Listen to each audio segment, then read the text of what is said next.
Okay, morning guys. Just gonna get some coffee and then we'll get this show on the road. I thought I'd start us at the gold saucer today. I feel like our intros have been the same thing over and over and over. So here, idle cam at the saucer.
Ooh, did I just hear a fate pop?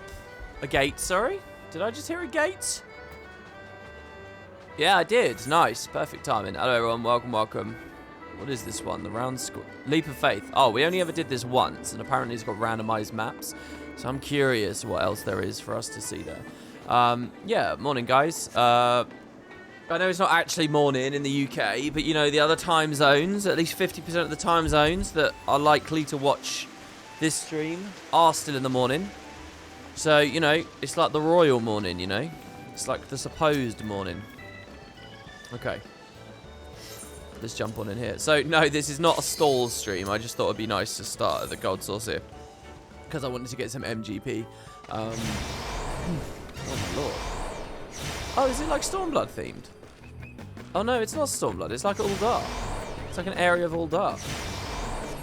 Oh, shit. I forgot how... What's the situation here?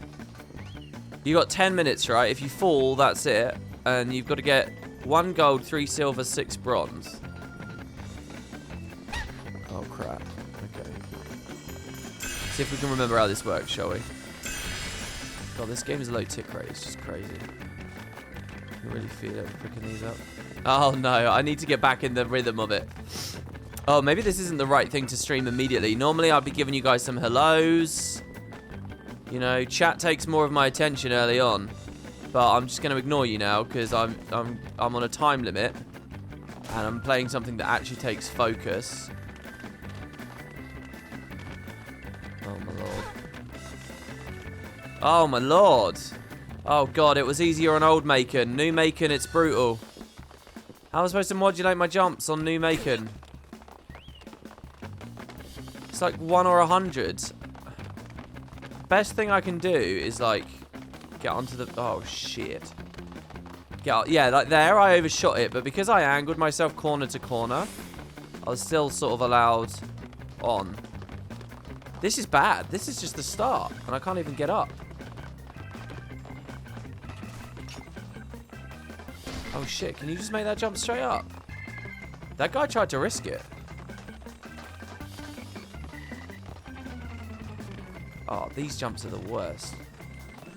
Camera right. Nothing hidden there.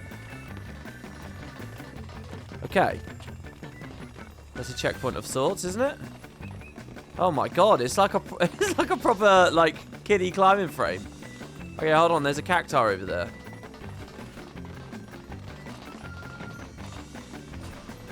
Well, that doesn't seem too hard to get to. Oh my god, there's one down there as well.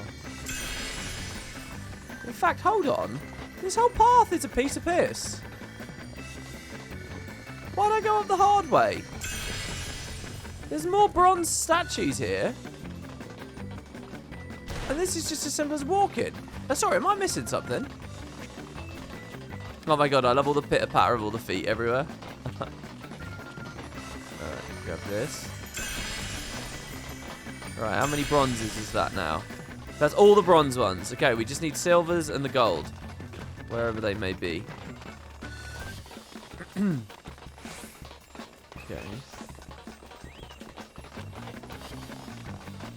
I do have stories for you guys. Hold on. Once we're done with this, I'll regale you with tales of my evening. Okay, well that was easy. Oh, shit. Do I lose it all if I don't make it? Oh, did I collect it? That counts as a collection, right? Okay, so why bother going all the way to the bottom, right? I'll just come back here. Well, why bother climbing up the other way? Oh my god, that other route is awful. Why would you ever go that other route?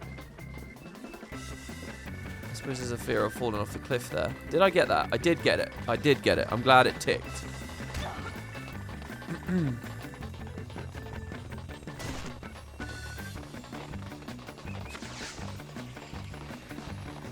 This is so weirdly made, this one. Okay, there's another silver one there. Oh, we're gonna go corner to corner again. That's all it is. Easy. Oh, I'm really lucky that other one ticked at the right time, right?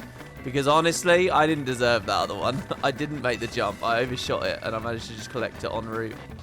Okay, so that's 2 of the 3 silvers. There's only 3 trophies left. That platform over there is curious to me. Why is that just sticking out there? What's behind those crates? Can I get behind? Can I break those crates? No? Oh, that's the goal. Okay, we still got over half the time left. There's another silver one over there.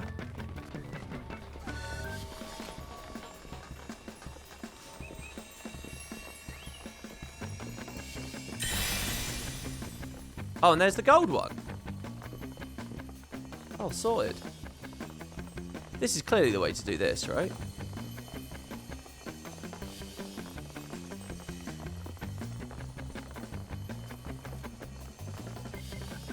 Like jump into the wall, right? So it's not dexterity, it's strategy, guys. These people are... No!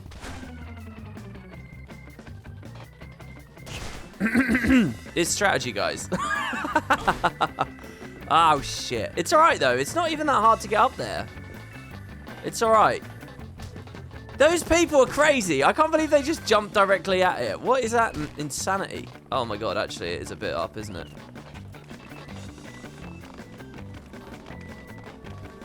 Alright, we're all good. Alright, how much time have I got left? 4 minutes. I'll be feeling the pressure. We'll be cooking with gas in like when it says like 2 minutes and lower. For now, I'm still completely calm. And I need to use that calm demeanor. Oh, dudes. Okay. A little bit of anxiety creeping in now. A little bit.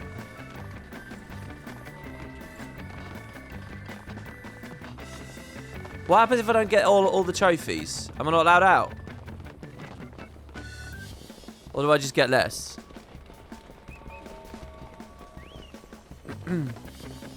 It was a strategic fall, yeah. Alright, it's all good. Look, see the strategy. This is brutal on a big old Hrothgar, I'll tell you that. This guy's so confident here. It's when this guy leaves here. He's like he's like the band playing the music on the Titanic, you know. How did I fuck that up before? There we go. Look at that shit. You know, it's when that guy leaves. That's when you got to panic. All right. When the waters take him. Stand on that. All right, good. So where's the last silver though? I'm missing a silver. Oh no, I got them all. Oh, I thought I had a whole silver to get as well. Brilliant. So that's it then, yeah? Nice. Hooray.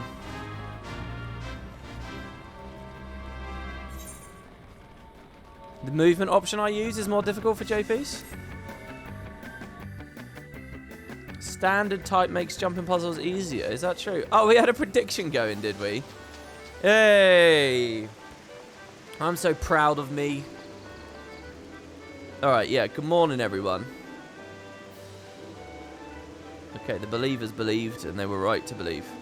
Yeah, okay, let me scroll, like, way up here. Okay, hello, Catherine Smith. So, Catherine here says, was not expecting you today. Twice the schedule lied to me.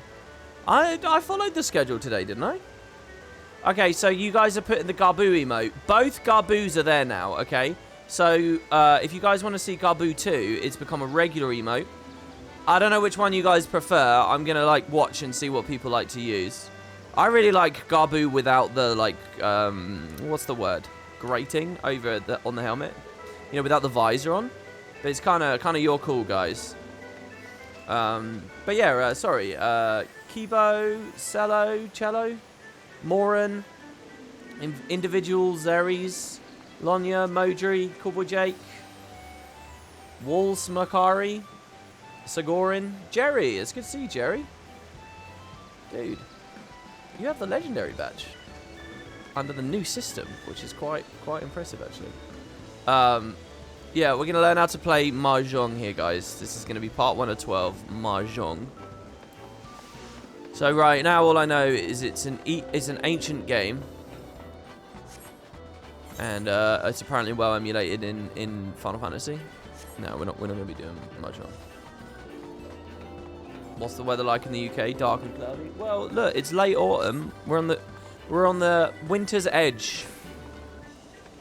We're about to hit the worst time of year. And what do you want from me? It's rainy. It's dark. It's awful. Right, let's play mini cactpot here. And when I say play, I mean let a system mathematically work out the most likely useful picks for me. Because MMOs aren't about fun, they're about efficiency. Oh, I get a lot of choice here. Let's go here. 1, 2, 3. Ah, nearly. It would have been worth the guess. I don't really know how I feel about how accurately they've made a scratch card system. Look at that. We basically just got the same amount of coins there as we just got from that leap. What do they call them? Open and inviting. There's still a blue quest here, you know. Right, okay, so here's my story. I couldn't sleep last night. In fact, I'm actually really happy at the moment. Okay, now the reason I'm really happy is because I couldn't sleep last night. And when I finally was able to, it was like late in the morning. It was like late. And probably like 6 in the morning. By the time I actually got to sleep, it might have been later than that. And so I was like really annoyed because I was like, well, I had a really good schedule for a few days. And this alarm is going to be brutal because it's like 2 hours sleep and the fucking alarm's going to go off. And I thought, okay, so I can't set the alarm because I'm just going to be a zombie. We'll just see where we go. And I woke up and I felt completely refreshed. And I was convinced it was like 4 in the afternoon. I was convinced it was like 5 at the moment of waking up. And just everything was broken again. But I looked at the clock and it was only like 1 in the afternoon, which I know is a bit terrible, really. But it was nowhere near as I thought it was going to be. So I managed to get up, get about, do my stuff, and start the stream on schedule. And it's not totally fucked, basically. And I feel refreshed and good as well. So yeah, I'm actually, genuinely, that's actually a bit of a victory, considering how bad it was the other night when I was just suddenly up again and I had to kill the time watching fucking Hawkeye. But, yeah, so all's going according to plan. Now, while I couldn't sleep last night, I was playing Final Fantasy XIV. I actually spent a good deal of time last night in this game. And what I was doing was I was grinding. Now, you're all going to judge me for this because I'm sure there was no need to do it, but I was having fun, and that's good enough for me. I was grinding the Gimlet Dark. Now, why were you grinding the Gimlet Dark, WP? Well, because I noticed it gives 100 repeatable Allegan tomestones every pop. And it gives 4 irregular tomestones. This event is gonna end soon. And it gives it's a level 70 dungeon. I suppose Alamigo's the same, but Alamigo's only 20. And as a level 70 dungeon, it could actually level my monk a bit. So if you look at the roulettes here, over the past, since the last daily reset, oh, it just reset. Whoa, reset in Final Fantasy is about when I start my stream. Oh, that's bonkers. Well, I did every single one. I even did the frontline one. I did all of them on my monk. So, as you see, we're level 76, almost level 77.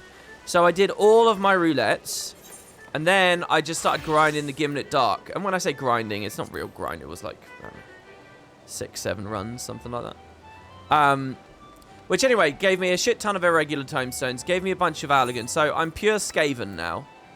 My monk is actually pure Skaven. I don't know what skins I put him on because it's like half glammed, isn't it?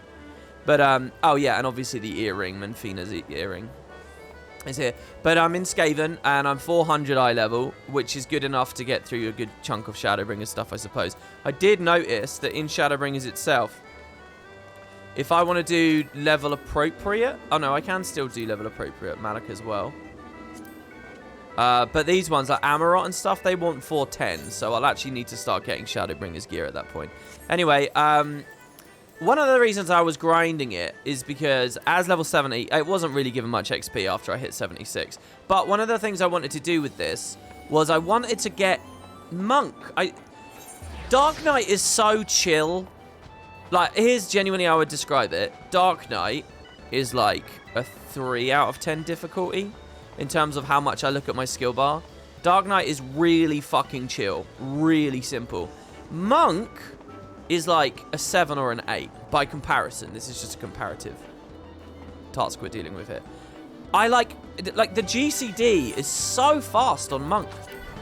These fucking traits, it's crazy. And I haven't even been fighting under the effect of Enhanced Grease Lightning 3. I've only been fighting under the Enhanced Grease Lightning 2. It's so quick. And so here's my new logic, right? And I think what we do, first of all, is I just show you my Dark Knight setup, right? So Dark Knight, we have this big boy cooldown here, Living Shadow. It only comes up every now and then. It's on this slot. I have Muscle Memory for a big boy cooldown that's very rare on this slot. I have Muscle Memory for that. So basically, I have Muscle Memory for all the tools on Dark Knight, which I'm trying to map onto Monk so that it feels consistent and so that it feels, you know, I'm not struggling or whatever. I'm not remapping a ton of stuff mentally every time. So, for example, my stun is on C. My stun on Monk is on C. My gap close is on Q. My gap close on Monk is on Q. Okay. My toggle into a powerful state, Delirium, is on Tilled, okay? My toggle into a powerful state, therefore, on Monk should be on Tilled, okay? So that's the idea. Arm's length is here. Control bottom mid is how I think of it. It's technically num minus, but whatever. So my like AoE debuff is on /, and my AoE buff is on V, okay?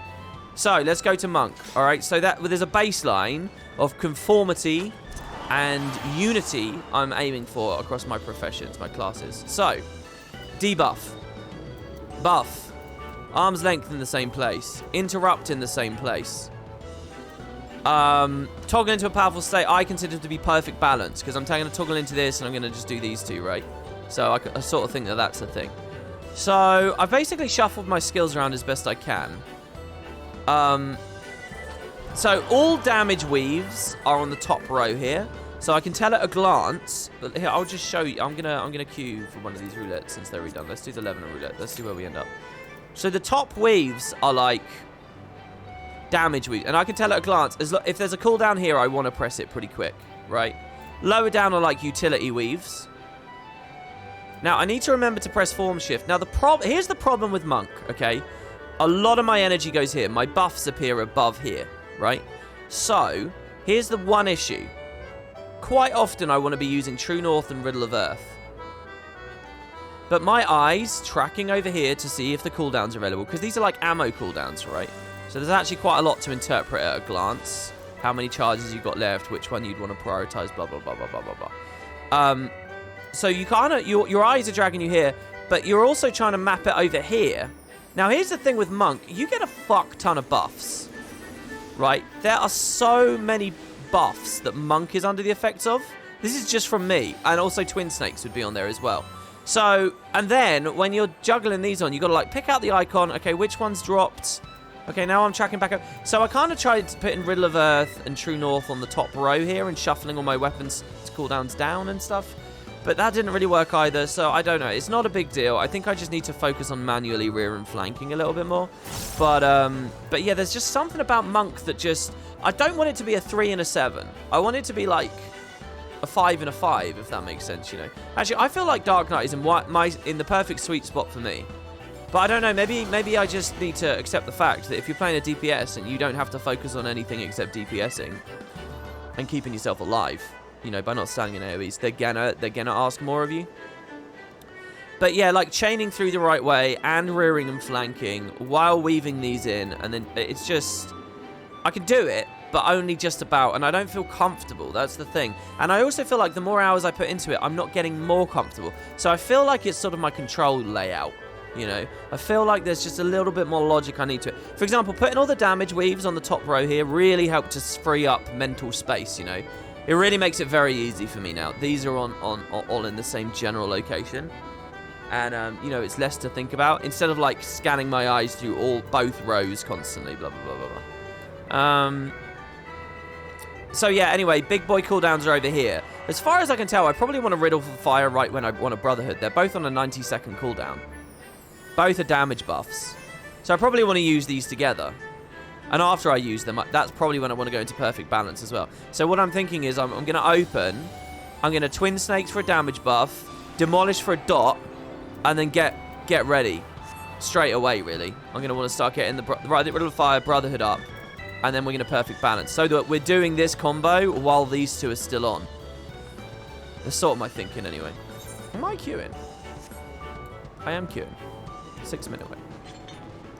So anyway, that's what I was thinking about as far as Monk's concerned. Oh, I was going to move you into another topic now, but I'll sort of show you what it looks like. And then, I'll tell you about the other rewards and stuff that I've been... Oh god, I forgot to scroll in chat. Oh shit, we got a Shadowbringers dungeon. Nice! How appropriate. This is the underwater one, isn't it? Oh, it's not the path that you see underwater, is it? I forget what they call it.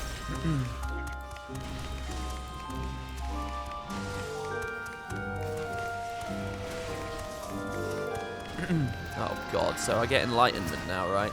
And I have no muscle memory for that. That's just AoE Forbidden Chakra, right? That's fine. I'm gonna thingy for him. How comes I've got so much? How comes I'm taking so much damage? Is that my fault? Is it my fault I'm taking all this damage? I see I have aggro.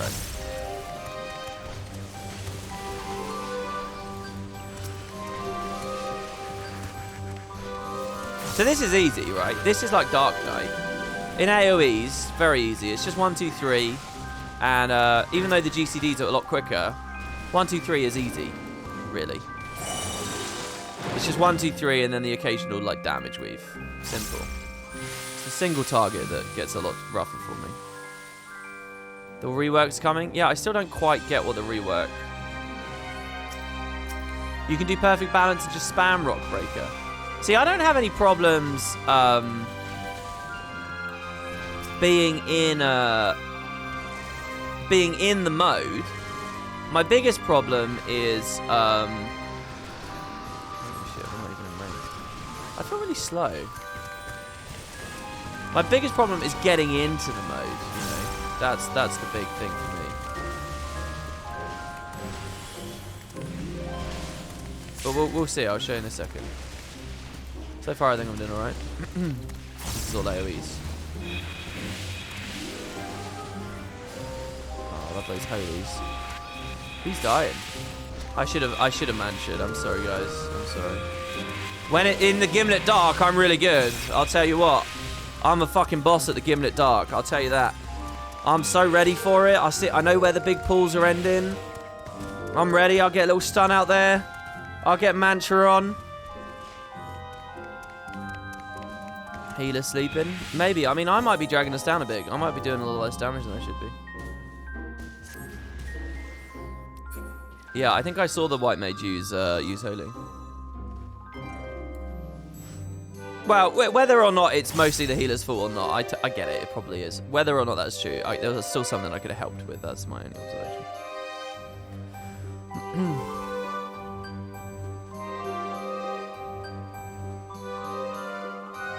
I'm so good in the early hours of stream. Well, it's true. It's true. I'm good in the Gimlet Dark.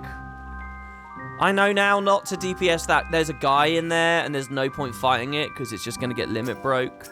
You know, so I stand at the back, like this badass. Oh, no, come on. You can do the big pull. You can do it. I believe in you. Oh, he's lost his nerve. Oh. He's lost his nerve. Be prepared for a long one here now. Oh, I should get up Twin Snakes, I guess.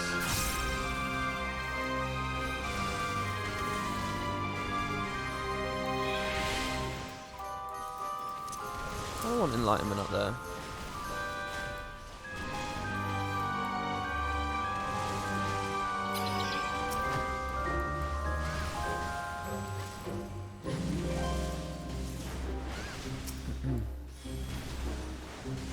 Well, now we've only got 2 targets.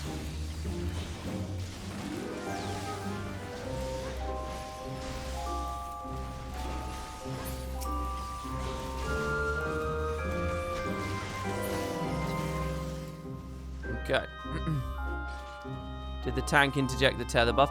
Can I knock down the tether buff? Ah, it just dropped. Twin Snakes just dropped. I'm actually going to use Brotherhood and Riddle of Fire here. Actually, that felt better down there, actually.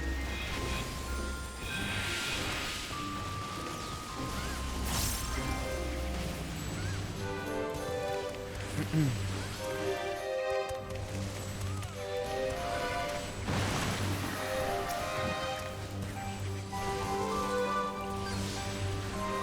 have done that a lot earlier there.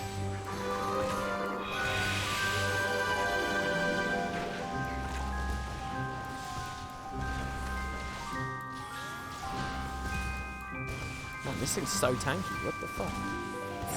Wow. Boss is right after this group. Okay. Anik Thon, Lord of the Lingering Gaze. Oh, do you guys notice something else about my UI, by the way?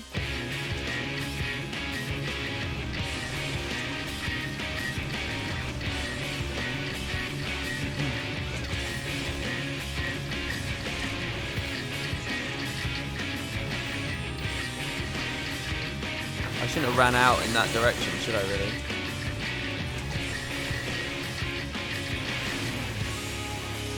At least this guy isn't spinning much.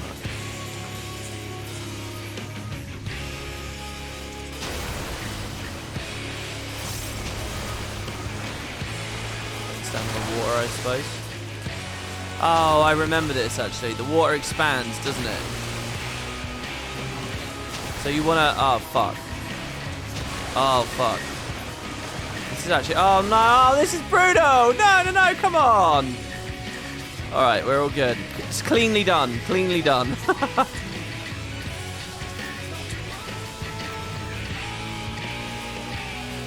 Look at all the buffs on me right now. This is the thing. Look at all these fucking buffs.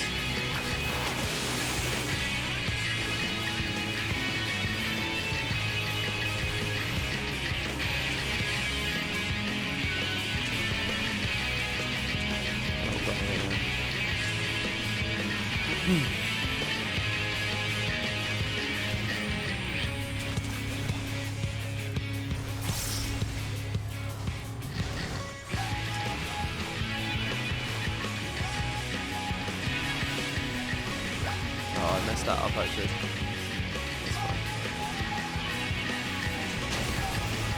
Alright, I can do this. How am I supposed to DPS through this though? Because I've got to be near it. Oh, do they spawn on me? I can't really damage through this, can I? I suppose I could get my Forbidden Chakra up.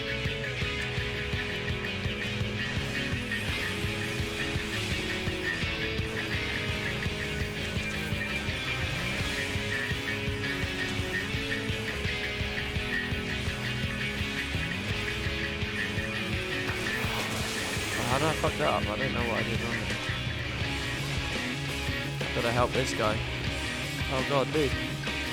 Dude. Oh, I tried. I may as well have just let him die, right? I mean, why not? Right? Didn't I just take unnecessary damage there? Isn't that right?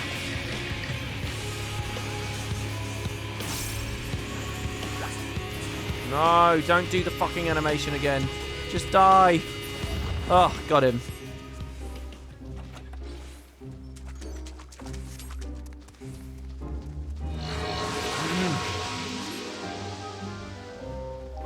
My melee range is quite huge. I feel like that was out of range. Right, more easy peasy AoEsies.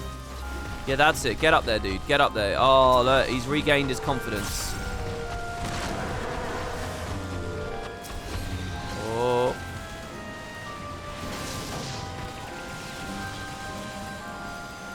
Oh, I'm scared of the fact that I'm starting to take aggro right now. You see I'm going yellow? Holy shit. Does that happen to DPS when I'm playing Dark Knight? Does it start going yellow? Oh, I've actually grabbed... Oh, no, he grabbed it back.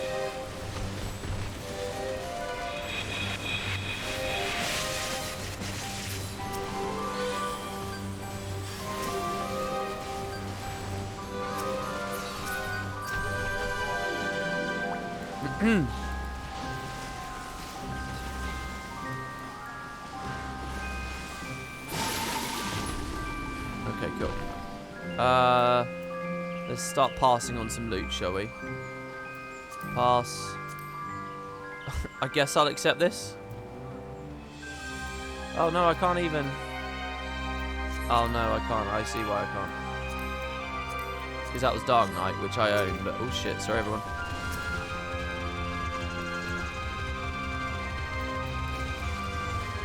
Ah, I see. I can only get glimpses of chat at the moment.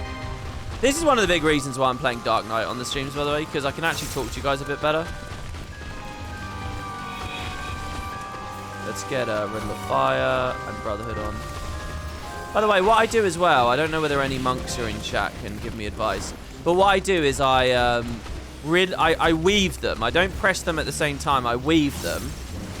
So I do a weapon skill, and then I do Riddle of Fire, then a weapon skill, and then Brotherhood. I do it that way. Should I Brotherhood first, or should I Riddle of Fire first? I Riddle of Fire first, because it has a longer duration. But I don't know whether that's right. Oh, it should have... one button.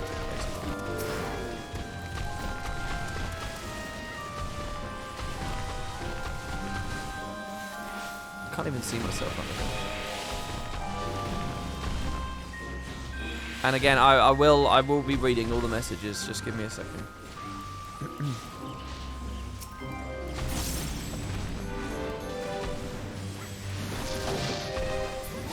This is quite nice because I'm getting a high level.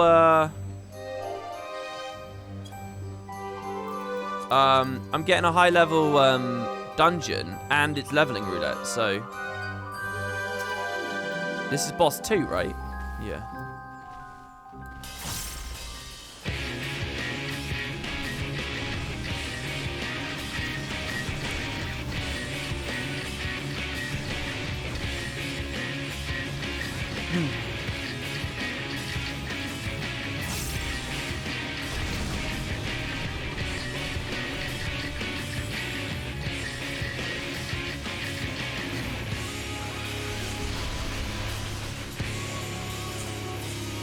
Press the wrong one there.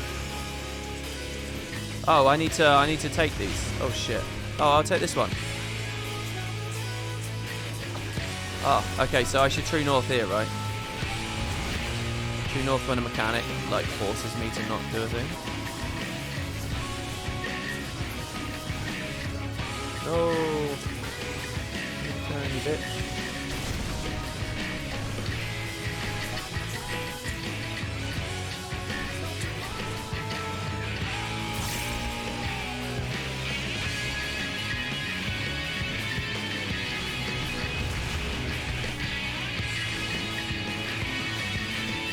Oh, wrong one.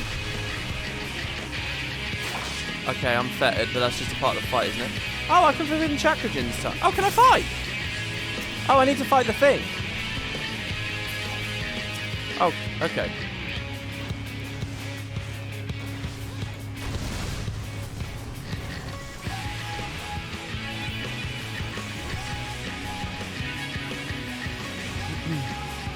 Like, I can do okay on Monk, and then at some point it just falls apart. Like, I just can't keep up. Like, I'll start fucking the combo up, and everything just crumbles.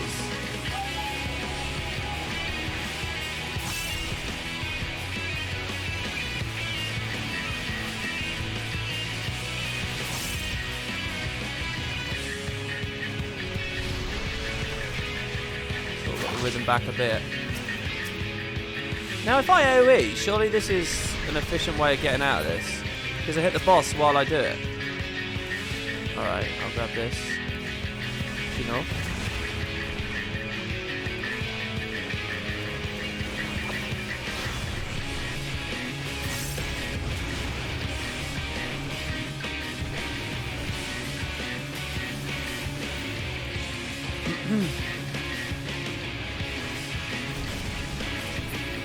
Yay.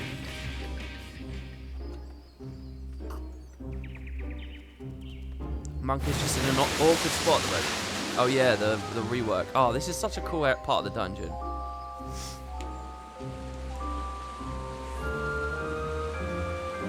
You just don't like the feeling of having to keep track of positionals and buffs and debuffs? 2 out of 3 I can deal with. Yeah, like you have to look at Demolish, right? Yeah. I mean, I'm alright at keeping Twin Snakes and Demolish in mind. But it's realizing that this fucking timer's up, so I can do this. And remembering these timers with the weaves. Like, there'll always be a moment where I look and I'm like, oh shit, this thing's up. And I Christ knows how long it's been up. You know?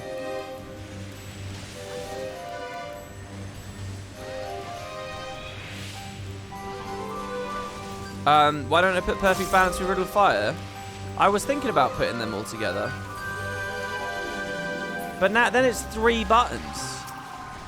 Then it's like a 3 fucking thing to set it up. Is that... Every time I do these 2, should I be Perfect Balancing as well? Fucking 3 buffs to kick up before I start the thing.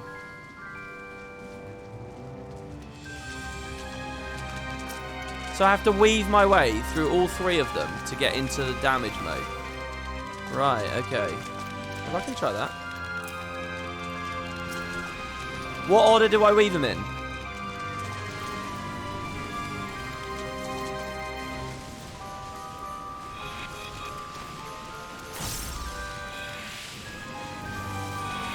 I'm gonna manage for this guy right now.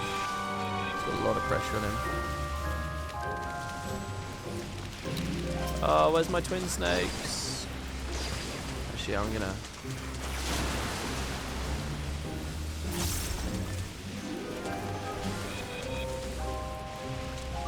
Speak of the devil, I'm gonna do it now.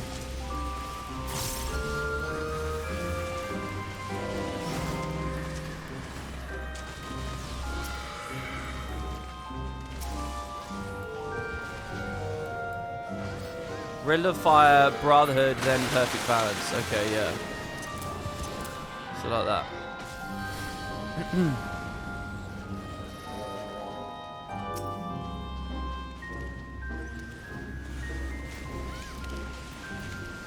Wait, Riddle of Fire, Chakra.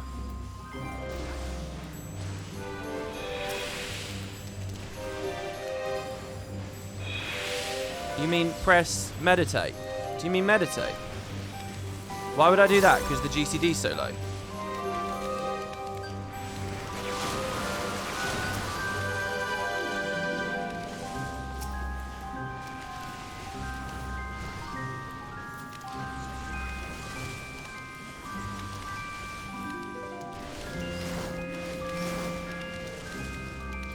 Are you guys talking about an opener right now, or are you talking about a thing I do in the middle of the fight?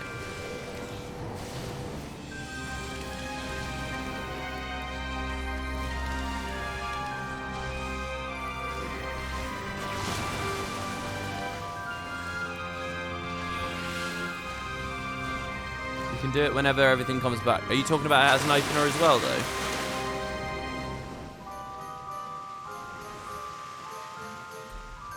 As well, okay.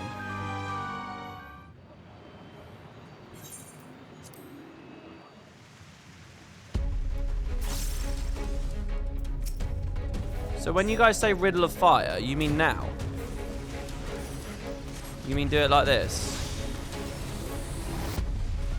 But I don't have twin snakes up if I start like that. Surely I want twin snakes.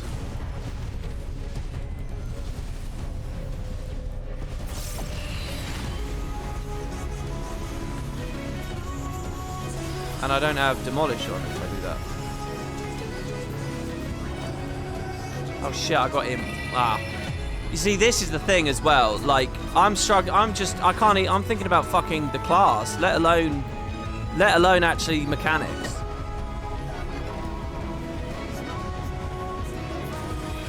Easy potatoes. Was there a prediction for that? Oh, that's cruel.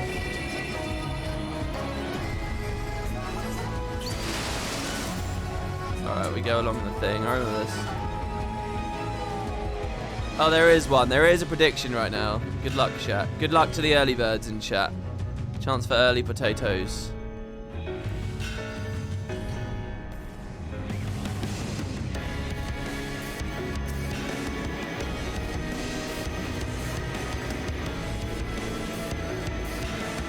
Oh, we've all got to stand inside, don't we? No?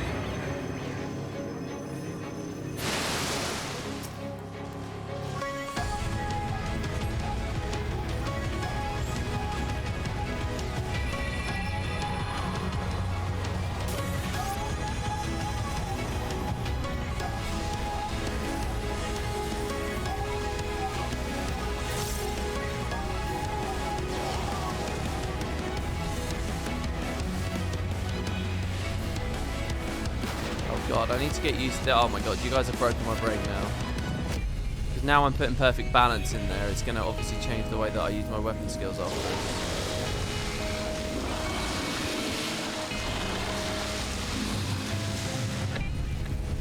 Oh my god, the fucking spinning. The spinning is so annoying.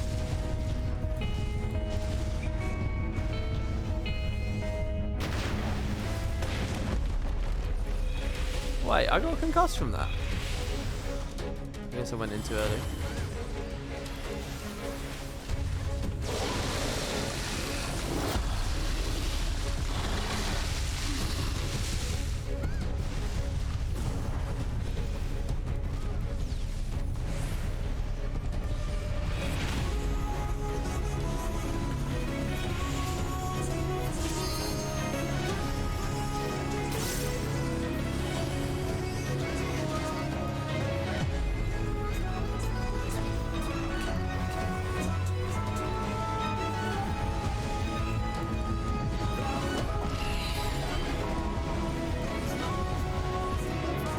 How am I supposed to see when the next eyeball is? It's an eyeball that the imps come from, isn't it? Isn't it an eyeball thing? Oh shit, he's just spamming this ability now.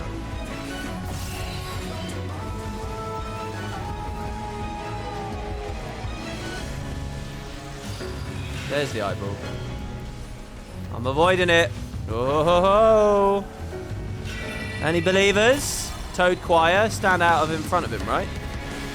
Oh, any believers? Whoa!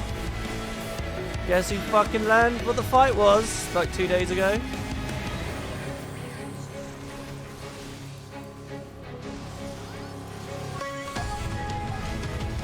I hope that's what the prediction was.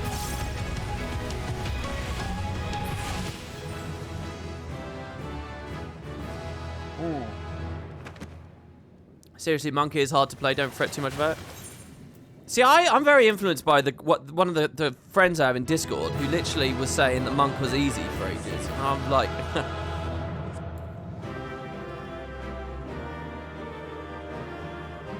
The prediction was just whether I'd cross successfully or not. Like, one guy voted no. Oh, okay.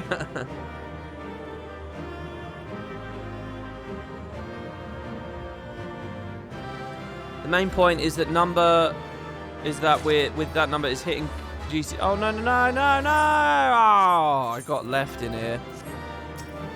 All right, well, whatever. Just making sure you get a GCD is more important than a positional, so don't fret too much if the positional won't trigger. Just get a GCD out. That's a good little thing to know. When I started to play Monk outside of the opener, I found it genuinely easiest to assign my skills in a certain order. So I could just no brain 1, 2, 3, 4, 5, 3. 1, 2, 6, 4, 5, 3, 1, 2, 3, 4, 5, 3, 1, 2, 6. 1, 4. My brain doesn't work that way, I'll tell you that much. Did anyone show WP the Pixie Beast Tribe quest? That stuff's easy XP for 5 minutes work. Oh my lord. Whoa. No, I haven't seen that. Alright, okay, well anyway, there's a little bit of Monk chat. I'll take this advice here. Riddle of Fire, Brotherhood, then Perfect Balance.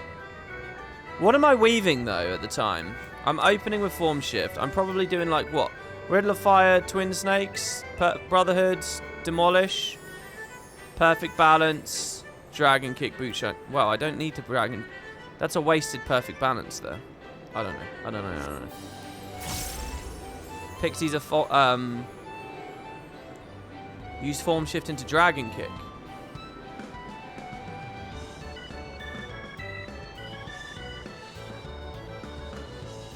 Form Shift into Dragon Kick at the start. Oh, I see, because it will instantly proc Boot Shine.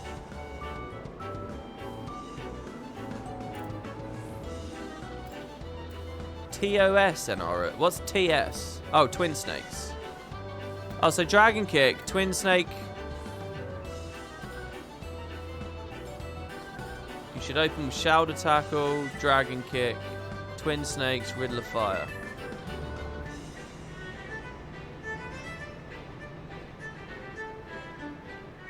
Right, I don't know why I was Twin Snake, form shifting into Twin Snakes. I guess because I wanted the damage buff as soon as possible. Guild Wars has conditioned me to think about, like, percentage modifiers, like, really significantly.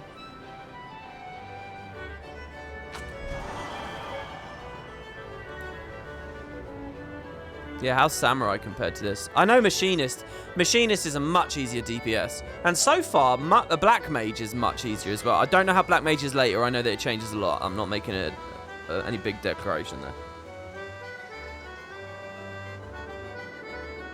Yeah, but Machinist is, like, very easy. Machinist is, like, the Dark Knight equivalent to me. Right. Okay, so why am I here, by the way? Well, because, as I said, I was getting these irregular tomestones of lore. So, let's leave the Gold Saucer now.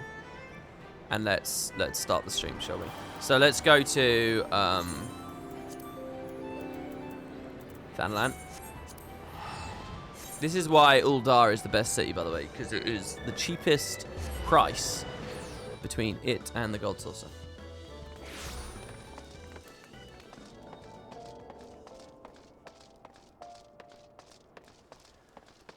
Bard is boring, but then good later. That's kind of how they all generally go, isn't it? I mean, Monk ramps pretty quickly into what it is, I think. Okay, so here's what I've bought. Ready? And I actually looked at some guides online about this as well, and everyone was saying don't buy riding maps, which makes me very proud to say that I have bought every single riding map now. So here we are, mount speed. It's all stars, baby, all the way. And then obviously we get into expansion stuff, and I don't know how to get the speed there. Also, they didn't even do it for Northrant, which is interesting. But yeah, so I bought all of those, so that's done now. So then next, just fly. Okay, 2 little things for you. 1, you can't fly in residential areas, and it helps me there. 2, I don't always want to fly. 3, it helps you accelerate to your top speed faster anyway. So yeah, we're riding home fast. That's pretty funny. Very good, guys. Okay, so I bought all my riding maps. Now, I did a couple more little things. What did I do? I bought some cards, right? So I bought the Diabolos card. So I did actually, my Alliance roulette yesterday was actually a the Void Arc. It was the Diabolos. It was the opening of the Void Arc series, which was really cool. 3 of these dropped. I rolled on all of them. I got like a 2, a 3, and like a 96, and I didn't win any of them. So I don't know when the Void Arc will come up again. Not now that I'm about to unlock the Nier Automata stuff, right? So I figured, fuck it. It's only 7, so I bought Diabolos, and I can't wait to read his lore. Oh. So let's do that. I didn't buy this. I don't know where this is from, Prometheus. I also bought this mini. So again, I looked at one of the guides, and it said that this mini can be annoying to get. So if you want to get it, get it. So there you go. There's the Aurelia Polyp. And then I figured I'd buy the other mini on stream, which is the Griffin Hatchling. Then I'll have all the minis and all the cards. Oh, except this card. Oh, I've only got 13. Oh, I'm going to be 1 shy. What's the worst thing to buy? The Griffin Hatchling or the Poison Tongue card?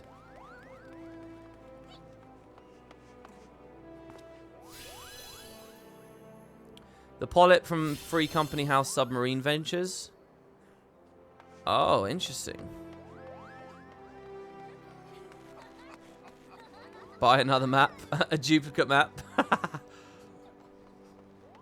See, I don't really care about the jacket. I don't really care about the jacket. What else is rare? What else? Is there anything else I should be like, okay, if I don't care about the jacket and I don't care about MGP, is there anything else that's like, yeah, this is really useful to get?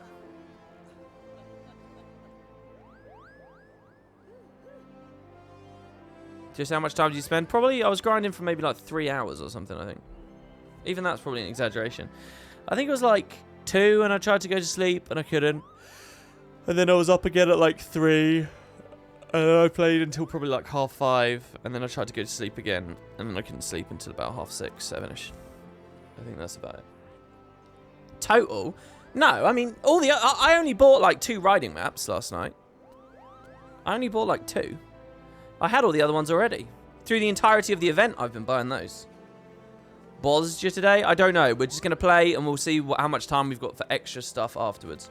No, I don't have the jacket. I just said that out loud.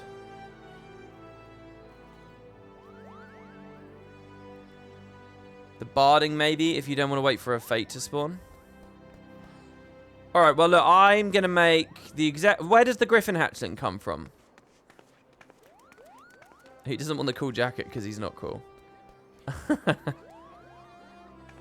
I'll get it before, you know, the expansion after Endwalker. I'll get it in 2024. It's fine. It was 2023, sorry. That's Hunt Seals. I feel like since I did all the maps, I should do... No, I want the card. Fuck it, I want the card. I went to the precipice there and I realised what I really desire. And it's the card. It's Heaven's Ward Hunts. Get the card, okay. Alright, there you go. So, let's read the Prometheus. I don't even remember who Prometheus is, by the way. I don't know where that's come from. Right. Also, my inventory is increasingly becoming... Oh, yeah, okay. And I have 88 Umbrite, which is too much at this point, isn't it? Didn't you guys say the top end is 70? So I'm going to stop buying Umbrite. Because I think I've overdone that. I need something else to spend tomestones on. Prometheus is the tank thing in Gimlet Dark. Oh, I see. So that's why I've got spare Prometheus cards around now. I see. Okay, so let's have a look here. Gold Saucer, card list. Page 8. Prometheus. Oh, it's the car. Right. With the glowing lava wall. A Magitech weapon developed by the Guardian military, Prometheus was originally designed for breaking down fortifications as a siege engine. Its excavation capabilities, however, saw the War Machina employed in the Gimlet Dark for digging trenches and blunting the advance of enemy troops. Here we've got Hroderic, Poison Tongue. Cousin to Theodoric, the last king of Alamigo, the noble-born Hroderic was fifth in line to the throne. Compelled by an unwavering sense of justice, he made frequent attempts to counsel and calm the volatile monarch, but such efforts were construed as an act of treason. Sentenced for his crime, Hroderic suffered a terrible punishment, cursed forever to inhabit the form of a monstrous beast. So this must be one of the bosses from the dungeon beneath Alamigo, which was cool, by the way. I talked a lot of shit about Girabanya, but I liked that bit of it. I liked the bit where we went underneath. You could buy some gear for a future job. Reaper uses maiming. Yeah, I've got to figure out my armory chest, I think, at this point. And here we've got Diabolos. So he's 9448. He's alright. Now, he's quite interesting to me because the Diabolos card actually exists in 8's Triple Triad, right? He's in both games. His card is in both games. I wonder if he has the same stats in that game. Let's see. Final Fantasy VIII Diabolos card. It's a one-of-a-kind Triple Triad card.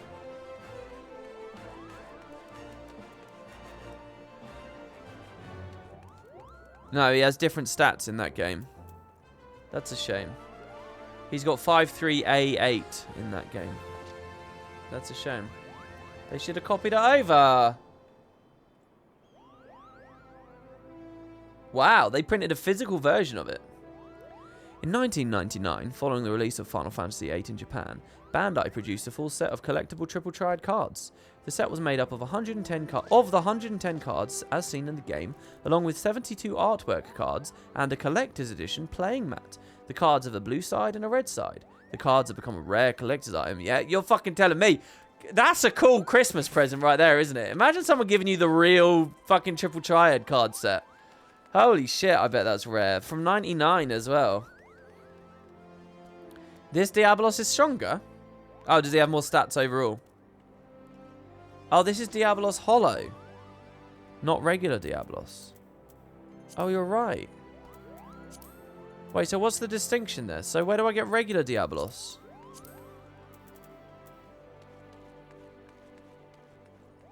FF8, why would you give a lamp that contains a malevolent demon with apocalyptic powers to a bunch of kids at low level? Because it's hilarious.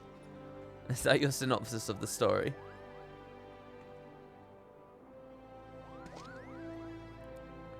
Right. Okay, well, anyway, there you go. What was the other thing I got? A mini, wasn't it? Let's have a quick look at minis. God bless this green dot. Allow me to find them. Hitching a ride in the ballast tank of a submersible proved an enlightening experience for this infant wavekin, allowing it to listen in on the incessant mumblings of the vessel's pilot, a mammoth Voyager, tasked with tanking and What is wrong with me? What is actually happening to my ability to speak and to read? What is happening?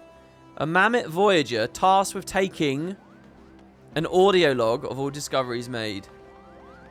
No, I don't need coffee. My mind is deteriorating. That's what it is. I need to, like, start the stream with some Sudoku or something. Oh, there is no regular Diabolos card in 14. You just looked at the list. Yeah, it might be a sleep thing. No, I'm glugging away at water. I'm always drinking a bottle of water. Okay, so...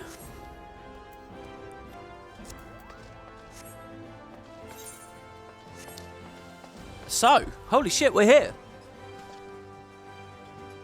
Woohoo! I'm quite excited. Okay, so we go to speak to Tataru, do we? Is that really it? We're ready to go. We're ready to rock. Anything you guys want to get my attention on before I bomb in there? Guild Wars 2 voice acting, everything has ruined me. No, it hasn't. I recorded an audiobook about a year and a half ago. Mind you, I did flub a good amount there, and I was allowed to edit. But I usually flubbed on that because of accent work, and because I didn't know like what words were. And I'd have to stop and Google it. Fancy a bit of leap of faith? If you do the first Bosja quest, you get... By the way, when was the submarine feature added? Yeah, I did Ghost of Ascalon, yeah. And I do actually have permission to do the other 2 novels as well.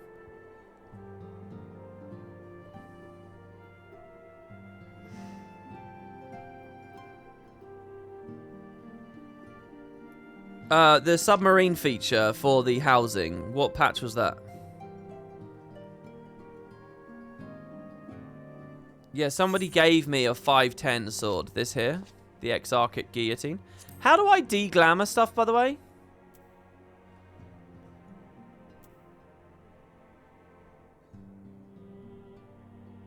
In Edge of Destiny, they mix up Divinity's Reach and Lion's Arch at one point. Do they really? Cast, glamour, remove.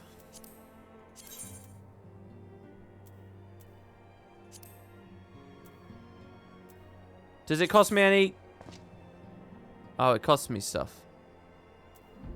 How expensive are glamour dispellers?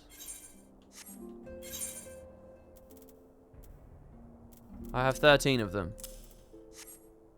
They're cheap. Millions. Let's try that again. Cast glamour. Remove. Dispel.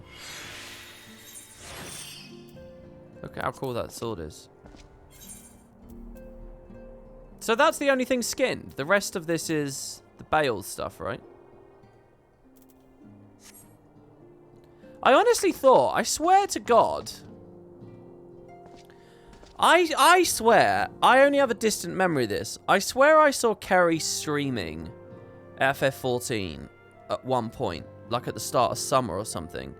And I swear she was in the Crystarium, and the tower looked like this.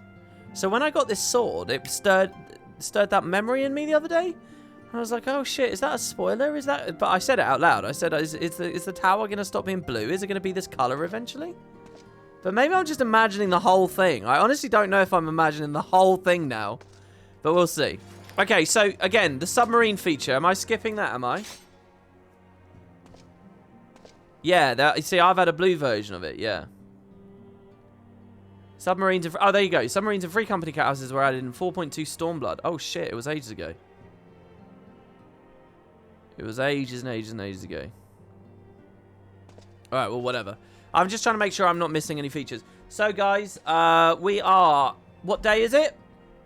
It's the 29th of October, 2019. The patch is 5.1.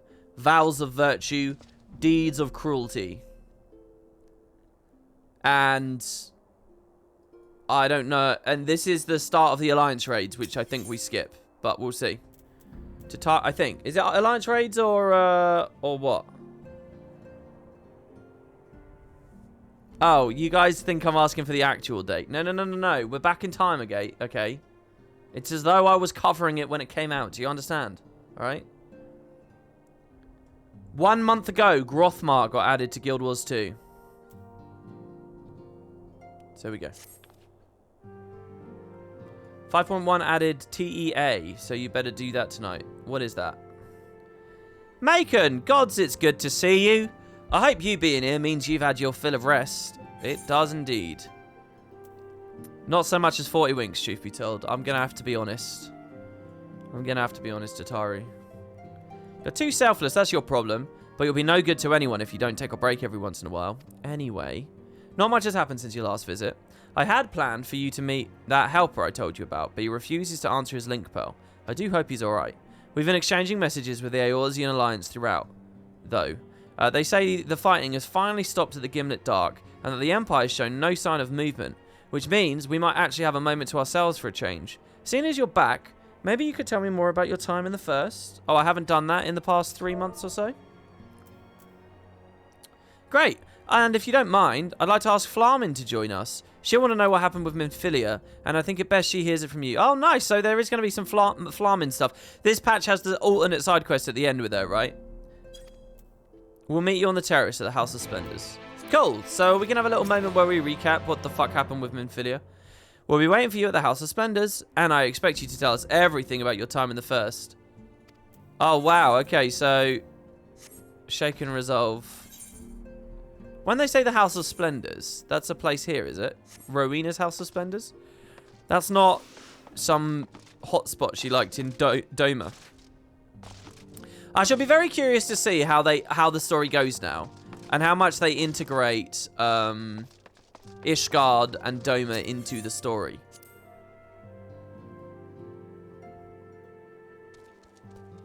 TEA, the Epic of Alexander. Oh, is that the upgraded version of...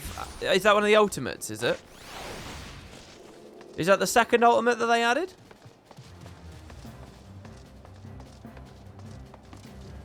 The third? Oh my god. I didn't even track when those came in on the patches. I tried to do a good job taking note of each thing, but... Does she want me flying up there or what? Okay, is core Eorzean flying in the game now or what? It's still not in yet. Alright, so there should be a way for me to walk up there. Oh wow, that was 5.3. That was really recent, eh? Wow. That was a super recent patch. So if I just got to this game a little bit earlier, I would have been walking around this whole time. Huh, how did I get up there then? If I can't fly, there must be a guard or something. Someone taking me high up.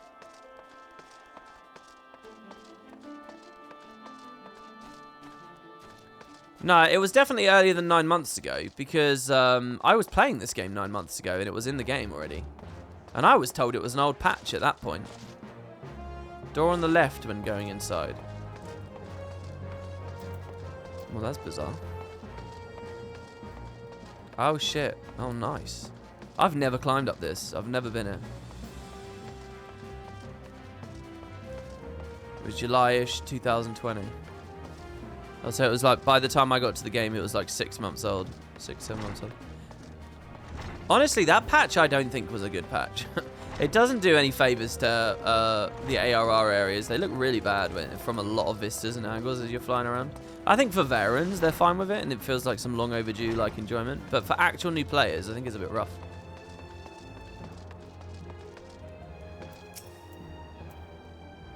Oh, there was Alpha in that room. Oh, Flarmin. No, oh. Macon, my, it's been too long. Tataru did mention I'd be joining you, did she not? Holy shit, I missed Alpha. Thank you. Words cannot well express how I've longed to know more of the First. This world Minfilia has sacrificed so much to save. But come, rest your feet. Tataru should be arriving shortly. No, I wanted to go see Alpha. He's not going to be gone, is he?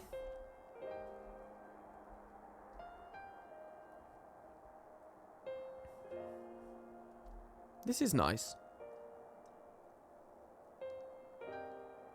And so Minfilia chose to pass on her gifts to the next oracle. This girl, who Thancred named Reen. To have such a burden thrust upon her as a child, only to embrace it when given the choice. In that respect, they're quite alike. It would seem her legacy is indeed in capable hands. Macon, might I ask a favour of you when you next return to the First? To tell Reen what I cannot.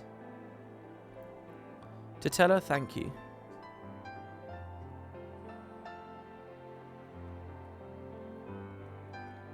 And I would offer thanks to you as well for staying with her to the end.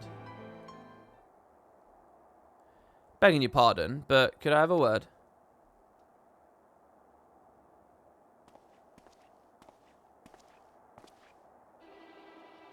Real? I hope you're here to tell me you've received word from our helper. So wait, what's the story? What's the full story of Real here, guys? What am I forgetting about this guy? Isn't he just one of the guys that sort of hangs around in the Scion's headquarters? The original broski. He was one of the original Crystal Braves. He's a spire like Thancred. He's an eye patch. And he looks like that one guy from FF8. He goes into Garlemald. He's a real nice guy. He sends you to hunt for food for the banquet for Titan. He was one of the few Crystal Braves that didn't betray you. He was the first one to bring concerns about the Crystal Braves' betrayal to your attention. Look at this, by the way. Look how good Twitch chat is here. Everyone's added another little take that's given a little bit more info. He was one of the people who defeated Titan before the Warrior of Light. He joined the Braves because he liked the idea, and now he joined the Scions instead. Real is a spy. He was the one who suspected there might be a mole in the Crystal Braves. His cock is of a decent length. The same thing as everyone in Eorzea. They are your boyfriend/girlfriend. Alright. No. We're on 5.1. This is 5.1. This isn't 5.2. Sant? This is 5.1. I think he was in that group that defeated Leviabetus in the past too. He's Sid's dad, and he's tempered by Garbu. I'm disappointed you mentioned Garbu without putting the emote there. Alright. Okay, I get it. On account of which, I'm going to sneak over the border and see if I can get a signal to clear... get a signal to him from closer up. Wait, who? Who's their helper? Do I know the helper? But what if they catch you? There must be another way. Well, it ain't as if we can ask Thancred to do it. Besides, I shouldn't have no trouble picking me way through Gimlet now that the fighting's died down. Hey, I was at Gimlet earlier. Gods know there's enough shadows to hide in. And it beats waiting around here twiddling my thumbs. Any road, I thought I'd just let you know. Now, I'd best be... Ah, nearly forgot. Kryle's at the stones, and she wants a word. Something to do with patience? The patient, sorry. She was getting ready to examine him again when I left. Because obviously everyone's bodies are still just there, right? You have to be really careful with people in comas, right? Well, obviously. But I mean, like, you got to keep moving them, don't you, or something? We'd best head back then. I'm sure it's important.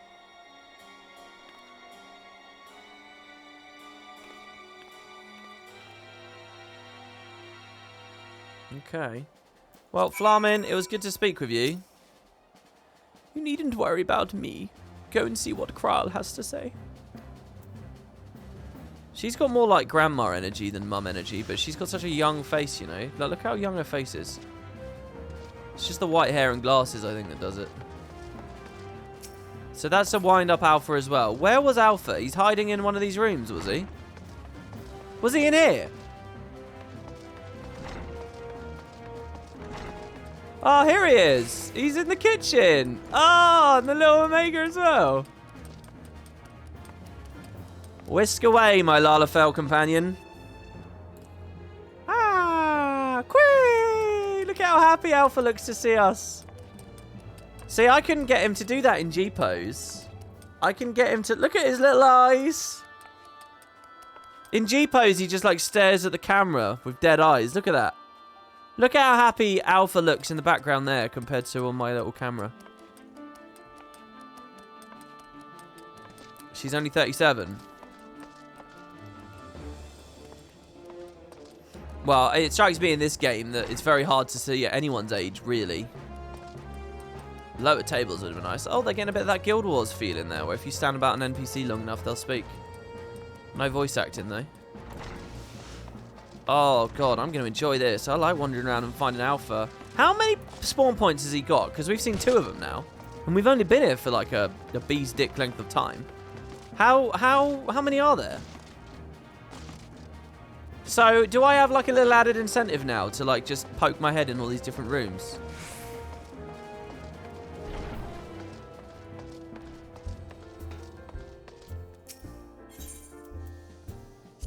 Bum, bum, bum, bum, bum, bum, bum, bum, bum.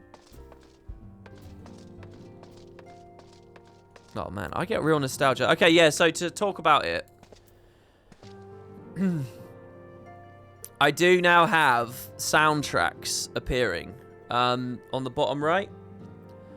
You can now see the name of the track, and I did that because I want to know what some songs are to actually be able to YouTube them, because I want to make a playlist, I think, of my favourite songs. And it's just extra trivia, and it's nice to know. So if at any point you hear the name of a song, and you're like, what is that song? You can see the name of the soundtrack down there. Yeah, it was one of the FF14 launcher things, so it's really cool. And it even tells you what number appears on the track. So this is 66, which is crazy. But anyway, so this is just The Waking Sands, which has a certain nostalgic value to me. It seems she's still examining them. Oh, I do hope it's nothing bad.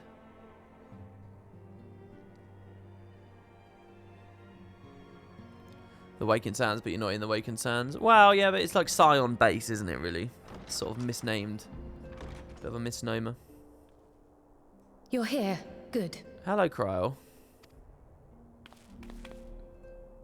I should have anticipated it'd be these guys a lot, because they just had an old expansion in the shadows. So, how are they? Still locked in slumber, but otherwise in good physical health. For the present, at least. Cryo has such like a serious demeanor and attitude and voice and stuff, and yet she's got this hood with the ears on it, which sort of, I don't know, maybe fashion and culture towards fashion runs different in Eorzea, but it sort of bespeaks to a very playful kind of like cutesy kind of but I never see from her. It's only hinted at in her clothes. For the present? Oh no, is something wrong with them? Oh, the hood is just a reference to Krylin 5. Okay.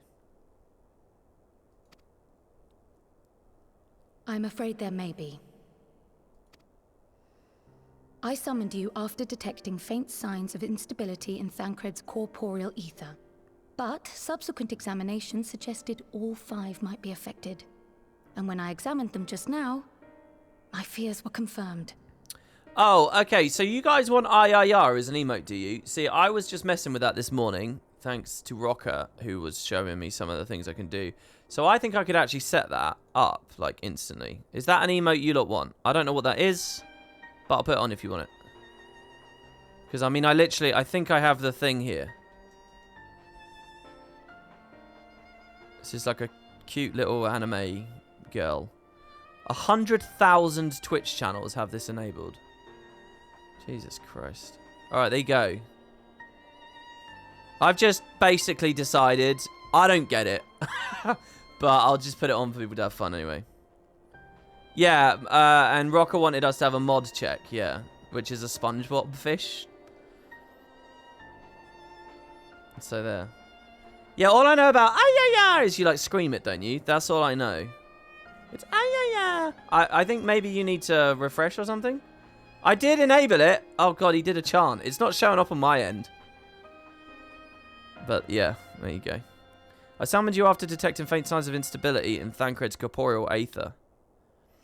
But subsequent examinations suggest all 5 may have been affected. And when I examined them just now, my fears were confirmed. So Thancred's first, because Thancred fell over first. He was consumed first. Yeah, you might just need to refresh the page, guys. Tellingly, the degree of instability varies between them.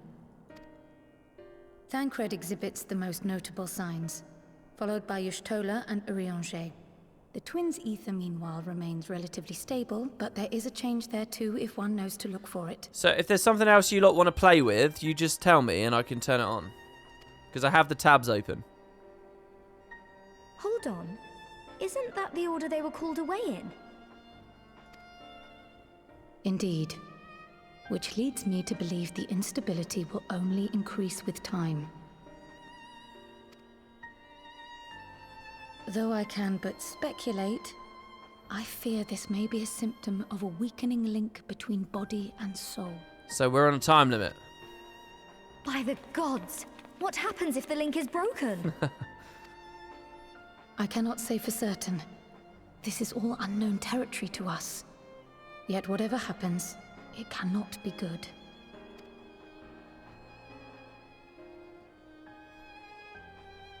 Mercifully, the instability is still only slight. And you may rest assured, Master Matoya and I will do everything in our power to keep it from worsening. Be that as it may, it is imperative that you find a way to restore our friends' souls to their bodies. Okay. No rest for the righteous, eh? No, leave it to me. I'm not going to be a dick for no reason. There has to be a very good reason. Thank you. It's okay. But where's he even They're my supposed friends to too. start? We had the greatest minds in the realm hunting high and low for an answer, and they ran out of places to look.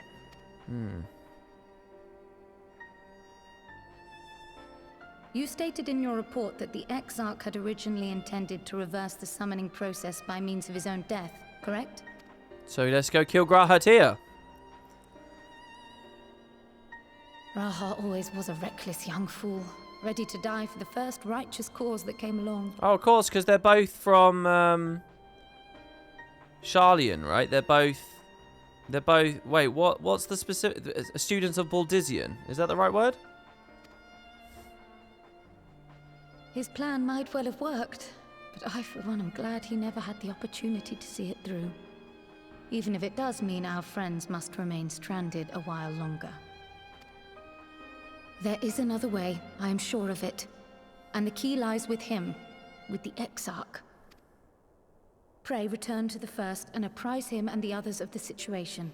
Yeah, we got to tell him that we can't. Meanwhile, will do what we can from here.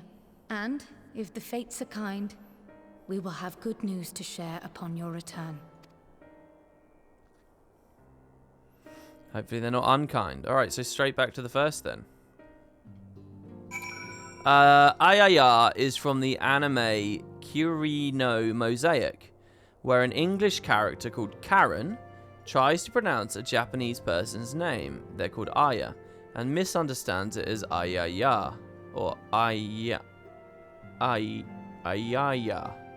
How many Y's is that? Ayaya? Ayaya. What? I'm doing 3. Aya. Ayaya? How do you say that? Aya. That's it. Aya. It's not 3. It's Aya or Aya. Thus leading to the expression of the emote. Okay. I got there. I figured it out. Do you pronounce 3 though? Do you imagine a 3rd? I always thought it was ayayaya. Or whatever. So really it translates to I want to see your manager since a Karen said it. The way Japanese people introduce themselves, I think, is ayayo, and the person confuses it with what?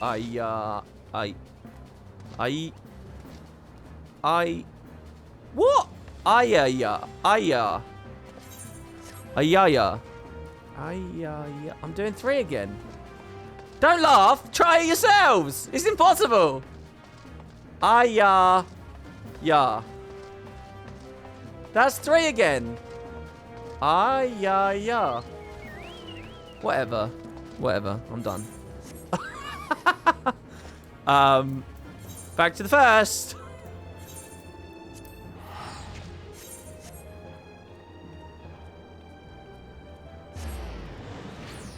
About Krau's outfit, the ears represent her echo ability to hear people's souls, their thoughts, basically. Oh, fuck off. What is that from? It's clearly just a cute little animal hood thing. Not everything has some super tangible, deep, exceptional meaning in this game. Oh, Krau's ears represent her ability to read people's souls. No. I will not allow you. You cannot credit every little thing.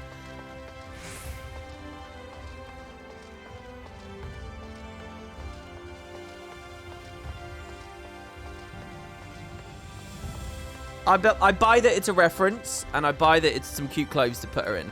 I don't buy that there's some tangible thing where she's like, Cryo chose to don this uniform to show to the world her exceptionally... She has an exceptionally strong echo, therefore exceptionally big ears on her head. I'm not buying it.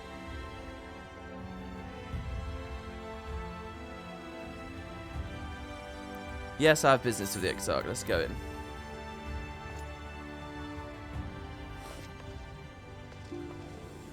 It's a cutesy reference.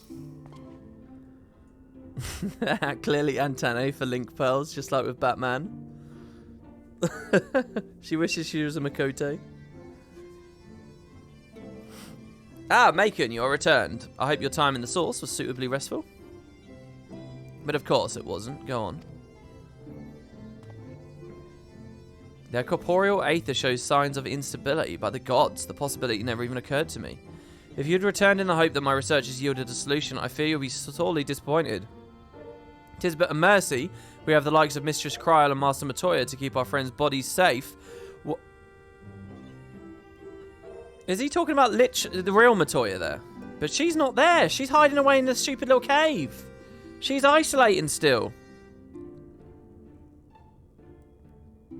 She found to keep our friends' bodies safe while we wrestle with the problem.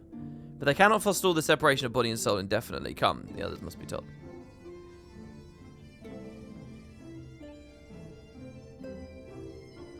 She's isolating. She found out about Omicron variant of Exarch soul manipulation, and she's hiding away. She didn't want to get caught up in that.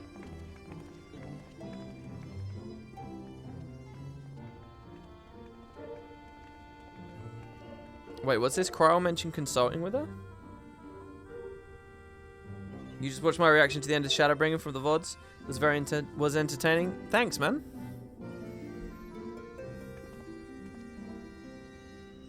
Oh, I don't know whether you really thank me. You should thank Square Enix, right? I didn't do anything.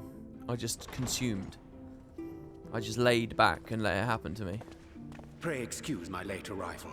Hello, Urianger. Will Thancred and Reen not be joining us?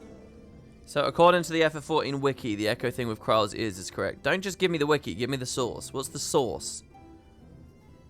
Because I'll not have some Final Fantasy fan trying to put a double meaning on everything, edit the wiki, and it just gets left there unchallenged, which is what the Guild Wars 2 wiki is full of. Give me the source. Give me the quote. The source? You were just on the source. Will Thancred and Reen not be joining us? No, they're dealing with the raid story. Wait, so are you?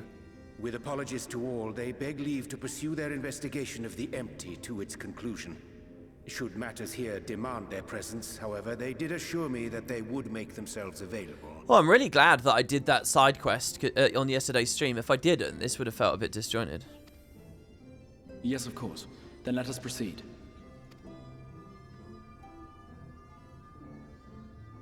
I think it best that you begin by providing a summary of Mistress Kryle's findings.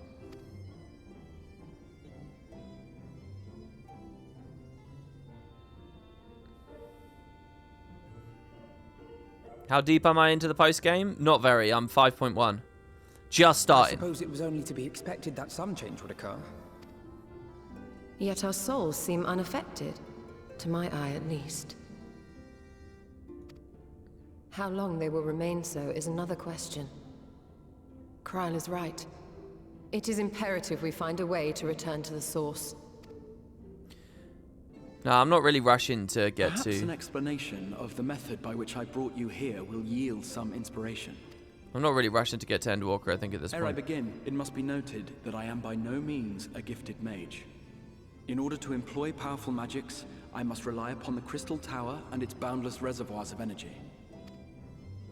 The magic that summoned you was no exception. 'Tis a singular spell, adapted through painstaking effort from the technique that transported me to the First. To use an analogy, it works by cutting a hole in the fabric of reality. A hole tailored to the object of summoning, through which it and it alone may pass unscathed. Though I succeeded in creating said hole, I failed to latch onto my intended target. Instead of you, the spell found those close to you, and ended up summoning them in their incomplete state. Well, that ended up very useful, though, because they helped a lot here on the First. They should all be mad at him. I would not soon throw my life away, not after the lengths you and yours went to save it. And so long as I breathe, I will spare no effort to see you safely home. But should all else fail, and your lives be at stake, there remains one sure method. Oh god, what is it? To die? Just like the Warriors of Darkness?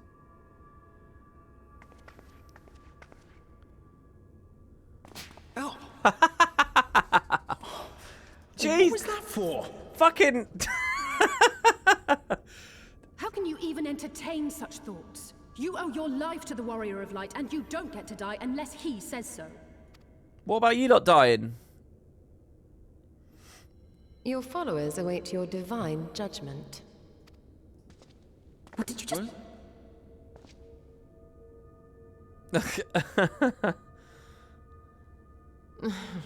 If the two of you have finished, perhaps we could return to our discussion?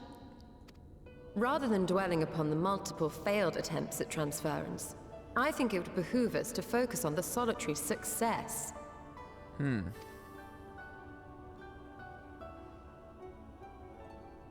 I would draw your attention to the fact that our friend can travel between worlds possessed not only of his body and soul, but his personal effects besides. This is no different from the teleportation magics to which we are all accustomed. Magics that allow for the transportation of those inanimate objects one considers to be an extension of oneself. Wow. Are you suggesting that simply by considering us his possessions, he could carry our souls back to the source upon his person? This is a very literal way to think about the magic going on here. Well, it would be nice if things were that simple for a change. But vague notions of ownership seem a rather tenuous thing to stake our lives on. So much as a moment of doubt on his part and we'd be left floating in the rift. Just hop on, I'll give you a piggyback. Let's do it. Look, I'll get a big backpack, right? You climb into the backpack. We can try with Alice first. She's quite small. And I'll just wear the backpack. And there you go. It'll work out, you know? Because it doesn't matter what's in it, right? We'll figure something else out for Urianger. The requisite fixity of belief would be too much to ask, even of our friend. No. You're an extension of the backpack, you know? When I think about my sword, right? I'm like, I own the sword, but I'm not thinking about every little bit of every piece of material that comprises the sword. Same thing with a backpack, you know? I'm not thinking about every little thing that's in there every second of the day. It's just, look, the backpack's the container, all within it is mine. All that it constitutes is mine. So just climb on in. Whatever this patch Yet, is... were we to immure our souls within an object in his possession, mayhap then our safe passage could be assured. Oh my god, we're gonna, like, create a phylactery, are we? White auricite would, I believe, serve as a suitable vessel for this purpose. It was conceived to imprison the massy soul of an Ascian, and should house one of ours with relative ease.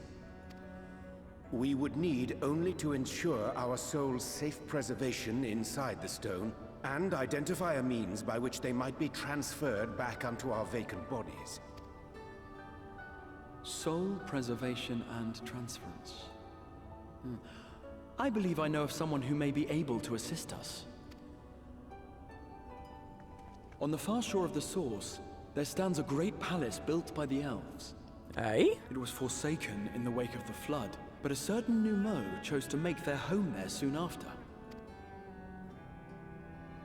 Though they have long lived as a recluse, they once occupied a place of honor in Verbert's royal court, and it is said that none in all of Norvrand is more knowledgeable than they on matters of the soul.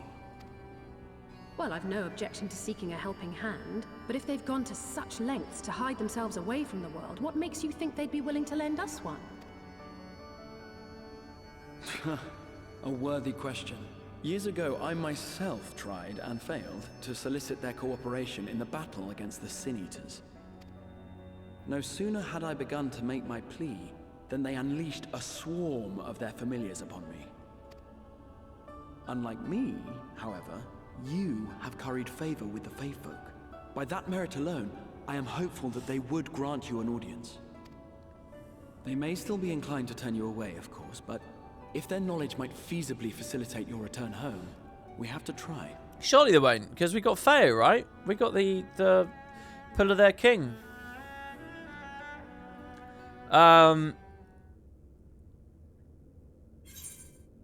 Pretty sure Alpha did something similar in the void. We hit on him. Oh, that's a good point. That's an interesting callback.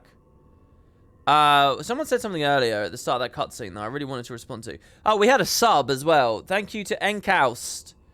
You're the one and only sub of the day. Thank you very much. Much appreciated. Where's the message? Maybe I've scrolled up too far here. Yeah, unfortunately, we don't get to hear the music while we're in cutscenes. The add-on won't work in the cutscene, but yeah. In German, they localized it as fighting over your beloved hero, are we? Oh, here we go. Bijou. From one of the lore books, Cloak of the Nine Lives. The large ears upon this cape are meant as symbols of the echo. The garment itself was a present from Galuf, a token of his belief that powers such as Kryles are individual traits and nothing to be feared. So meaningful was this message to Kryle that she continues to wear a robe of the same design to this day. Well, I'll stand corrected. It is real. Well, to be fair, all I did was doubt. You have proven it. So it is actually canon that they're representations of the Echo. Beautiful. Well, there you go. That's crazy, but they wrote it, so I can't stand in the way of that. There you go. We got a source. Thank you very much. Rain1, thank you for the sub. Much appreciated. Welcome to you too. You can now use Gaboo as your emote. Much recommended you try it out. WP defeated. Indeed, yeah. Right. The Crystal Exarch would waste no time in seeking your help for your stranded comrades. So what is this palace and stuff? Have I been there already? They don't expand the map, do they? The Grand Cosmos, that is the palace we seek, stands on the opposite shore of the source. I'll arrange for a boat to carry us there. Whilst thou journeyest thither, I think it best that I devote mine energies to the creation of white auracite. By thy leave, of course. The process requireth no small amount of time, and should the Numog consent to lend us their aid, we'll need to have a suitable vessel ere long. Holy shit, we're going to go into the auracite then, right? Agreed, then I'd ask you to return the rest of you to meet me in Sullen, and do be prepared for a warm reception. Is that sarcasm? It's an instance. Okay. Urianche still just... Pray join the others in Sullen. I shall turn my thoughts to the auracite and apprise Thancred and Reen of our progress. Oh, and a gift sub there from Rocker. Thank you, Rocker. You really don't have to do that. It's enough that you mod these, man. That's really lovely of you. One of you guys just got a lucky sub. You might want to check. It could have been you. What are the odds they switched the twins auracite by mistake with that plan? I'm still not sure I fully get the idea of it. We'll see as we go on in. So, a grand adventure this is called. I'm just going to walk there. I mean, I could pay for the aetherite, but whatever. Yeah. I'll go to Fort Job and then we'll ride down.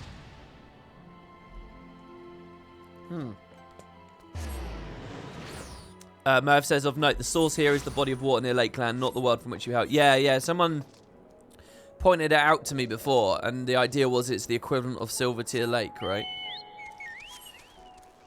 So maybe like the source is like some artesian wellspring of like aether that connects all the worlds or some shit. That's why Midgårdsormr wanted to defend it so badly and Hydaelyn asked it to be defended. Maybe, something like that.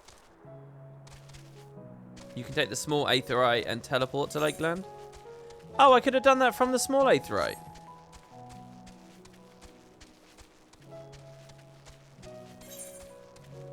Let's cut through and have a look at it. Let's see what happens if I go over here.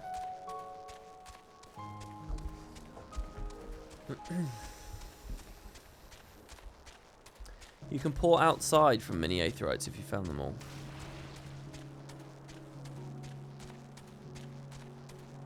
I think I remember that from ages ago in ARR. Unchanging, ever-changing. That's quite a nice name, isn't it? Can't fly yet. No, I can't fly yet. No. What you gotta understand about these streams is that they're just kind of a relentless pursuit through the main story. I mean, I'm not really playing all the other stuff. So here's an idea I have for Endwalker. What if, guys? So what was it someone said a second ago? I can make it to Endwalker's release if I do a patch a day, an MSQ patch a day.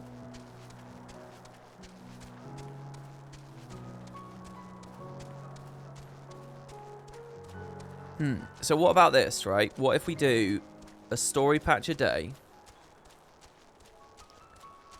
Then when Endwalker comes out, I said I wanted to do Endwalker slower, right? I want to actually beat the side quests and stuff. I want to actually play it. Not like catch up, play it. I want to play it. So what if, for Endwalker, all those streams also include the Shadowbringers raid series, trials series, alliance raids? Is that too much? There's just too much content. I don't know. I just can't get over the sense that it will be boring to watch that stuff once Endwalker's out.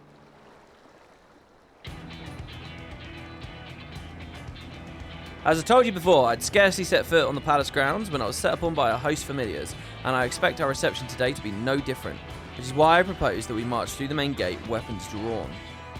I'm sorry, but we're not here to petition for assistance. You can't honestly think barging in looking for a fight is going to persuade them.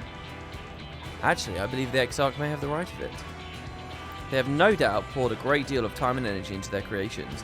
Were I them, I should be most interested to meet those who could overcome my defences. As would any true seeker of knowledge. And there's little we can say or do to convince them to help us if we know nothing of their character, nor less why they choose to hide themselves from the world. But if we can seize their interest, mayhap we can earn ourselves an audience.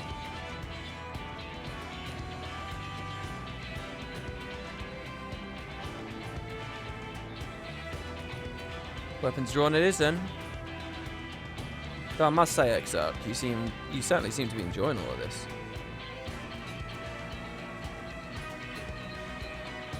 Dun dun. Do I? Well, I will not deny that I enjoy the thought of fighting alongside you all rather than pacing about inside the Crystal Tower. Yeah, we're actually on an adventure with him now. You both seem to be in rather high spirits if you ask me. Not that I'm surprised, your moods invariably improve when Macon's around. Alphano. They're pretty good with the little character acting there. What exactly are you implying? I like that comes from Alphano as well, because he spent the most time with us out of everyone. This is why I like Alphano, you know. He's not a fanboy, you know.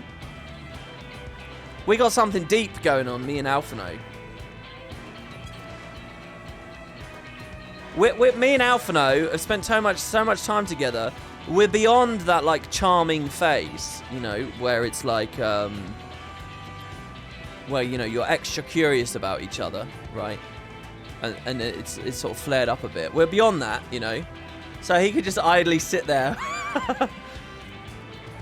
He averted a calamity, and the light which seemed destined to consume him has been extinguished. It's only natural we'd be pleased to see him.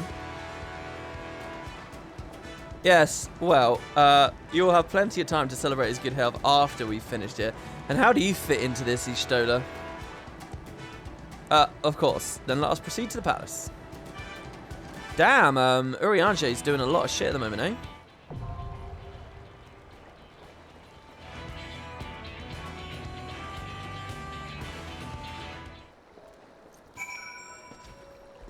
What's this? If I start with 5.4 on Friday, that puts you enough behind the viewers' story progress that they could watch you on the side without getting spoiled. Yeah, I mean, that's a thing as well. Wait, is this a dungeon? Straight up, we got a dungeon. Oh my god, I should have guessed with all the people here. Oh! Excelente! And we got the new rewards as well. What happens to these when the expat comes out? What happens to them? Do they just go vanish into the ether? They become poetic. Does the cap to poet exchange or anything? Did that go over the cap? Oh, I can turn them at my own leisure.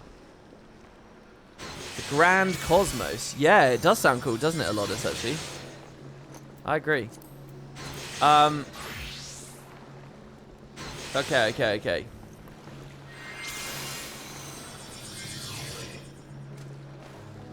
I'd argue the order they appeared in is how much Macon loves them, so it's awkward between them. Yeah, it's funny because Graha and Alice both kind of stepped up as characters at the exact same moment, right? After the core game, they did the Crystal Tower series and they did Bahamut series. Crystal Tower had Graha, Bahamut had Alice. And yes, Alice did predate it very briefly. She was in like a couple of cutscenes, but you know, even the Coils story itself pretty much says, "Hi, we don't know each other. Let's embark." So yeah. Right. You have until 6.2 to convert those tomes. Oh my god, you get ages. I will be swept away by one of the bosses. Squad up. Can I join for the dungeon, are you full? Oh, alright, right. Yeah, I need to invite people, don't I? So we got 2 people. Here's how I'm going to do it, alright? First people to stand next to me, get in. Alright? So you're racing. First people. So I'll see your enthusiasm. Oh, shit. I think Loon got it, then Encore Rising got it, and then Cow. But I think Cow, I think you miss out, don't you? Yeah, I think he misses out. I'm sorry, Cow. We have to kick you, because it's a dungeon, right? Is it a trial or is it a dungeon? What is it? It's a dungeon, isn't it? Yeah, sorry, Cow. Holy shit, the gap closed, yeah. It was a test of attentiveness, alertness. Right, I'm missing... What was the... Oh. Yeah, so what do you guys think about Endwalker? I don't know. Should I just keep focusing on Shadowbringers stuff at the time? I mean, the other thing is I don't want to stall too much, because I also want to kick up the ESO shit. Oh, well, whatever. Whatever. Let's just play the game, shall we? Alright. Yeah, bye-bye, Cow. Sorry, Cow. Long ago, on the far shore of the Source, a great palace was built by the elves. What the shit? The Grand Cosmos.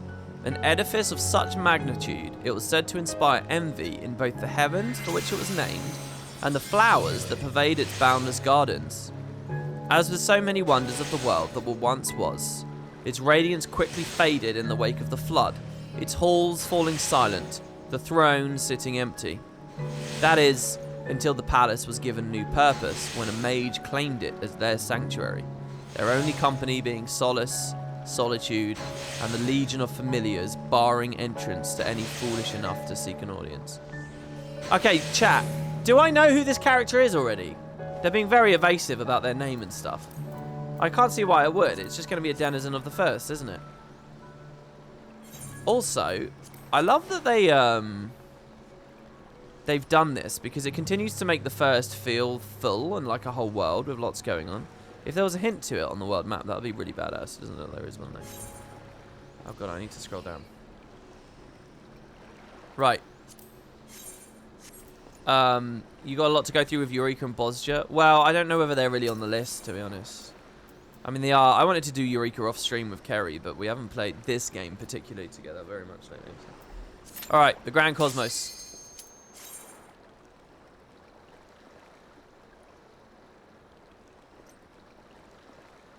You have not met the character, but you have seen it. Ooh. You know the name. Graha said it. Okay, what was the name?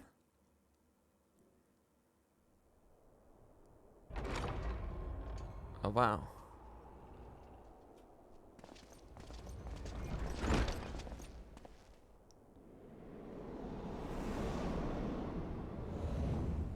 Oh my god, it's a Uta and Yensa, isn't it?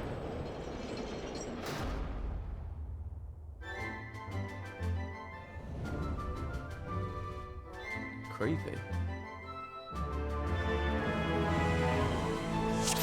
Grand Cosmos. You like the extra trials in Shadowbringers a lot? Well, yeah, people spoiled yesterday. It's ruby weapon, isn't it, at least? So I assume, and I think I've heard diamond weapons in this game. That's quite exciting to me. Is there emerald as well? That's quite exciting to me. I don't know what its connection to the story is, but that does sound quite fascinating.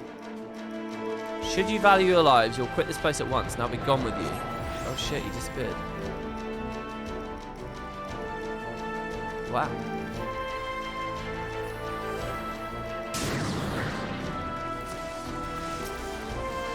I'm going to try wall to wall immediately, because why not?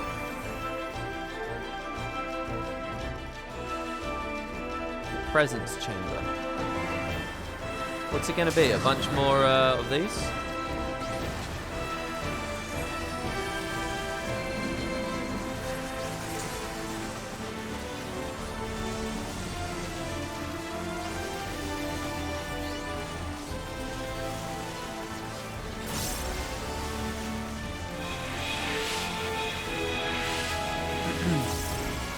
Can I knock you down? I can.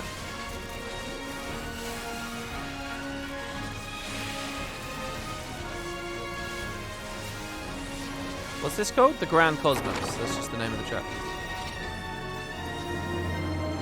Oh, the brooms! Look how they make a mess of my floors. Swish and flick.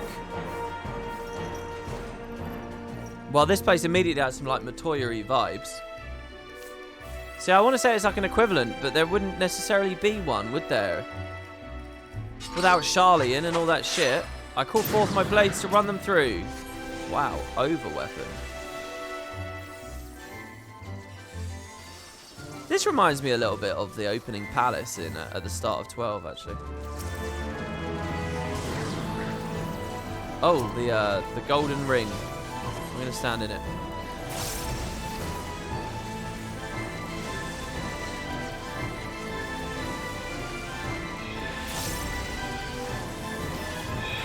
Delirium here. Sorry, I probably pushed that cone on everyone in a lame way there.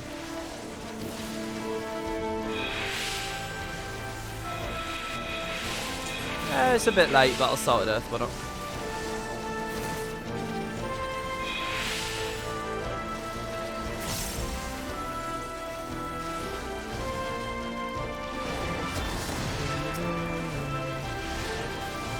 Once again, it's a patch that opens immediately with a dungeon. I always like these ones. I noticed it straight away in Heaven's Ward.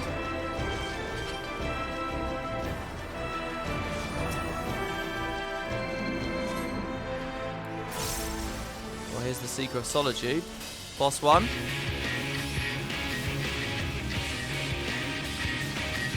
Shadow Bolt.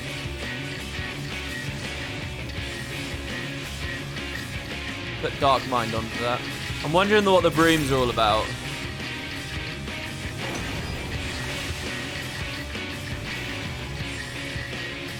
Tribulation. Come, my lovelies, there is filth that wants for cleaning. Oh, do we need to attack the brooms?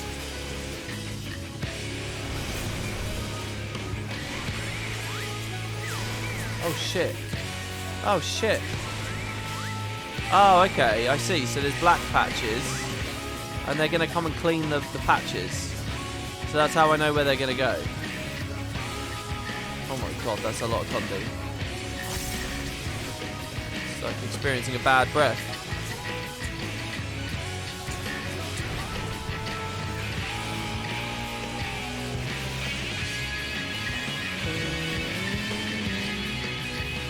Dark Mind is available again. What I can only assume is the Tank Buster. Oh shit, I never... Immortal Anathema.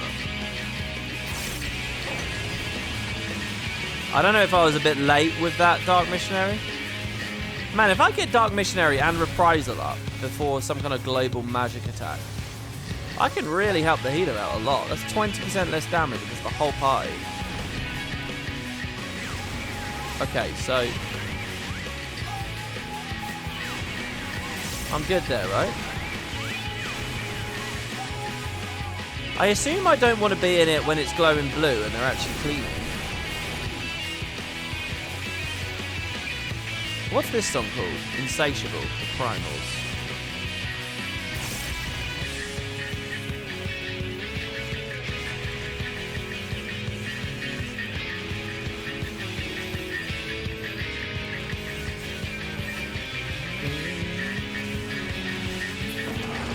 Nice. Down you go.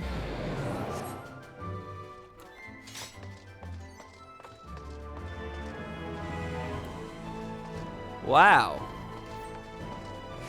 Whoa. Do I want this?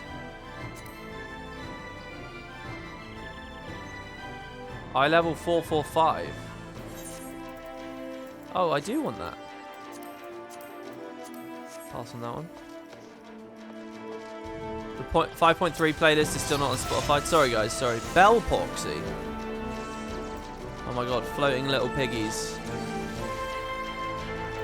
This one is losing aggro. I'm going to provoke it.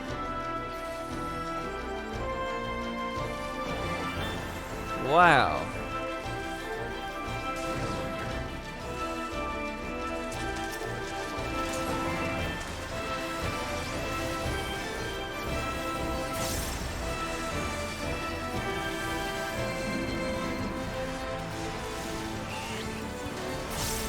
I can't keep going, right?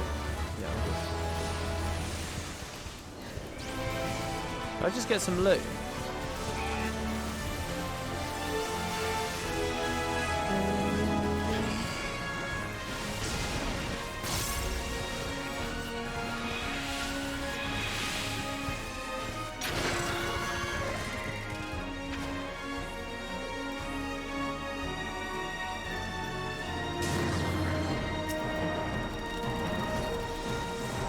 Oh, is someone asking for tank advice there?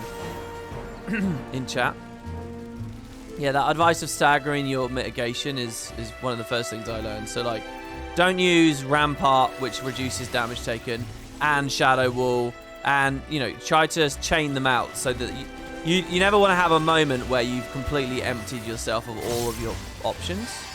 You want to just slowly have them rolling out. You'll see I sometimes fuck that up a little bit, but... You know, try to create one long chain. Did I just eat an AoE? I did. There's very subtle little AoEs on the floor there. So here I'm going to reprisal first, but not Rampart. I'm going to debuff the whole group. And then when that just about runs out, that's when I would Rampart. I'm not actually going to do it at all, because they're all going to be dead, but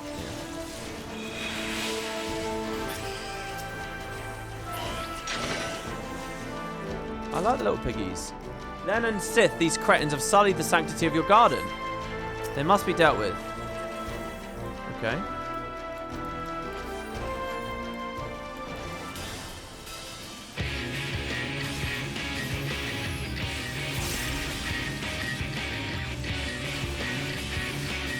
Storm of colour.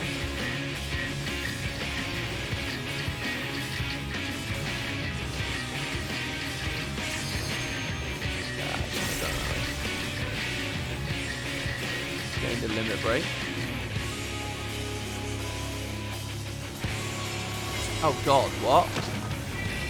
How was I meant to know? Oh god, there's a seed. What do you want me to do? Oh god, I don't know.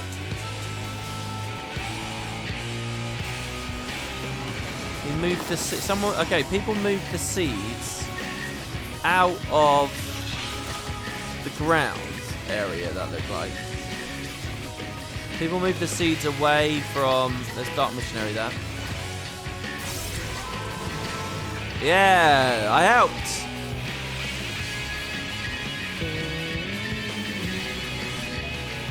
Oh, too far winds.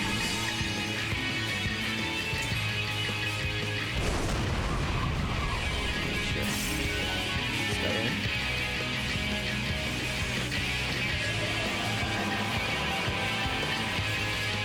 We'll go for Delirium now. Ode to Lost Love.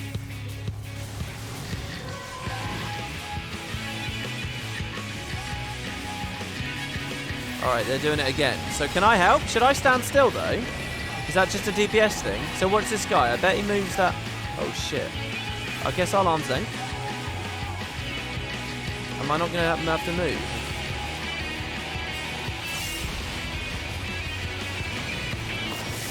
Oh, I think it had expired. I think it did it too early. Oh shit. Oh, now they're dead.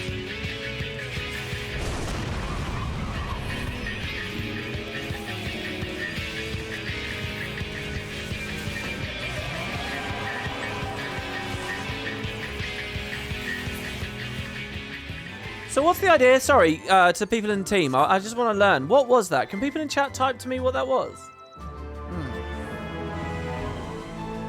On the also, there's a prediction. On the final boss, will WP burn? This boss is a good example of how SC balances boss around having a similar amount of range and melee classes. There's always 2 safe spots for 2 melees, 2 for range. Seeds sprout into adds if they get on the green. Don't let a seed hatch on the green floor. They bloom if they're left on the grass. WP, I saw you were talking about FF11 in yesterday's VOD, but no one mentioned it. 11 still gets... Yeah, everyone mentioned it. Everyone said that it still gets story content, yeah. Sorry to repeat this, you missed it. No, I didn't. I think I talked about it out loud at the time as well. There was a flood of messages about it. Yeah, no, it's no worries, it's no worries. Okay, so it really was just keep the seeds out. What do the ads do if the ads come up? There's a wind blast on the second one, so you need to account for them being pushed. Oh, I see. The wind's going to blow the seeds as well. I see. Okay. They spawn and you have to kill them. Okay. The garden's ruined! Ruined! Mark my words, you will pay. I want to stay out in the halls. Holy shit. The vibe of this place, this is what I thought the first was going to be entirely like, by the way. This is like that super Disney fantasy kind of vibe, you know? The Divine Sphere.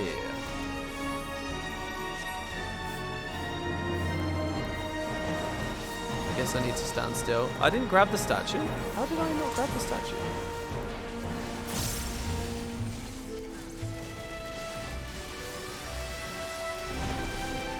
Oh my fucking god, the numbers. Jesus Christ. I need to get the fly text smaller again, I think. Swisheroo! Sorry to the healer there. Probably should have popped a bit more. I really need to play healer. I have a good sense of what tanks do now while I'm playing a DPS, so I know how to sort of help. But I need to get a better sense of how a healer interacts with a tank, so I know how to sort of help when I'm playing one of those two roles. You know, those are the two major things. That's the one major thing I still got to play. I get a good sense of what range DPS does. I get a good sense of what tanks do. Melee DPS does, but just that's the last piece that I'm really not very good at. Like here, for example, this pull. I was rambling, so I didn't Blackest Night early. I want to get a really good sense of exactly how annoyed that healer is with me right now, you know. So fucking hell, other tanks would have not taken this much damage. Can you let me DPS please, bro? That's kind of what I'm guessing the feeling is, but I haven't played it myself, so I want to get a sense, you know.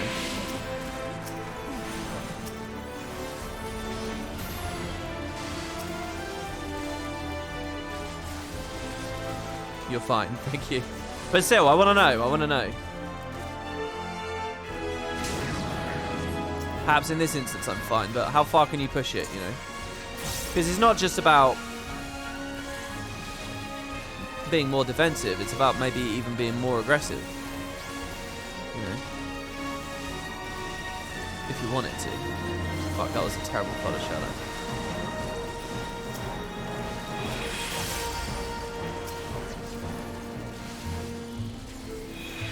A bunch of knights. Sir Hanmouth and Sir Finneber. Get some Ishgard vibes here. Well, the fact you can only weave one plunge is super annoying. I'm so used to double weaving now. Do you guys remember when I was at Azizla and I was asking you guys like, oh, double weave, blah blah blah. Honestly, it was brutal. Before I started running Clippy, it was so brutal. The combat went from like a 3 out of 10 to like a 7 out of 10. I've gone 3 and 7 again. But there's a huge difference in how playable this was. Oh wow. I see you cannot be dissuaded from your misguided path of pity. Oh wow, the ballroom. Would that I could dance so wonderfully, alas.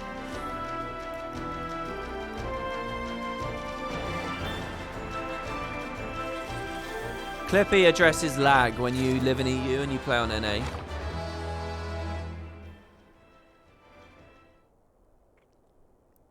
Like it stops lag affecting combat so much. Right, okay, well, hopefully you guys have got your predictions in. You have sullied these halls long enough.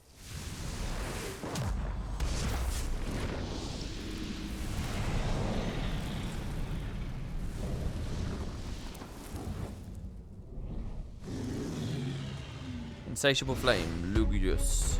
Holy shit, it looks like I am going to burn. If you play above 30 ms, your game doesn't work as intended. That might look like a trolly jokey comment, but I read a lot about like how Japanese devs really do, and Square Enix in this instance specifically, really, and in fighting games is a big thing. Because they have a lot of people on a very small area of the world, you know, and they make for their own audience, and they do expect you to have basically no latency.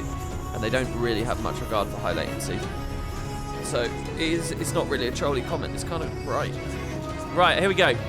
But we had a whole conversation about what their expectation is of the balance of sun. Thank you for the sub. Here we go. I'm not going to plunge. Look at that opener. Damn it, salted earth. Oh, I should have lived in shadowed straight away. Scalding left. Scorching left. Okay, that was pretty clear which way he was going with that. Let's get the shadow up. Otherworldly heat. We don't want to stand on top of each other. Oh shit. Oh, I got a vulnerability. That doesn't count, does it? Mortal flame? Oh, I have a mortal flame. Until they've burned something to ash. Oh shit, I'm not even attacking him anymore. The mortal flame intensifies. I'm gonna hit a sofa. Burn the sofa, not me. No, come on, I was close! How fast do you... How far... You expect me to solve these puzzles so fucking quick? This is bullshit. I go into this with no explanation, no understanding. I just got to figure it out while trying to maintain some uptime. Ah, I think I figured it out though. Culling blade. Sorry. Why the fuck isn't he aggroed on me, bro? I have stance on, don't I? Sorry to the machinist that just died. Otherworldly heat. Okay, that one's burning. Oh shit. Mortal flame. Alright. I can do it this time. Just burn this straight away. Oh, I was so close. Oh, if I just figured it out a little bit quicker. That's bummed me out, that is.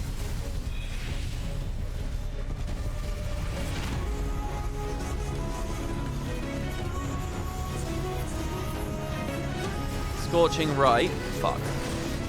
Yeah, I should have anticipated that. Fire's domain. Are you fucking serious? What is this? What is this icon on me? Should I break the should I stand in between? Can I obstruct this shit?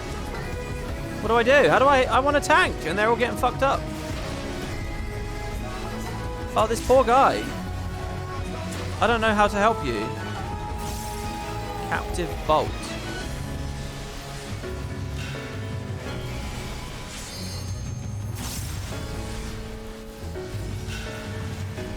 Otherworldly heat.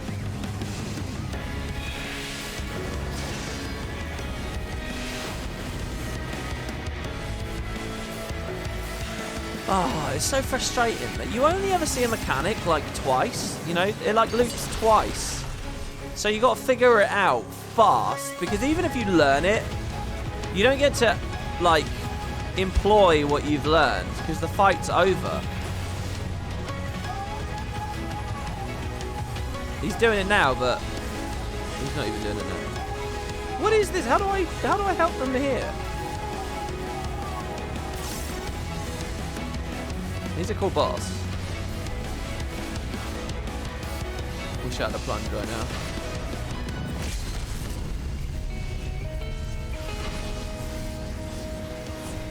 Oh, that's the final boss already, right?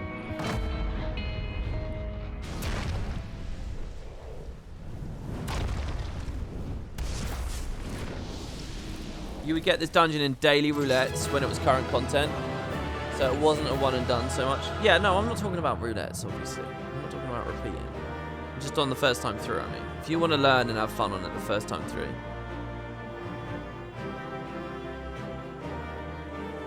That indicator is telling you to get away to reduce damage. Yeah, it's why it's taken so long to get JP devs to roll back netcode in fighting games, because a small country with good internet, they think the old delay-based netcode is good enough. Yeah, that's what I was reading about, that there was a huge thing going on with that. Let's pass.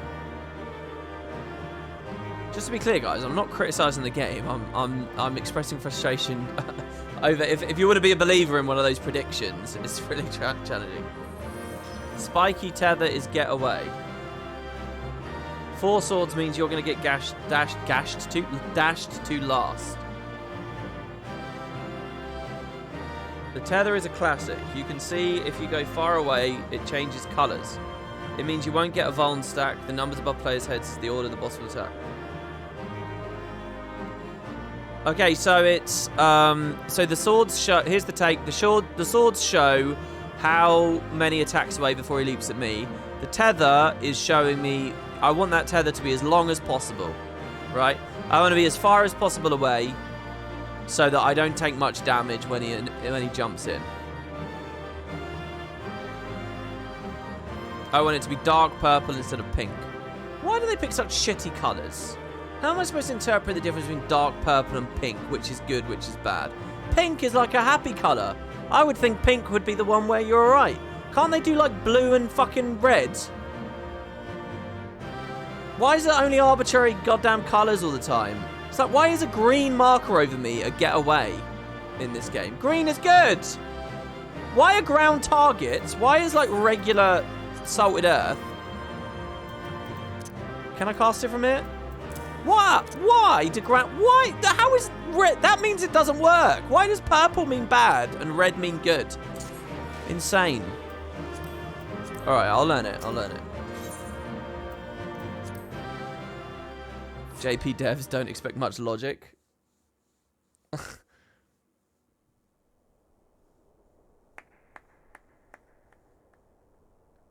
No, blue and red isn't arbitrary. My fiercest familiar. Green and red isn't arbitrary. Alright, it's pretty well understood. Like, you think about like traffic lights in real life, alright? Red is generally bad. Red is generally stop. Red is generally, you know, not good, alright? Red is generally the colour of errors. Don't tell me that's arbitrary. That's a pretty standard cultural thing at this point, alright?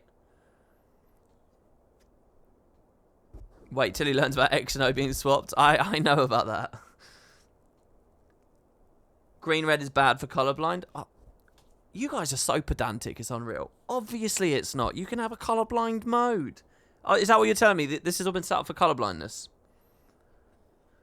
All JP devs are colorblind.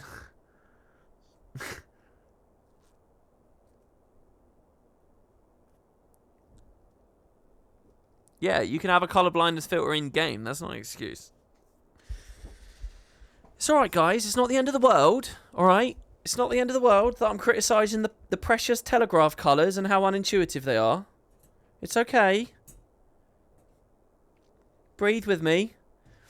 That was my fiercest familiar. Impressive. Hello, who are you?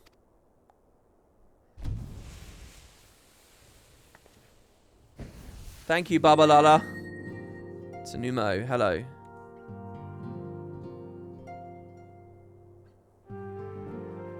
Strummer, you walk on eggshells.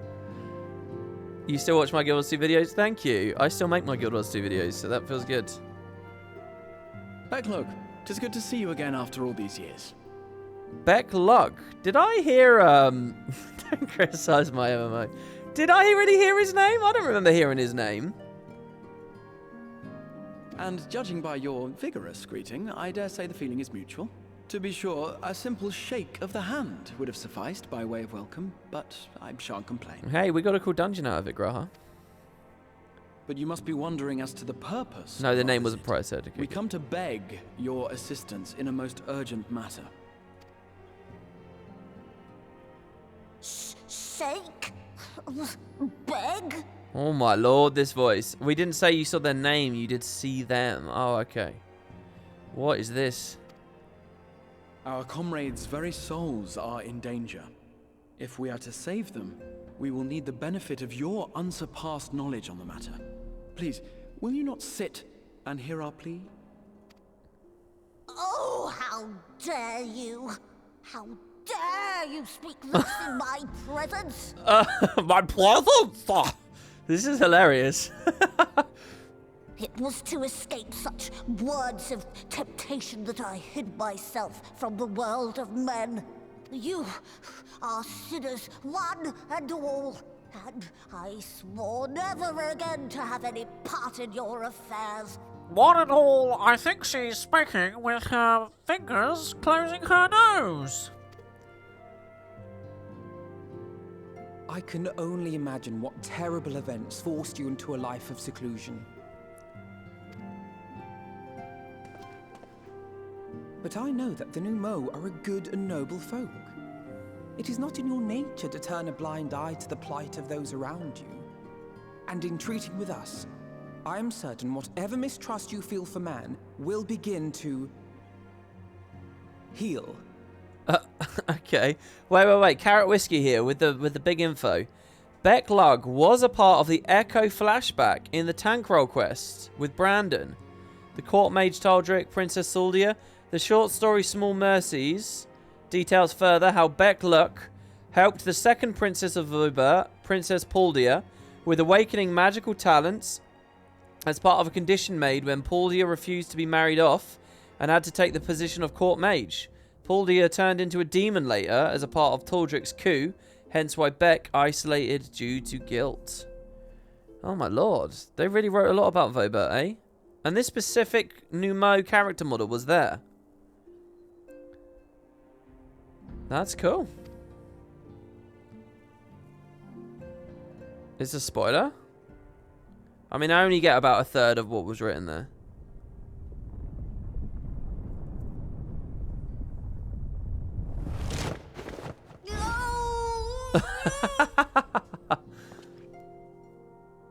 Oh God. If you will not be satisfied, I suppose I could listen. After all, there's no harm in just... No, I mustn't. Not again. That damn court mage seemed to have the best of intentions too, and countless innocents died for my naivety. Oh, you know not what you ask of me. What horrors my knowledge has wrought. So this is it. This is what you were just talking about in chat.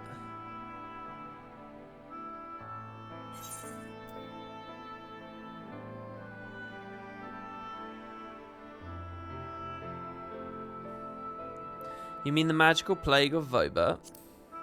Let's say we do know. I get extra dialogue because I did the tank quest. You know of the plague? Then you know how dangerous soulcraft can be. Instead of saving your friends, you risk damning them. Are you sure you're willing to take that chance? Well, what else are we going to do? They're already endangered. No. No.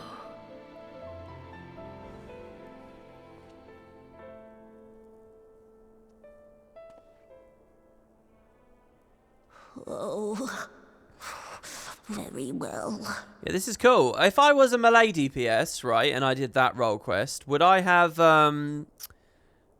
is that going to, like, come back in some way, another thing later? Or is it, am I just lucky? I will hear your petition, but that is all. And I expect fitting payment for my troubles. Troubles? Commensurate with your contribution to our cause. No more and no less, I promise you. With that settled, might I impose upon you to join us at the Crystarium? I'm afraid the nature of my friend's predicament calls for absolute secrecy. I like how quickly he hurries us ahead of the idea of, paying.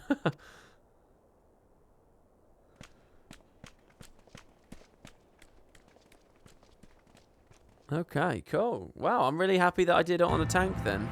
We get that Brandon connection. There you are. The others have gone ahead to the Crystal Tower of Beklug. For the record, I truly wish we hadn't had to resort to using such words when treating with them. Have I ever sought to convince, not compel? Yeah, I cannot deny that part of me is glad Urianger shared his knowledge of the Numo with us. Had he not, Beklug wouldn't be here. Speaking of whom, we should hurry. To keep our guests waiting would only add insult to injury. Wow, they give you like fuck all XP, eh? It doesn't matter because I'm 80, I know, but still. Was that like 400 XP for the quest? You may now enter the Grand Cosmos with a party of NPCs. Oh, I can do it as a trust now. Right, because that's like a feature, right? How do I look at those? What did it say I do?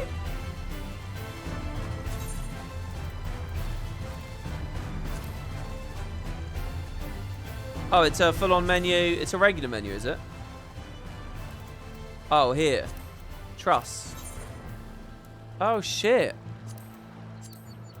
So, does it change the party members available or no? No, everyone's available everywhere. Oh, insufficient level. Oh, wow.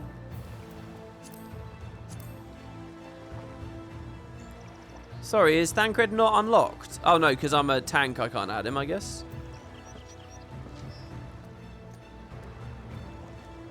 The Exarch's not here, though. Reen is, however. That's strange. What about Lean as well? Oh, she's called a sorceress, not a black mage.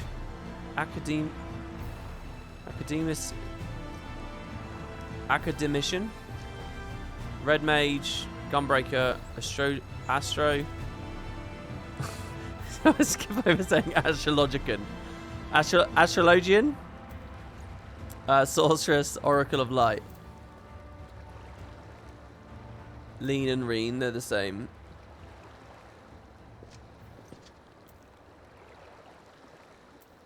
Right, okay. Right, well, we're not going to be doing that, but yeah. Alphano looks like he's ready to leave you behind. We mustn't dally here any longer, Macon. If Beklug is to hear the truth of our travails in the first, you of all people should be present.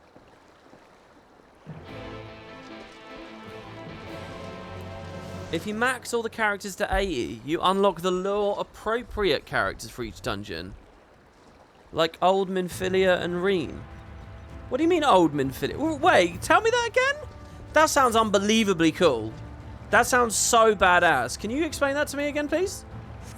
Or in a fuller way?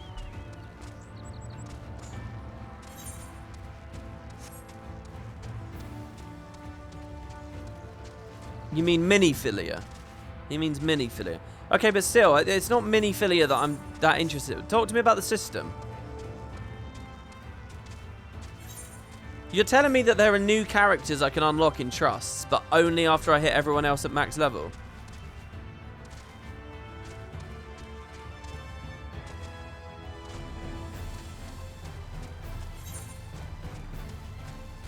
They're just skins. You just get skins of their old appearances. How many are there?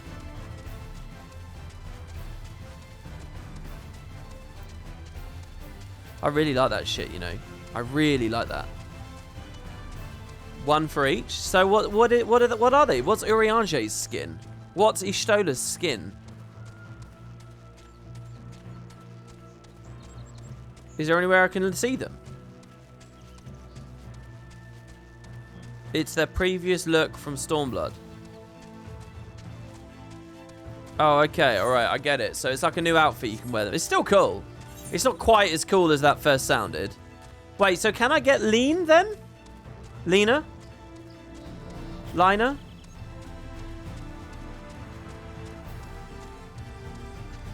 Someone's saying up there that you can get the Exarch back as a party member.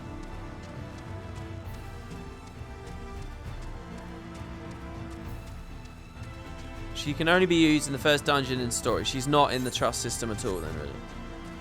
Okay, she's not. Okay. Alright. It's still cool. It is still cool. I like that a lot. It's like, you know, heroes in Guild Wars 1. You can unlock the new outfits and stuff for them. ArenaNet just did that in like the challenge missions or whatever. Tying it to like a whole progression system is really cool too, though.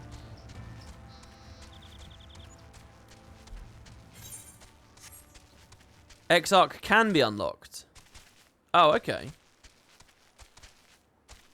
And there's an extra trust NPC in Endwalker. Yeah, what are they doing with the feature in Endwalker? Is it like Pokemon where they'll just like do a cool thing and then abandon it, or do you think they'll keep going?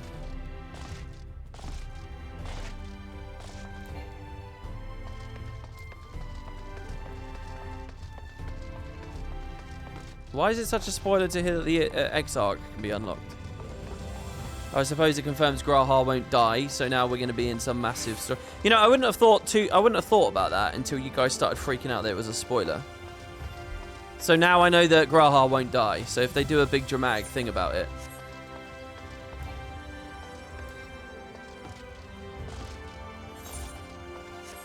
Yeah, I don't know. It's always people are obsessed with this fucking conversation. How are people not bored with? Oh, I don't know. Exarch being in trust isn't a spoiler, the reaction was worse. Yeah, I know. I can't believe how... It's so weird when people do that all the time as well. It's like if you're telling someone the plot of The Sixth Sense and you let it slip that Bruce Willis is dead the whole time. You know, if it's in the middle of a massive conversation, it might go unnoticed. It might not be obsessed over it. The person might not think about it. But everyone freaking out going, oh my god, it's a spoiler! Then the person's never going to forget, you know. It's like you do the damage a lot of the time. I'm not saying that's just what happened there in chat, but that happens a lot.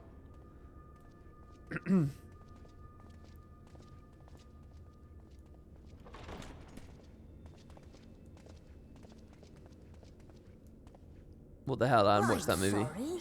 You mean to tell me not only that the return of night was your doing? You lose a mind blow, but you gain a much greater appreciation of the whole film if you go into it knowing that from the start, so it's fine. You don't entirely lose things when stuff is, so to speak, spoiled, right? Spoiler is a bit of a misnomer, really. It's just going to recontextualize your experience of the media. And you'll appreciate different stuff. You'll see how they're crafting a story as it goes. I think that's valuable too. Not to mention that poll that I mentioned.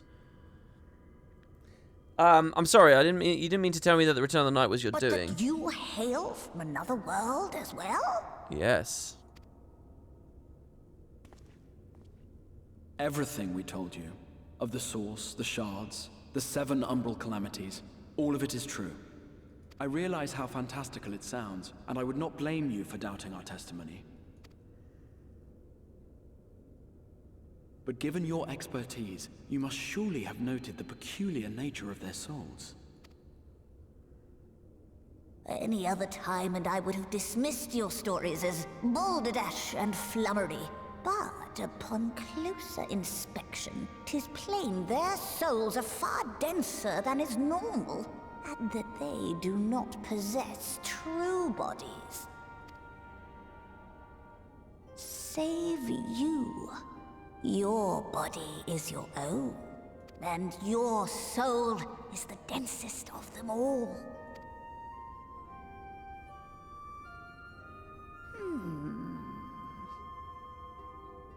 As I said before, were it not for their heroism, the skies over Norvrant would still be awash with light, the realm yet at the mercy of Vorthri and the Sin Eaters.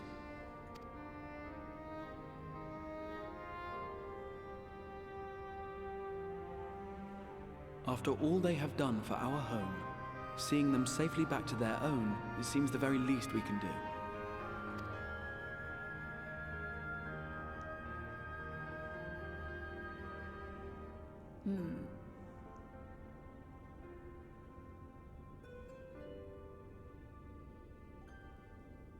Your tale is intriguing. Yes, very intriguing indeed. Simply to hear it is fitting payment in itself. As for your friends, well, that's I handy. cannot agree. Their valorous deeds on behalf of Norvrant are deserving of recognition, of their own fitting payment. You will help us then? I will, I would see my knowledge put to good use for a change. I do have one condition, however. I am not the spry young Numo I once was. As such, I will require assistance in my fieldwork and testing. It would be our pleasure. We'll be laboring for our own benefit after all.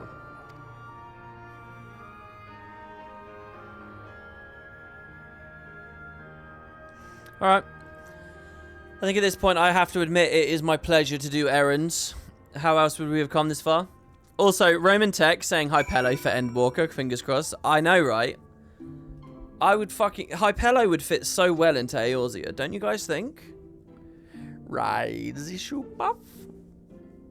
Oh, they'd fit well. Hello, Ishtola. Did you happen to notice the magic brooms strewn about the Grand Cosmos? Uncanny. Yeah, I noticed them. I it made me think of Matoya. What did you think? Sometimes I forget we're not truly here in the first. It'll be good to be whole again. It's like for them, they're dreaming, you know? It's like an incredibly visceral dream.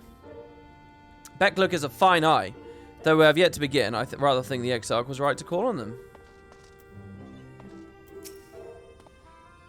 I mean, I would feel really kind of freaked out, actually, if I was Alisei and Alphinaud and so on. Like, worried about the physical state of my body. Let's say someone goes... Let's say Tataru has, like, one of... What's that thing where someone, like, walks about in their sleep and you wake them up and they become murderous? Have you guys ever heard of this thing? You got, like, a totally normal, regular human being, but they're a sleepwalker. And if you try and wake them up, then they go mental. No... Yes, sleepwalking, but it's like a specific thing. Being a psychopath. No, it's like people do it unconsciously. No, I don't think it is a myth. I think there's stories of it happening. Isn't it? It's a very convenient myth. Yeah, I know. It gets people out of jail or whatever. I swear that's a thing. I can't remember the name for it. Anyway, let's say Tataru does that, right? Okay. Let's say, look, the fact that no one in chat knows what I'm talking about, I'm not going to let that dissuade me. It's definitely real. Let's say she does that, and, you know, like, Rambrose. Well, Rambrose is probably a bad name. Who else is there? The Hoary Boulder. Hoary Boulder's like, Tataru, what are you up to? And she goes, and he runs away, and she gets a knife, and she stabs the hell out of, I don't know, Alphinaud's body, right? What happens? What happens? Are they vulnerable right now? That's what I'm trying to say, you know? Do the hiss again? It's like a golem hiss, isn't it? So I'd write a little story about that, I think, maybe. You know, maybe there's jeopardy. Somebody kidnaps one of the bodies, and you got to find it.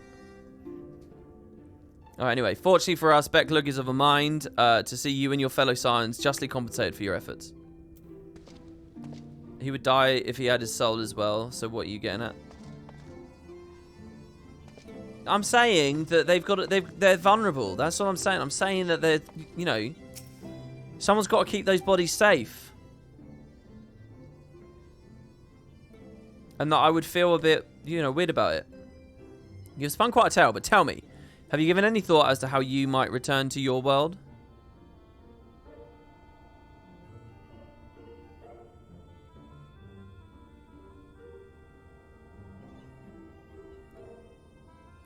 Why Orosite, you say? An intriguing proposition, but one which fails to account for the present state of your souls. They have become highly charged, likely as a consequence of having maintained tangible forms for so long. In such an energetic, unstable state, there's no telling what could happen to their souls within the Orosite. They could very well become immutable to transference, never to be restored to their bodies. Then, would it be possible to force our souls into a state of dormancy prior to transference? In theory, yes, but the soul is not a candle to be snuffed out and relit on a whim. Well, that sounds ominous. What exactly would rendering our souls dormant entail? In order to maintain a corporeal form, your souls constantly draw aether from your surroundings. The process must be halted, and the resulting surefit of aether removed. Your minds would ultimately be separated from these faux bodies of yours, rendering you incapable of interacting with the world around you. A cruel fate under normal circumstances, but one which will be rectified upon your return home.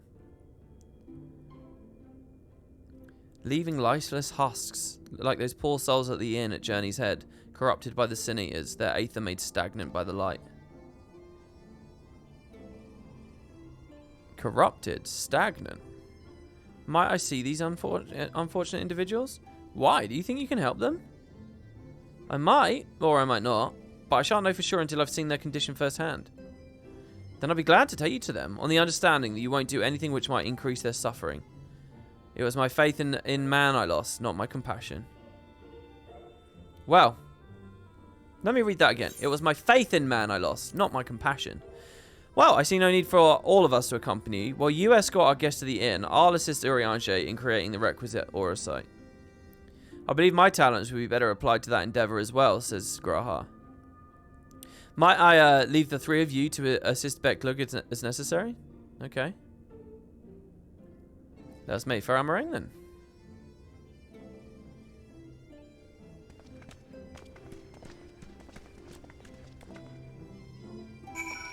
Okay. Bye-bye, Stella. I like this thing where the people who are staying stay for a chat afterwards. The people who are leaving just move on.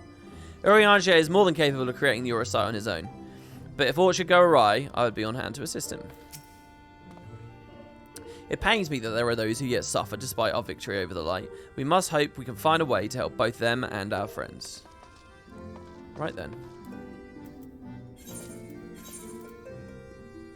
A welcome guest. Why do I feel like there was a quest called an unwelcome guest at some point? I'm going to love the story coming up. It's been a long time coming. You know, my mind drifted in that cutscene there, and I was thinking about Sid. And do you know what I was thinking that I wish Twitch chat had told me? Well, I don't know what I wish had happened, actually. But I sort of wish that during the Alexander and the Omega stories, it had been impressed upon me that it was building to, like, this huge fucking moment. Like, I was thinking about Sid, right? And Sid and Nero. When Nero was pushing Sid to become a proper inventor again, to untether himself and to, like, you know, put his genius to the paper. Wow, that was a weird sound effect. And I was thinking, like, now when I think back on that, that's a really cool scene because I know that it is ultimately going to lead to something insane in 200 years and it's all going to roll in. But I just had no conception that we were building to a thing at that time. And I was sort of thinking, oh, I wish someone had dropped a little comment saying, WP, this is going to become a really big part of Shadowbringers or something, I don't know. Just so that I knew to keep it in my mind and for it to grab my fascination, you know. Not that I'm mad or anything like that, or that I expect anyone to do anything, but that would have been cool.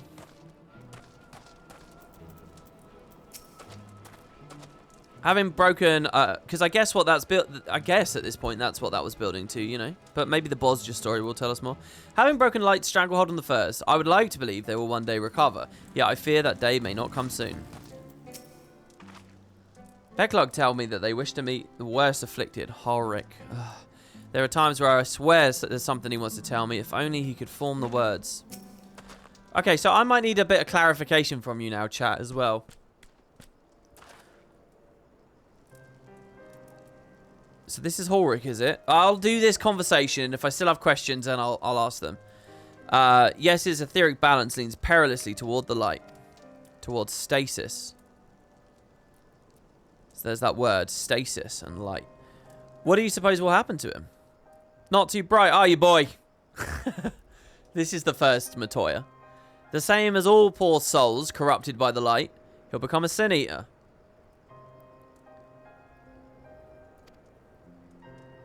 I thought he should just stop moving. You don't know that. We've defeated the Wardens and banished the light from the night sky. Ulrich was completely unresponsive before, but now...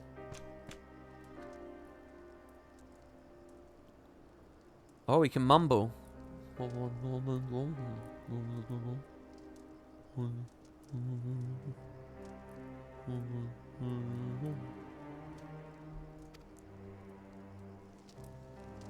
Then perhaps there is yet hope.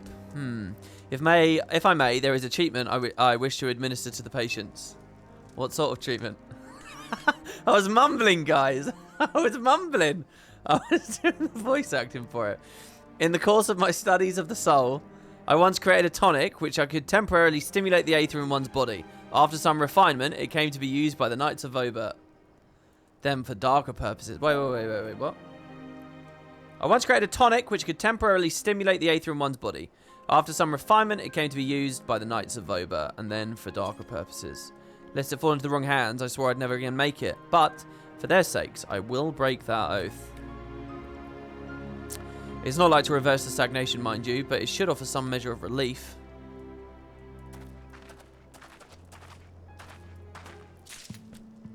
Okay, right. So, here's my question. Question 1. Does Ulrich have a soul? I think the answer is yes. Right? I'm gonna. There's a lot of questions in a row here. I'm looking for some real law nerds in chat here. Does this unit have a soul? Does he have a soul?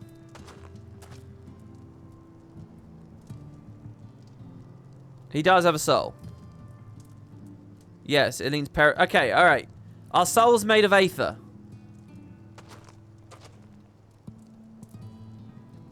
Someone redeemed emo only chat right here. Souls are made of aether. Is a person's entirety... If I describe a person, is it aether plus a soul? Is the soul like an extra core of aether surrounded by other aether?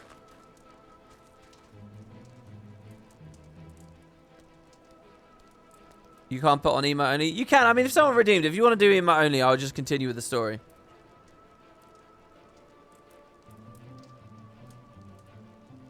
If you did the Evilist raids, you'd get the answer to this. I did do the Evilist raids, and I don't know the answer to this. It's a body made of aether, and a soul also made of aether in a different form. Okay. Both can become imbalanced, right? So here's the question. What about Ulrich is imbalanced? Is his soul imbalanced? Is his body imbalanced? Is there a different result? Is it both? It's all imbalanced.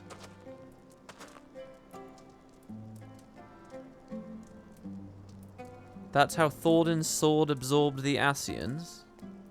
What?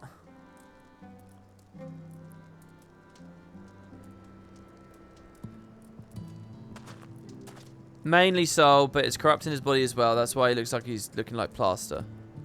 If his body was imbalanced, would he fall over? It's complicated lore, isn't it? Why hasn't he fallen over, guys? How is he able... Look at this core strength. I thought he was imbalanced. So that's my question. How is he able to sit up like this for so long? I mean, we've been talking a good, like, 180 seconds now. 200 seconds? And he looks very balanced to me. So I don't understand... what you mean by unbalanced? Okay, Thorden said something like, even an Ascian soul is just aether a primal can use. Yeah, okay. It's because he doesn't have a gamer chair.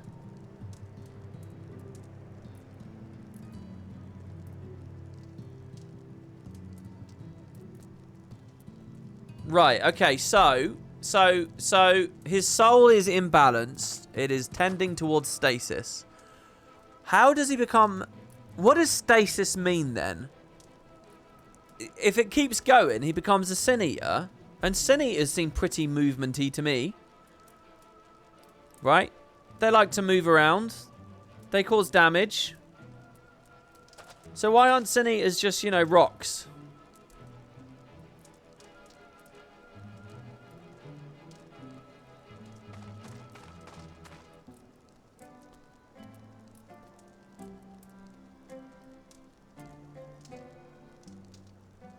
Fall 3 didn't move around a lot.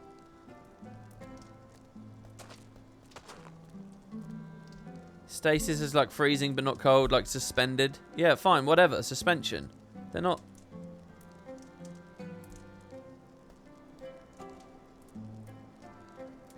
Unchanging.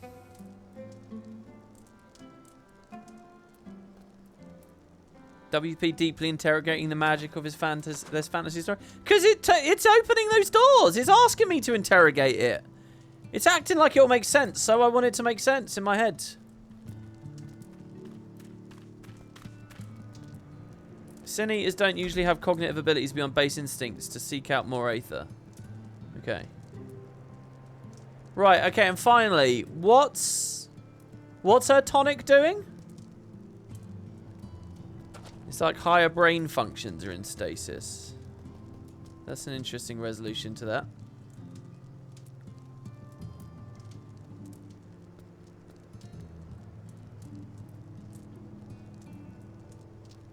It's a stimulant. Okay, so how is the stimulant working? I thought in the raid series I needed to summon and break a primal to get to re-accelerate aether. It's like meth.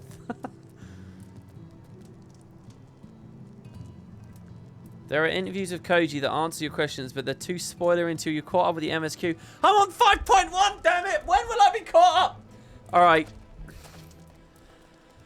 Okay, let's keep going. What do you want me to do? Soul tonic. What's the description here? This potent tonic is invented by Beglug. He stares blankly at me. It would seem the tonic has had no effect. It's said to revitalize the soul, both figuratively and literally.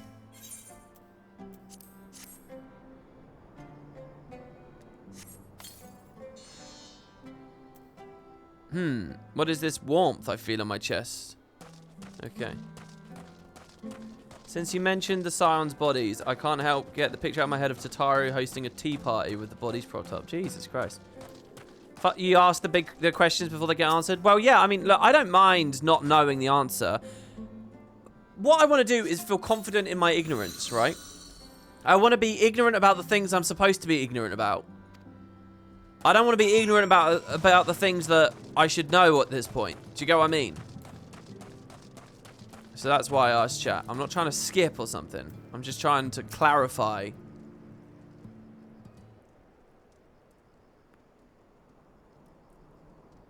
Keeping within the basis of the patch, the point is they're bringing up is that they're meant to make you question previous knowledge and ask the questions you are asking.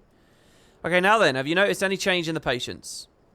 The one really important clarification from you guys there is that that a soul is made of aether, because I thought of the soul as a separate thing. I thought aether made up the body and a soul was like on a different level. Some story earlier had given me the impression that souls were distinctly different from aether, but I guess not.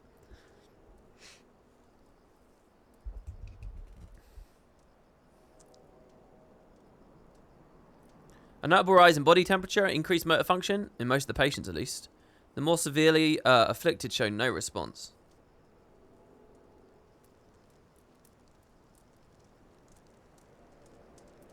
Evilist Raid explained that both memory and soul are aether. Memory is aether? What the fuck is... When did it do that? When did Evilist Raid explain that memory is aether?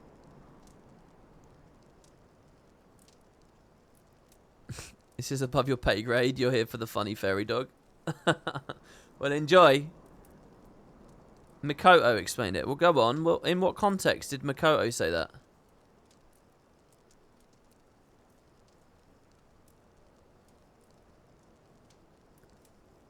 As I feared then. 'Tis true with the restoration of night, the corrupting influence of light will no longer grow. And yes, their bodies will naturally return to equilibrium given time. But this holds true only for their corporeal aether. Wait.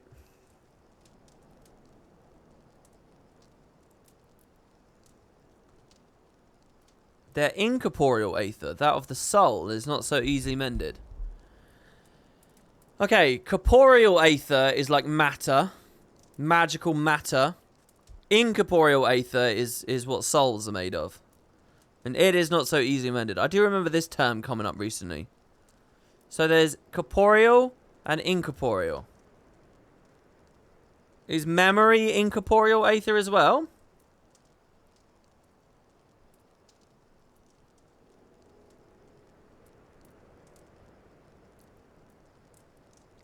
No idea what Ardbert was made of when he was following you around. People who literally only see aether couldn't see him. Well, maybe the people who see aether can only see corporeal aether. Maybe the people who see aether, like Ishtola, maybe Ishtola only sees corporeal aether. Maybe she doesn't see incorporeal aether.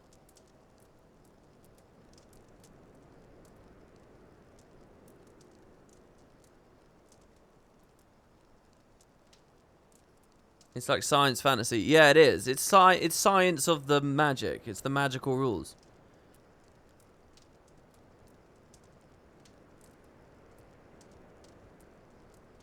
Yeah, the only thing that could see Ardbert was, like, vaguely, that guy in Amarok.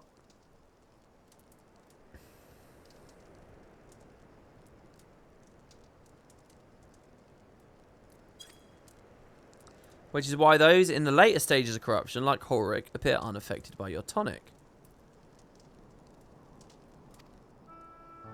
Precisely. So you can fix his body, but you can't fix his soul. You can balance his body, but not his soul. So in the raid story right now, we can fix that shit, because that's corporeal aether. But we can't, we can't fix the land's soul. But there is no land soul as far as I know. The boy's soul is too far gone, and his mind held together by the finest of threads. There is a chance he may one day recover, of course, but it could take years, decades even. By the gods, he could wake himself to find an old man. A fine reward for his persistence, the opportunity to mourn the life he never had a chance to live. No, there must be something we can do. Look, I realise this is not why we petitioned your aid, but do you think it possible we can find a way to hasten their recovery? Maybe. Should I do a voice?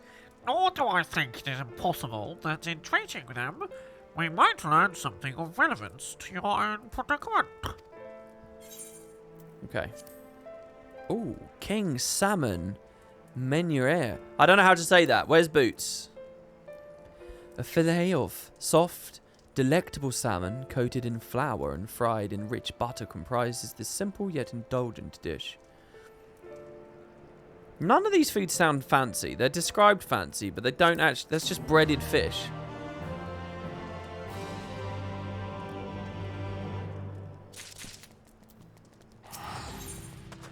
Beglook is ready to speak of the metaphysical. Good for the soul.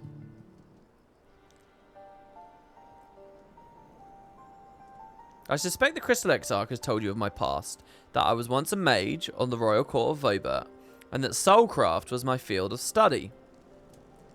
The tonic you administered to the patients here is one of the fruits of my labours. I hope to do great things for the kingdom. But in the end, my knowledge brought only suffering, a plague the like of which none had ever seen. So hold on. Here's my next question.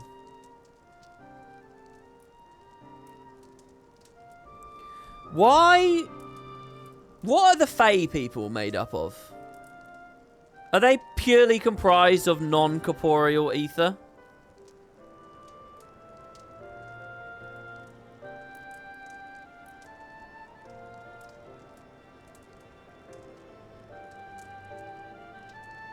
Because they're dead, yeah?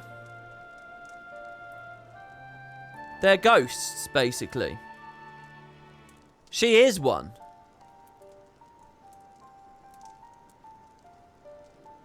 They are corporeal. Only the pixies and the Fawatha are dead. But these guys are immortal, aren't they? I thought all Fae people were dead. Numo are only Fae in name.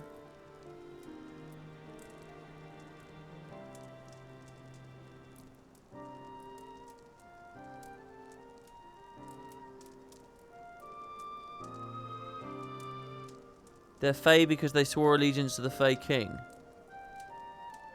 Right.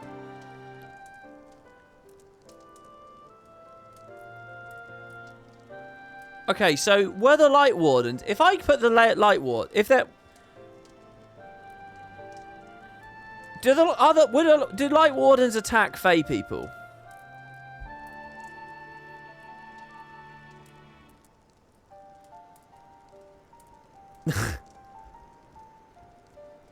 Do light wardens attack Fey people? I got the impression that they wouldn't. Oh yeah, I guess Titania, yeah, became one. And then they locked it in the car. Well, I got the sense when I was out in Ilmeg that they was just sort of chilling out, you know. That all the normal people died, and then these ghost people just went to live there afterwards. Titania went out of her way to fight a Light Warden and become one. I didn't get the sense that the Light Wardens wanted to attack the Fae people because they were like ghosts or something. They weren't made of corporeal aether. So all of that's wrong. Fae are just powerful in magic. They could misdirect the Sin Eaters away. It's just because they're not easy prey. Right, okay. Right, okay, so good. Alright, so they're all corporeal. They're ghosts. Are ghosts corporeal? Do ghosts have corporeal aether? A ghost? I thought a ghost was an untethered soul. It was only a soul at this point.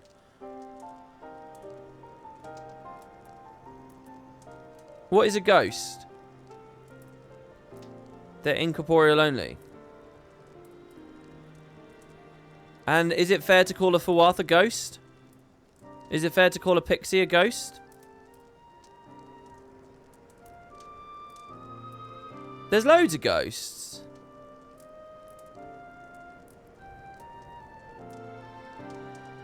What is a man? A miserable pile of secrets.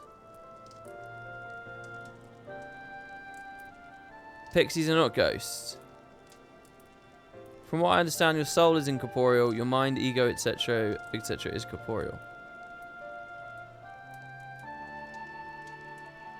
Pixies are born with the soul of a dead child. So they're all corporeal. They're all corporeal. Okay. What's an example of a ghost? I don't know.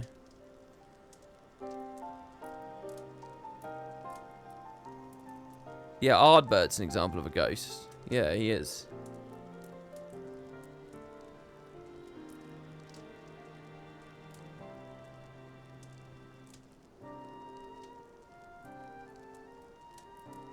Edda from ARR, if you've done that. I should have done it. I don't know. I can't remember. Right. Ask Alphano what a ghost is. I'm going to assume that a ghost is a soul that is lingering and it ends up getting its hands on some corporeal aether somehow by like haunting it or whatever. And now it's like, you know, it's able to act physically on the world.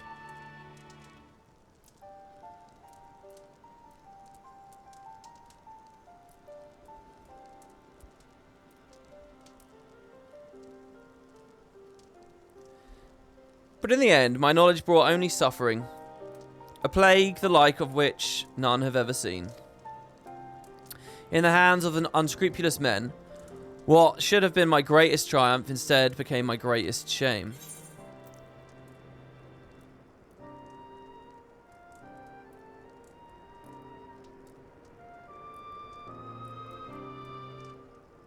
Well, at least the Warriors of Light brought those responsible to justice. I'm guessing this is extra dialogue for me again. Aye, that they did. I shudder to think that what might have happened had they not. But let us return to the task at hand, finding a means by which we might revitalize these people's incorporeal aether. Do you think it could be done? Where the sky is still ablaze with primordial light, I would call it an exercise in futility. But now we may have a chance. By the way, guys, if I can actually figure this out, I genuinely would like to make a YouTube video explaining all this shit. Because I genuinely think the game would be much better and easier to understand if you could, like, watch a primer of it. And someone's going to say, there's not really a video, so then I won't make it. But I think that might be quite cool. We need to have a whip around and get all the law books for WP and Japanese lessons. Yeah, we don't know the true story unless we're playing it in the Japanese version, right? The method I have in mind will entail the conjuring of a familiar. They're able to amplify the energies poured into them, making them a perfect conduit for the aether revitalizing magics we will ultimately employ. Right. If you're about to launch into a lengthy explanation of the metaphysics of your plan, don't bother. I'd rather get on with doing whatever it is that needs to be done if it's all the same to you. No, Alice! Just because Alice said that, I've got another question for you, chat. What is umbral? No, I'm joking.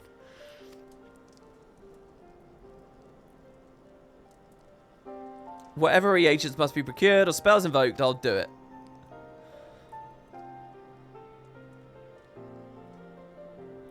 I admire your spirit. Very well. Your first task will be to gather the necessary materials. The purest of waters and finest of clays, as well as a fey lantern brimming with pixie magic. If you're convinced the resulting familiar could help with the patients, fine. Alphino, the water and clay will be simple enough, but I think you know what we'll have to do to get to the lantern. You don't mean... The pixies took quite a liking to us before. If we humour them with our company, I'm sure they'll be willing to help us. Fine. We'll pay a visit to Ilmeg. Though I never thought you would be the one to suggest going back there. I'm impressed you've been there at all, let alone befriended the Fey folk. Oh, while you're about it, seek out the new Mo of Plarani. They'll be able to supply you with water suitable for our needs. Right, let's get this over with, shall we? If you're looking for some lore videos already, I suggest Ethis Asher. Oh, if someone's already done them, then yeah, I've got no interest. There still remains the matter of the clay. Might I prevail you to find it? Yeah, okay. I think it's explained during Ilmeg, where the twins were playing with Fae, that they were talking about the nature of Fae folks. Can't remember the specifics. Right. Clay from Amareng would likely be best. Know you anyone who might be able to assist us? The miners at Twine or scavengers at Mordsuk? Well, we want a lot of clay, right? We're not going to be able to buy it. Let's go to Twine. Ah, yes. There'll be a point to return. They will be able to point you in the right direction, I'm sure. While you and the twins are occupied, we'll see if there's aught else I can learn of the stagnation which affects the people here. Okay.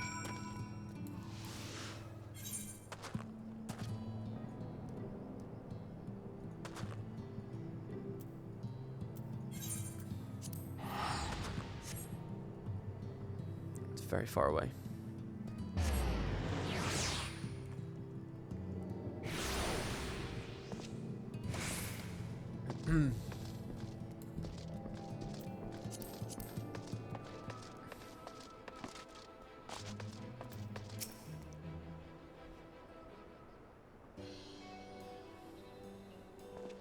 Macon, well, what a coincidence.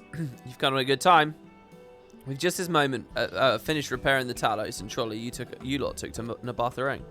The trolley was no trouble, but the Talos would have been another matter had we not had a visit from Master Chai. He offered us a share of the leftover building materials from the Daedalus stoneworks, and as well as a few trade secrets to help us along. Clever man, that Chai Nuz. He seemed pretty keen on the ideas I had for putting the giant Talos to work. Like a giant trolley! But Magnus still refuses to see all the good we could do with it. If 5.55 doesn't end with a giant trolley, I'll be very sad. You're entitled to your dreams, Jarek, but that doesn't mean you can go harassing our guests with them. Master Chai was just being polite. And something tells me making it didn't come all this way to talk about trolleys. What is it you need, friend?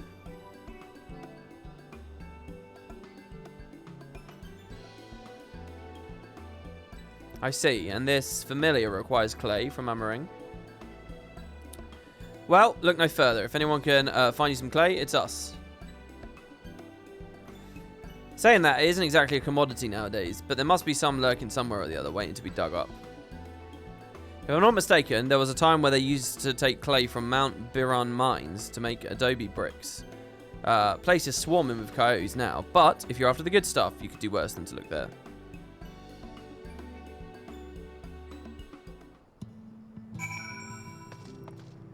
Right, so let's get going. We've got an actual walk as well. Man, that regalia mount sound effect is pretty crazy. I'm quite glad I got the regalia at this point, by the way.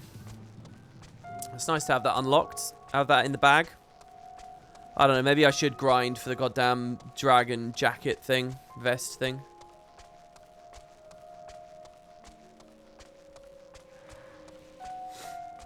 Do I eat the tank buster or shirk the dragoon?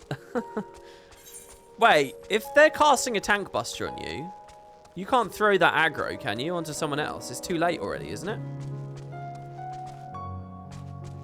Do you mean to say you can get so good at it you predict exactly when it's their next animation? Spink Llama, thank you. Month 14. I'm about to go back into the office for work, so I won't be able to catch the streams live anymore. It's been great watching you play through 14. I picked it up myself at the beginning of this year, and you had a great time. Oh, wow. Oh, that's really unfortunate. You won't be able to... you never know where my schedule will go, Spitting Llama. You never know. I mean, maybe I'll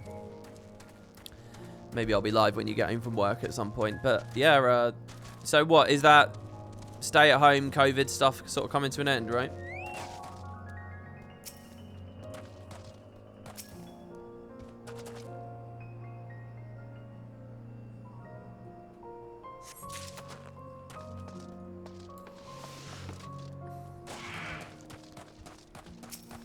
Yeah, look, on the topic of other lore videos and stuff, guys, I don't, look, it might be a bit stupid or whatever, but I really don't like the idea of doing shit that everyone else is doing. I don't want to be just another little lemming in a line. Oh, I'm going to move into the Final Fantasy lore space. Ha ha ha ha. This will be a good career move. There's something about it that really, I'd really rather not. So, look, if other people got videos, that's cool.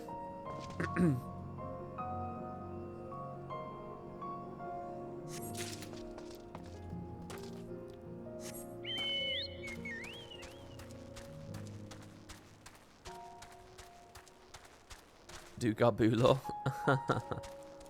I mean, this game has a huge community that's been going on for years and years and years. I'm sure pretty much everything's satisfied out there anyway, right?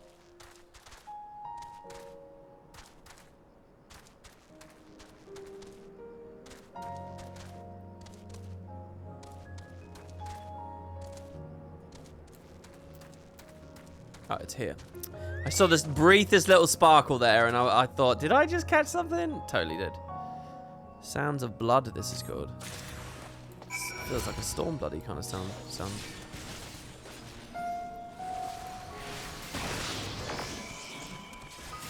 I'm just going to watch my guy and see how much damage he really does.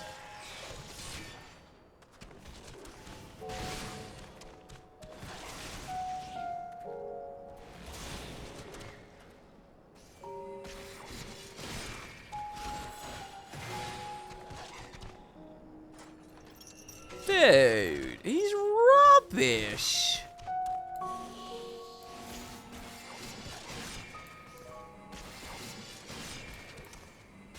He's like a little bit more than like 3 blood spillers.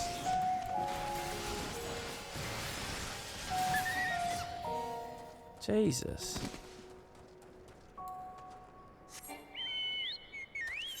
I'm just going to assume that they're setting that up for all the expansions stuff with Endwalker.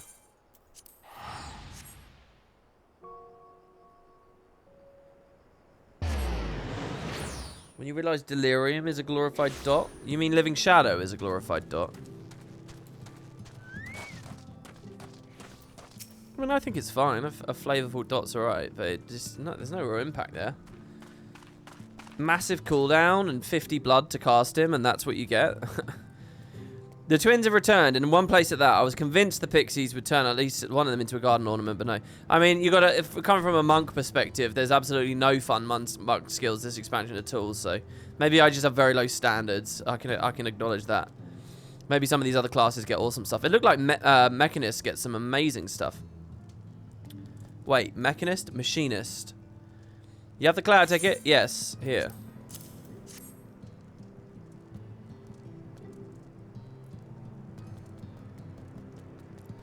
Wonderful, we need to combine the clay and the water, then heat the mixture with the Fey Lantern. After that, it will simply be a matter of settling upon a suitable form and performing the necessary incantation. Becklug, I have a question.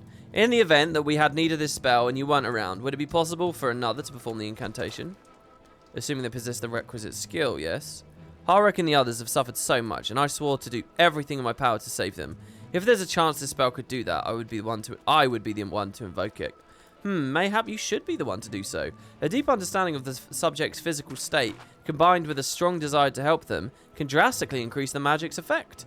And if you're plainly more familiar with these people, and you are plainly more familiar with these people than I am, I dare say that there are few in all of Northrend more dedicated to finding a cure. Is that not so, Macon? Absolutely, she's the best woman for the job. I'll give it my all for Horuk, for Tesseline. Then, but we are of all of a mind on the matter. Alice shall be the one to conjure the familiar. Okay.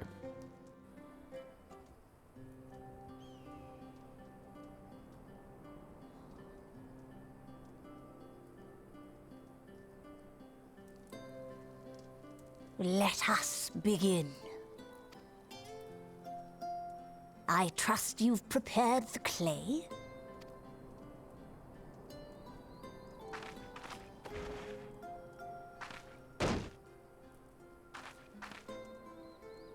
Very good.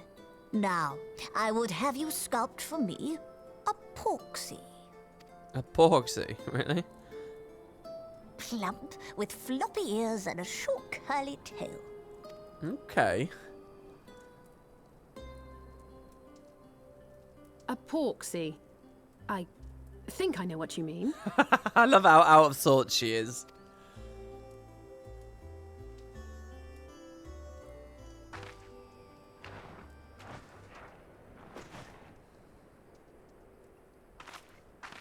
There we are. How's that? Oh, why did she spread its legs like that? Oh.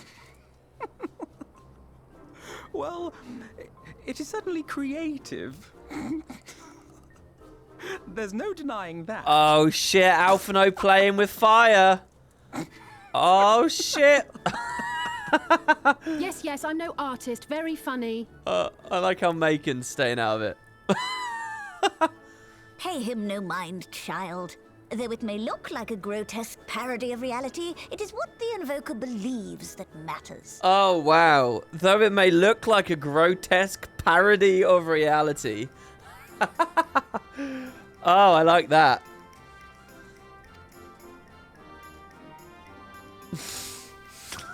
You're not helping. The raising of the eyebrows. I find Alice to be very expressive. But I speak the truth. If successful, this incantation will turn imagination into reality.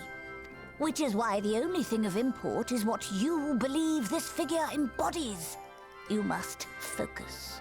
Hold the Porksy's image steady in your mind's eye. Oh, it's so gross. What? Put its legs down. What is it? What?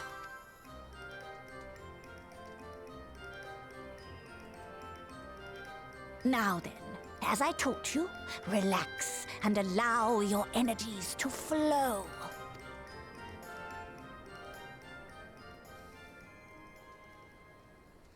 Hey, that's not WP saying that. That's Macon saying that. Like, I'm just role-playing Macon in this scene, alright? With flesh of clay I bid thee rise, on wings of dreams to touch the skies. What once was idle fantasy, I call forth to reality. So we're all like Amarottians, yeah?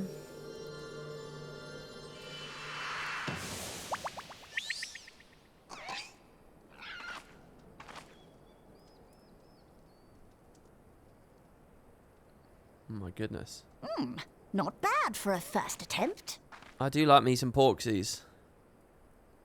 How do you think Porksy tastes? Now, Like regular pig let or? us see what can be done for young Halric. Like, think about Porksy here. That's quite meaty and fleshy, isn't it? Actually. You could probably like scrape a good line of bacon off of the top of that. There's a quest about it? Really?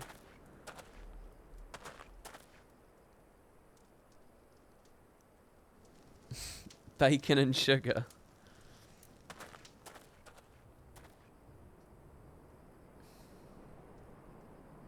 Wait, what did I just miss there? Through the operation of the magics you invoked to animate this familiar, it is now replete with the energies required to stir the boy's soul. You need but give it a name, and it will do as your heart desires.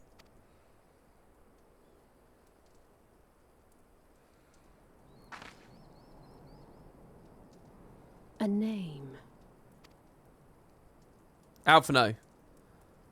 Call it Alphino. All right, I've decided. Now. Oh god. What's she gonna pick? Go, Angelo! Angelo? Right.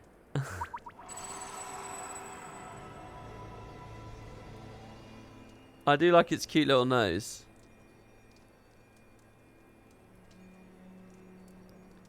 Is what we're doing right now a mini version of what we're doing in the Raid series? Right? Maybe?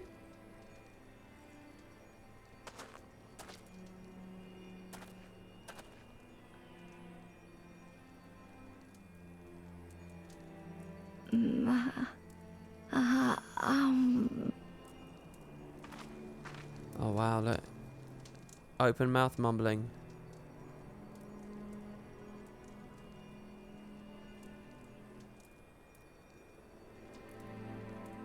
Mother... Oh, he said mum straight away. Oh, you can feel emotions again. We've successfully brought suffering to this creature's existence.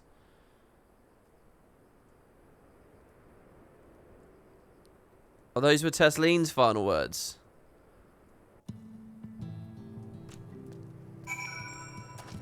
Damn. How are they Teslene's final words? The girl's resolve is quite impressive. One might almost think she drew strength from another. By the no, I remember Teslene at least. By the 12th, though it was only for a moment he spoke, there may yet be hope for these people. Mother, oh. I don't remember Teslene saying... What did... Teslene said mother at the end? She called for her own mum, did she? How is he, Beckglug? Did it work? I bet it did. I believe it did. You and your fledgling familiar have done well. If my eyes do not deceive me, a hint of colour has returned to his soul. Gods, I would jump for joy if I wasn't so exhausted.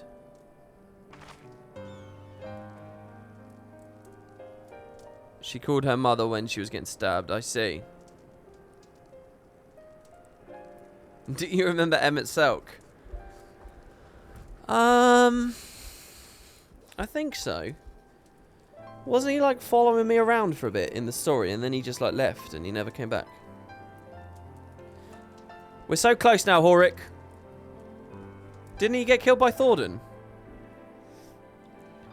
As you are even now in the process of discovering, this magic asks much of the invoker. What you may not have realised is that the same is also true for the subject. As such, we must proceed with caution. However, with further treatment, I have the utmost confidence the boy will make a full recovery. Observing the reanimation of his stagnant soul has been most enlightening. I'll need to put my theories to the proof, but I believe I can fashion a spell to produce the opposite effect. That is, to induce stagnation, thus enabling our safe transport back to the source via Aurosite. A thought occurred to me about this treatment. Beckglug said that when a soul is rendered dormant, the mind is separated from the body. That a person becomes incapable of interacting with the world around them.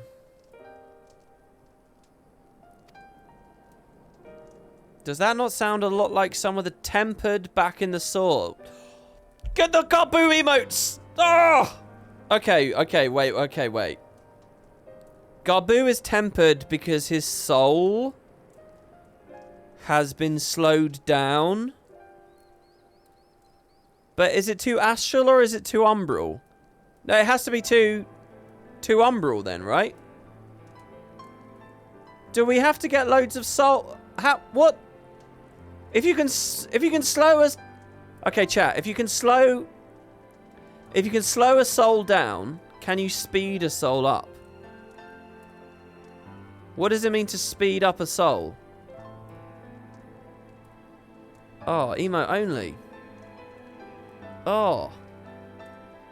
Yeah, by the way, which Gabu do you prefer? Guys, vote on your preferred Gabu. Gabu with the helmet or Gabu without the helmet? Let's see. Let's flood chat. Can I just see all the Gabu? Which one you prefer? Because I'm thinking of getting rid of one of them. Which one do you like the most? Gabu with the visor or without the visor? Okay. Okay. It looks like people like the without the visor a little bit more. Okay, good. Cool, cool, cool, cool. Okay.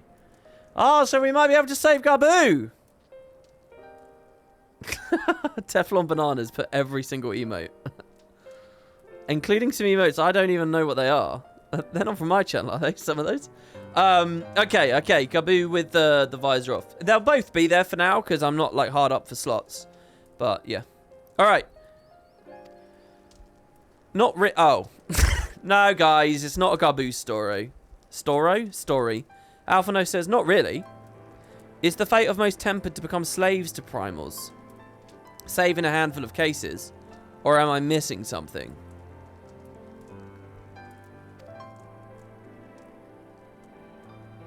Well, how is that different to a Sin Eater being a slave to Aether? They're just slaves to Aether, aren't they?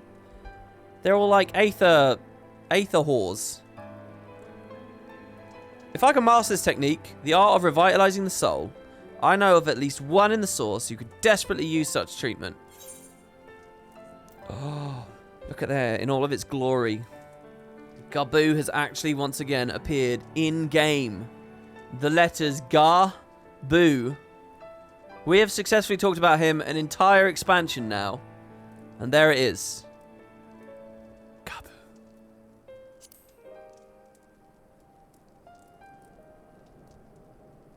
Exactly, his condition is uncannily similar to Horrocks, is it not? The only difference being that his soul was suffused with earth-aspected aether instead of light. It follows that if his soul is subject to a similar kind of stagnation, there may be a chance we can save him, right?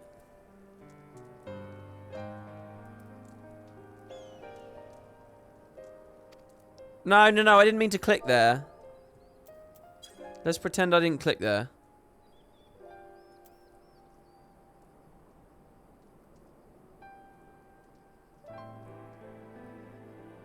I thought light was a polarity. But now it sounds like light is just one element.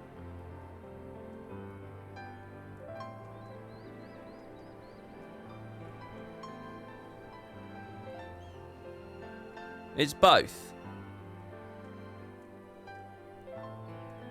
Is it definitely both? I thought the fact he was light was because all of his other elements have become light. Light is an element, umbral's a polarity.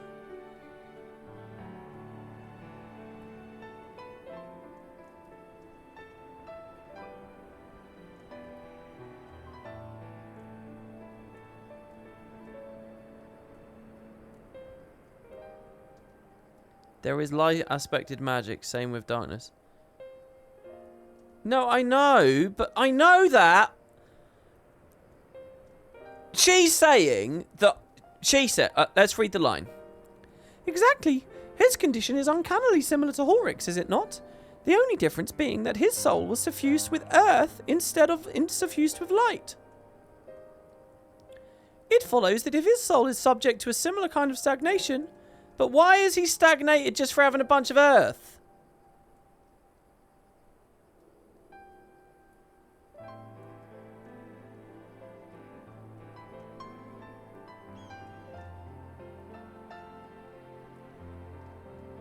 Rocks don't move.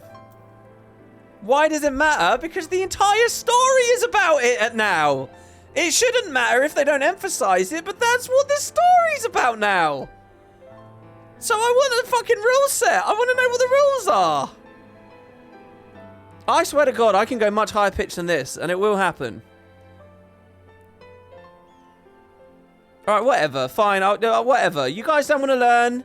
You don't want to learn with me. You're bored of this, are you? Fine. You know, alright. I'll breeze through, and I'll get a D in my Aetherology GCSE. Whatever. I'll just go home and play some Halo. That's how I did school the first time.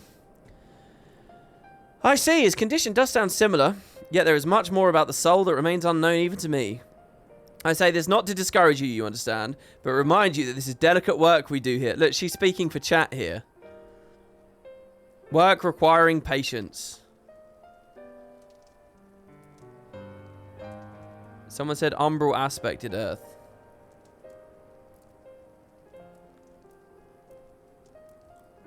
Of course. And there is hope for the patients here. I'll devote whatever time is needed to see this through. But I refuse to spend that time in idleness. If that's all the same to you, I'd like to stay with Angelo and continue with the treatment. The two of you should return to the Crystarium with Beck Look and see if you can't make some headway with their newly posited theories. I'll tell you to rest first, but I see you're not to be convinced. Ah, the fire of youth. Let's return to the Crystarium then. Oh, question mark, question mark, question mark. Finally, I found you. Oh, it's this guy. Kai Shear? What are you doing all the way out here? There's trouble back in Yulmore. Lady Chai's beside herself, sighing, pacing, the whole lot. Sighing and pacing, oh dear. Near enough begged me to go and find you. Sighing and pacing, you say? It must be urgent. I take it we'll be returning to the Crystarium alone. Go then. It's not as if I have anything for you to do. Thank you, Beck. Yeah, I did. I forgot his name. I did forget Kai Shear's name, yeah. Sorry for bothering you and all that, but she says the future of Yulmore's at stake. I remember who he is, though. He's the guy that spied on our plan to, you know, get the pearls from the Sahagin to curry away into Yulmore. And he went on ahead. It's that guy. Wrong, it's Garbu.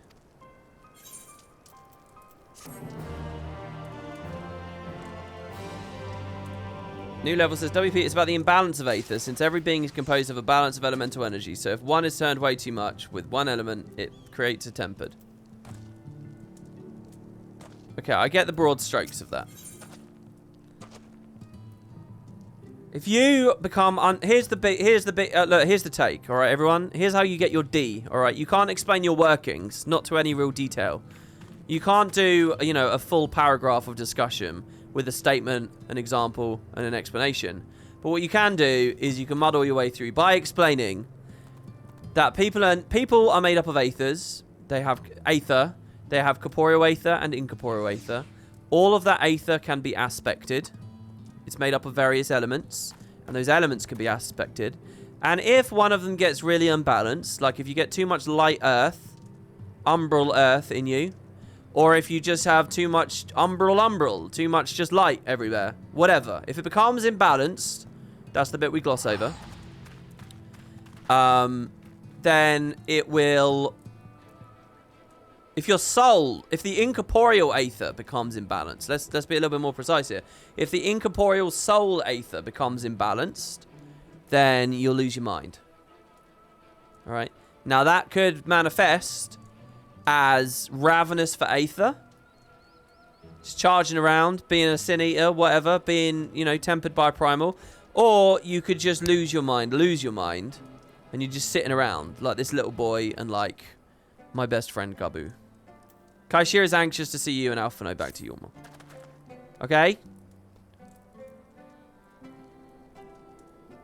Right? Did I say anything wrong there? I don't think I did. If this is a D, what do we need to do for an A? A lot more!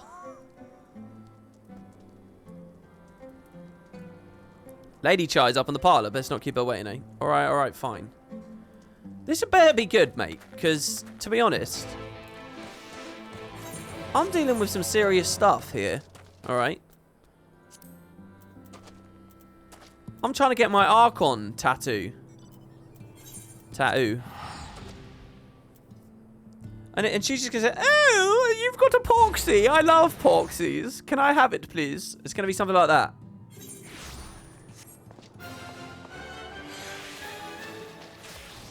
Oh, wait. Alice says he's not coming? Hello. It was the folks at the Crystarium that told me you'd be down at Journey's Head. And lucky for me, you still were, running around after people's tiring work. Well, not here seems out of the ordinary, though I don't see Lady Chai anywhere. Probably pacing around outside again. Staring off into the distance and all that. Sighing. Strange, let's see if we can find her. Discover the source of her distress.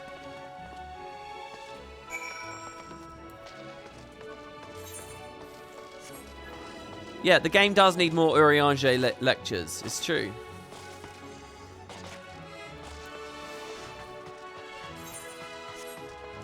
You need to learn under Matoya or Ishtola if you want to get an A. I don't think I get much studying done under either of them, to be honest.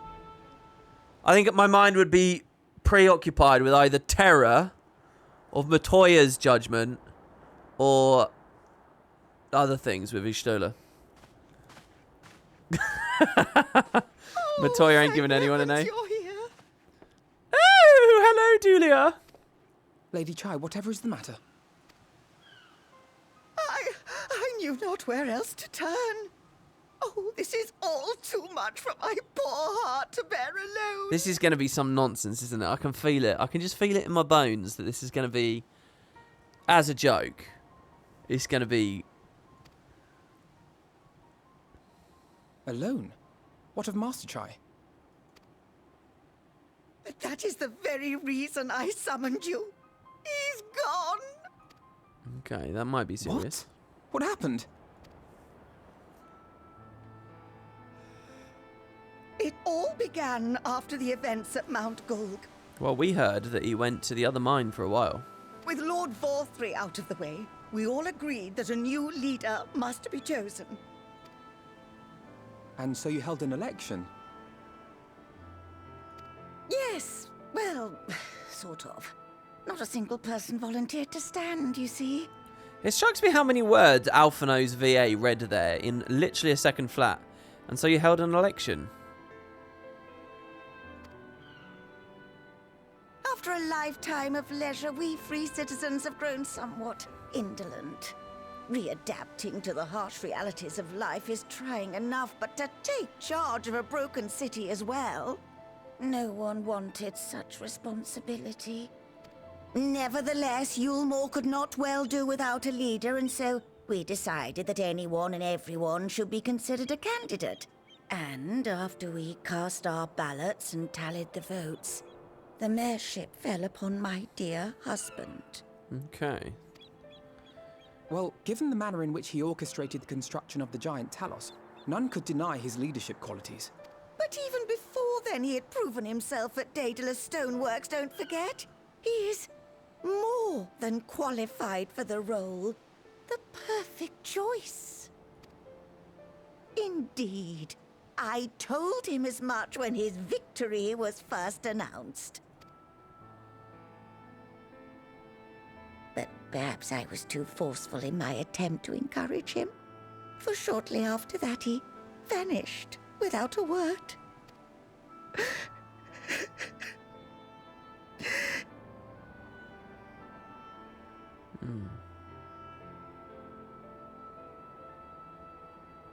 You believe he was so daunted by the burden of leadership that he felt compelled to flee? Please, Lady Chai, dry your eyes. Your husband does not strike me as the sort of man who would abandon his duty, much less his beloved wife. There has to be some other reason for his absence. You truly think so?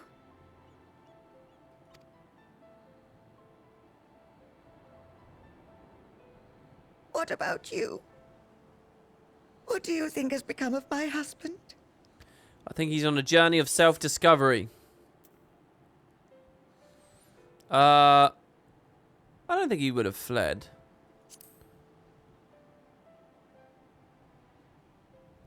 We should just nod. They don't even get a choice. They could just have a nod. And there you have it, Lady Chai. You needn't worry. Master Chai loves you more than all the world, and he will return. Wherever he may have gone, rest assured we will find him. Oh, look at me smiling.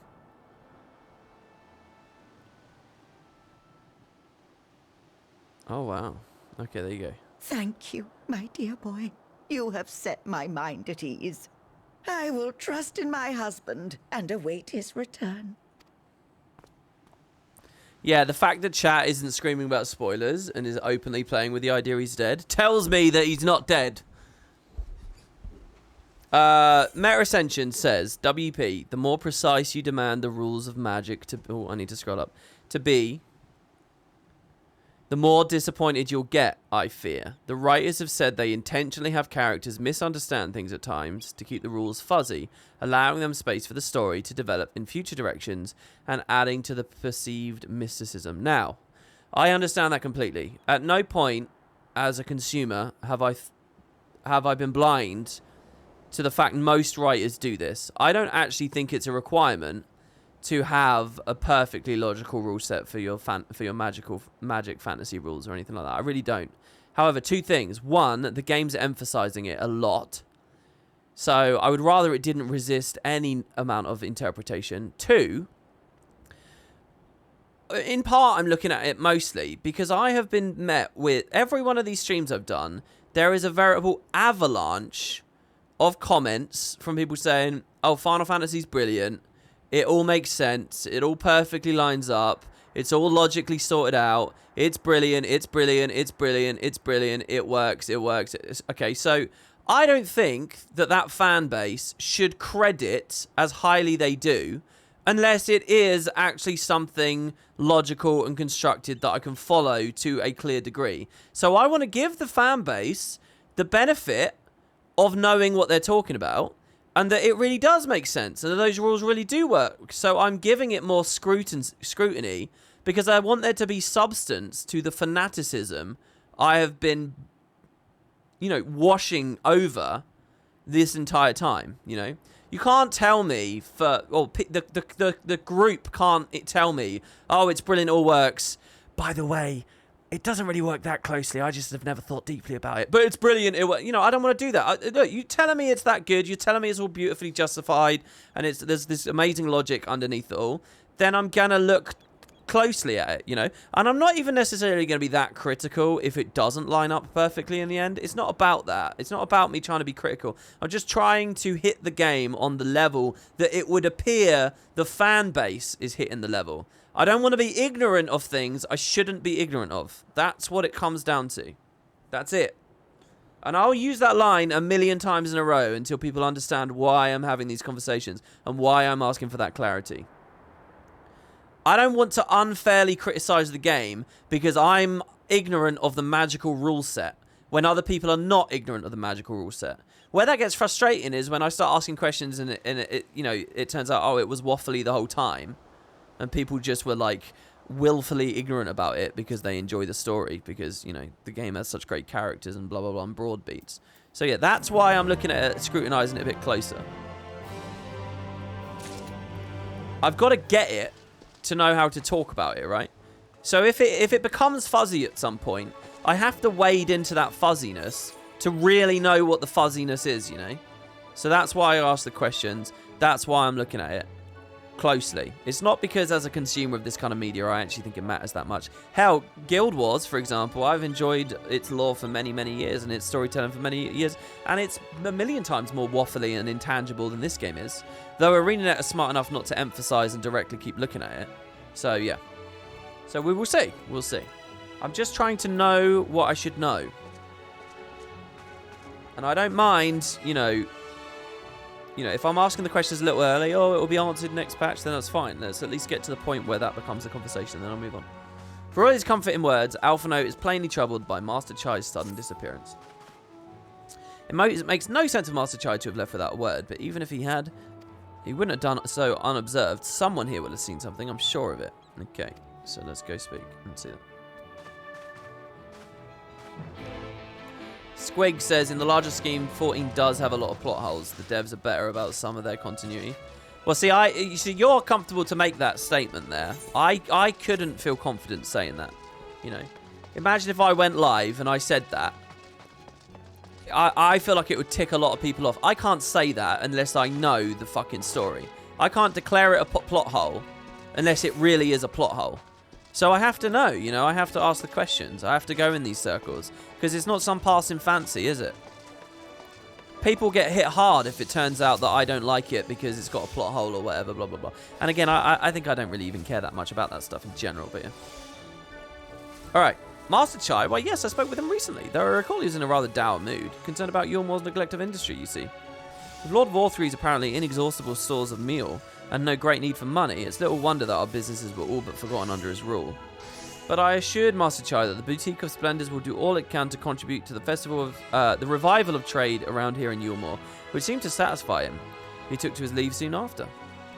Okay. It's taught me about the stagnant state of business in Yulmore. Alright. I like the little summary there at the end, where it's very clear about what I should have interpreted from the news.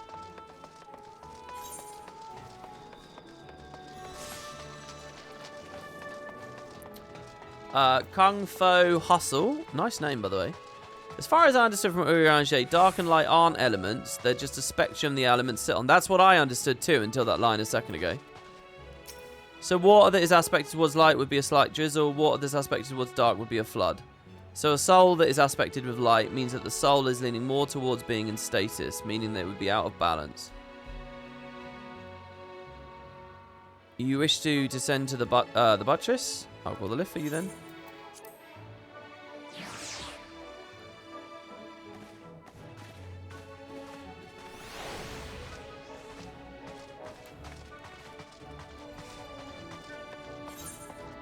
Right.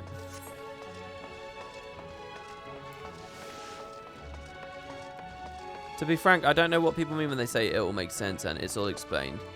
Since we literally don't have all the answers yet, what could they be talking about when they say everything? Well, I think that Shadowbringers has cast a light on a lot of stuff that really was a bit waffly. You know, all the stuff about the source and the reflections and stuff. You got to remember, before like some of those last moments right around the start of Shadowbringers, none of that was really illuminated. None of it. You know, the Warriors of Darkness and the Void and shit, the 13th, it was very iffily told. So they've added a lot of clarity there. And they added a lot of clarity about Ascians. They've added loads of clarity. So in those terms, they've certainly done a lot, I would say. Looking for Master Chai, are you? Is something amiss? When I last saw him, he seemed ready to collapse from exhaustion. I insisted he rest and catch his breath. We talked for a while about his concerns over the city's defences, among other things. He made more than a few valid points. Many of our men are still recovering after your confrontation with Lord Vorthry, and finding General Ranjit in a heap in the middle of the plaza shook us all to the core. The man commandeered no small amount of loyalty, and some of our longest-serving soldiers seemed lost without him. Indeed, a number of them left. Not that we blame you, of course. Without you and yours, we would still be blind to the error of our ways. Anyway, funding permitting, I propose we replenished our ranks with volunteers from the derelicts in Gate Town. We have a duty to protect not only Yulmore, you see, but the surrounding regions of Kalusia as well, and I, for one, would welcome any man or woman willing to take up arms for that cause. Indeed, I told him as much, and he seemed relieved to hear it. It was on that note that we parted ways. He headed outside, as I recall. Okay, so this has taught us about the perilous state of Yulmore's defences. So we're kind of doing a Girabania Ishgard thing again, where it's like, okay, let's look at how this society rebuilds. Right, they seem to do that a lot in the 0.1 patches, and it makes sense. Hell, after Heaven's Ward, they kind of dedicated all 3 patches to it. When is face reveal, WP? It's when we get 10,000 subs. We're currently on our way to 900. So if you guys want to contribute to that, let me know. La Luna, sorry, there's a lot of big messages here. La Luna says, WP, which is totally fair. As both a Guild Wars 2, former WoW, and current 14 player, I can tell you with certainty, FF14's story does make sense. However, the difference between your play experience and mine is legitimately time. You have chewed into the content a matter of weeks and months, where many of the fanbase had months between each thing, spent time picking over details in cutscenes, and oftentimes pulled threads closer on the plot elements than exist in the game. Yeah, I mean, there's definitely... That is definitely a thing. I recall a man fitting that description. Asked to speak with the poor buggers lately come from right. Said he wanted to know the state of the things down here in the derelicts, and you can be sure we gave him an earful. Lack of food, medicine, clothing, there was plenty to tell. We hunt high and low for whatever we can scavenge. It's barely enough to fill out our bellies. But folk here just don't want to survive, they want to thrive. When he heard that, he started mumbling to himself, something about finding us work, I think. Fair play to him, though. Not content with having his ear chewed about the derelicts, he asked about the other settlements and all. After that, I really can't say. Looked like he was headed to Gate Town when I last saw him. Okay, so here we've learned about the poor living conditions of the downtrodden. Okay. Oh, we obviously can't mount here. I've tried that so many times out here. It's like as soon as I leave the building, I think somehow I'll be allowed to. Alicats, thank you very much for the sub with Prime. Much appreciated.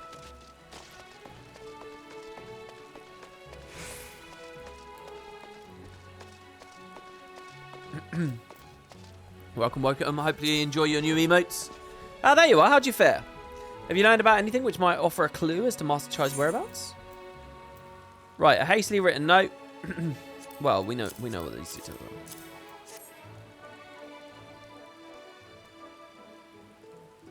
Interesting. He apparently paid a visit to the Queen Bee as well. They discussed the possibility of granting admission to customers from outside Yormore, an idea to which the proprietor was surprisingly receptive. Sounds like he's got big plans for the place. Yormore, I mean, not the Bee. Perhaps, but the question remains, where did he go after leaving the city? Look at this. It's just gil. It's 600 gil. They don't even give you XP. Now, when Endwalker comes out, will these start giving a paltry amount of XP or no? Have I just not noticed that any of these patches ever gave XP? With furrowed brow, Alphino carefully considers where best look next. My role is simply to smile and let the inquirer interpret that as if they will the answer to a question could spoil something and will get answered later. No need for spoiler warning. Speculation is my favourite thing about watching people experience anything. I deeply enjoy it, so I don't understand folk getting angry when people spend their time on it.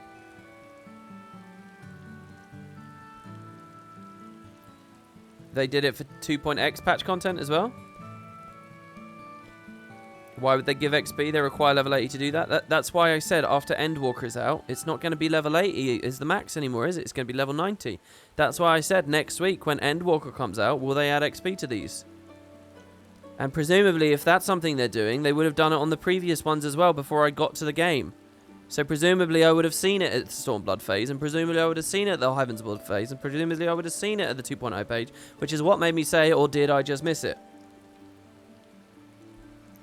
All we know for certain is the Master Chai has shown great concern not only for Yormore, but its surrounding settlements. It seems logical then that having consulted with those within the city walls, we should wish to do the same with those without. Macon, if you would go and make inquiries in Right, I shall do likewise in Stilltide. Gate Town, I leave to you. Kaishir. Okay. Alright, well, we'll go to the top rung afterwards.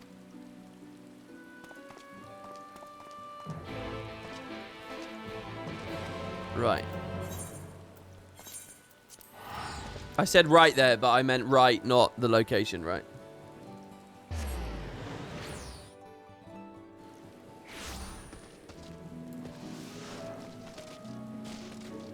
Man, I actually do need a drink of water here.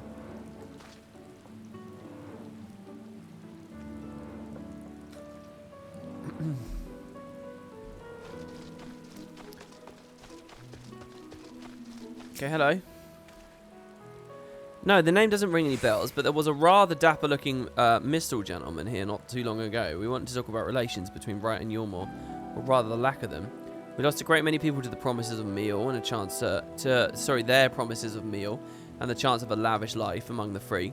And Vorthree thought to take even more from us, conscripting few able-bodied men we had left to guard his paradise. I needn't tell you what happened when the Sinnies came. Such things are hard to forgive. But Vorthree's gone now, and we're curious to see what will become of Yormore in his absence. That's what I told our friend, your friend, Chinaz, was it? And I'm sure the others said the same. Not what you wanted to hear, I suppose, but because he left soon after, and that was it. Okay.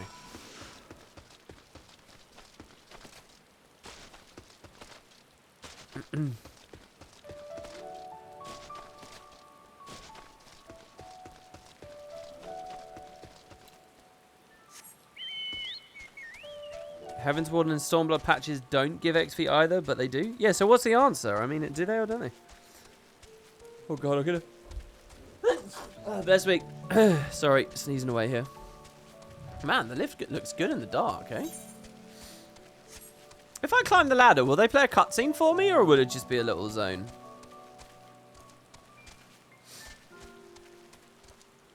Thank you, everybody. Thank you.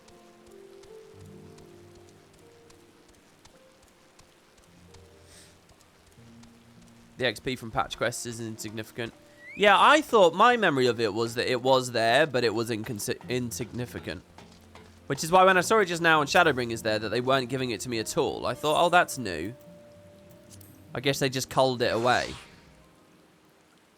And then I thought, well, maybe they haven't culled it away.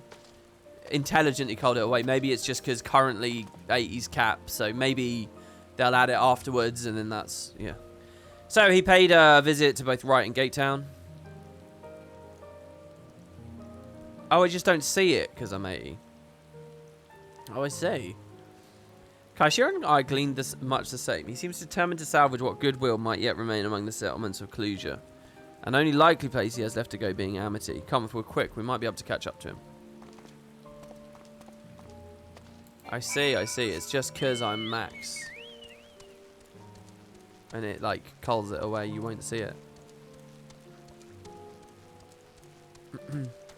It's interesting how little of a mechanic money is if you're not crafting in this game. Well, I mean, or going for skins. I mean, just as far as the story's concerned, it just doesn't matter ever, right?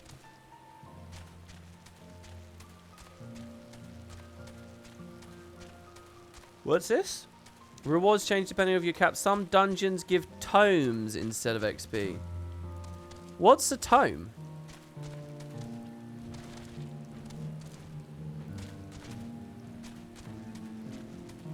Oh, tomestones. Oh, okay.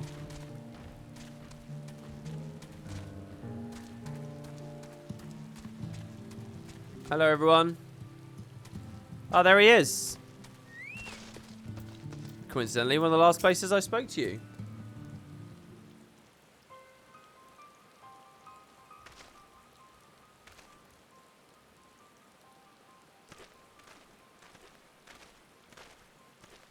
Make an Alphano. Kai Shear, what were you doing in here? We might ask you the same, Master Chai. We've been looking all over for you. Looking for me? Whatever for? Lady Chai has been nigh inconsolable in your absence. She claims you disappeared without so much a word and bade us return you to her side. What the blazes are you talking about? I left her a letter for her in our chambers. Though I suppose she could have overlooked it. And when she gets the idea into her head, I can only apologise. Do you see something they did with this patch? They had a guy running around after us off screen, right? And he said, and we didn't see any of that, but he said, oh yeah, I went to the Crystal Tower and the Exarch told me to come here, and I finally caught up to you. It's not fun running around after people. And then he left. And what happened immediately after they said that? It's not fun running around after people. They immediately throw us into a quest line, which is us doing the exact same thing for this guy. I'm sure they did that knowingly. Basically, you're in a weird spot because in a few days it's changing, but any level 80 content gives tomestones instead of XP. Oh, even these quests? Or the group content? No harm done, but since we're here, I might ask what compelled you to come all this way. We were told you've been elected mayor, and from what we've gathered from the nearby villages, you've been inquiring about the people's grievances. Is it safe to assume you mean to take office? Now, let's not jump to conclusions. I did seek to learn about the problems faced by the people of Clusia. That much is true. But I'm no means sure I'm the man to solve them. He's so much nicer than I thought he was when I first met him. Tackling our many challenges will require resources, and until I've secured them, it would not be right to assume the role of mayor. I see. And you believe said resources can be found here? Indeed. The people's grievances are many. But in the course of my inquiries, I've already met with several individuals willing to lend their aid in addressing them. However, there remains one individual crucial to my plans, a man whose counsel might yet make a mayor of me. With respect, such forethought is in itself proof of your suitability. The city needs you, Master Chai, and I'm certain this man of whom you speak, whoever he may be, will reach the same conclusion. For what little is worth, we'll vouch for you, should you require convincing. We believe in you, Master Chai!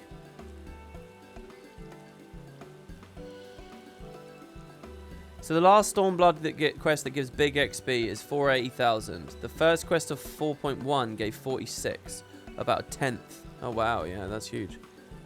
Not only that, but we're 10 levels higher, so it's worth even less, right? I don't know what to say. I'm going to make a man out of him. Be a man. You don't need to say anything. You've got your actions to speak for you. For as long as I can remember, all I ever wanted was to make it into Yulmore, but that dream's gone now, burst like a bubble, or a boil more like. Anyway, outside of repaying Master Alphino, I haven't had a clue what to do with myself, spent most of my days in a daze. But you've been running up and down trying to find a way to fix this mess for everyone. And I reckon you can do it. You got this lot up Montgolg, didn't you? How hard could mayoring be? You got to steer Yulmore to a better future, I know it. And I want to help, properly help, do something that makes a difference. I don't know what it is yet, but I'll work it out on the way. If you let me come with you, that is. You give me entirely too much credit, the lot of you. But I can't deny it gives me heart. Come then, let us press on together. I really like the dark with the rain here. Thank you, Master Chai. This is like the LBA rain, the Little Big Adventure rain. But we mustn't get ahead of ourselves. Yulmore needs more than a man with good intentions, which is why I'm here, to find one with the experience needed to have the city thrive. Who is this man exactly, and are you certain he's here in Amity? Rendon is his name, and yeah, he is, or was. I had scarcely begun to explain myself when he decided his time was better spent elsewhere.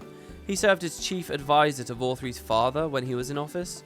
If Ranjit was the mayor's right hand, one might say Rendon was the left, and between them they kept Yulmore on the road to prosperity. The city needs more than a man of business, which is why I must find him. It needs more men of business. But even if you do, what makes you think he'll listen? Before giving chase, might it not be wise to speak with those who knew him here in Amity? They may be able to shed some light on his reason for rejecting your overtures out of hand. Yeah, I suppose that makes sense. Perhaps we should start with Chistor then. As I recall, you made a rather favourable impression on him. I'm certain he'd be willing to talk to us.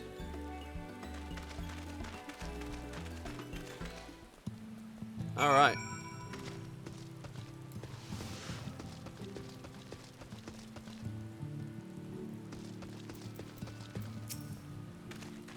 Greetings, friend. And you too, Master Chai. I presume you're here to ask after Rendon. I couldn't help overhearing your exchange earlier. Yes, well, with Vorthry gone, Yulmore wants for a leader. Should no one rise to the challenge, the city would very well collapse. I came here seeking Rendon's counsel in the hope we could build a better Yulmore together. And that's still my wish, but given how abominably you were mistreated there, I would quite understand if you choose not to help.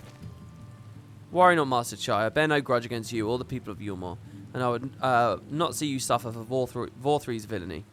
As you no doubt gathered from your meeting earlier, Rendon can be rather uncompromising. He has principles, you see, and a little patience for anyone that he deems less committed to their own.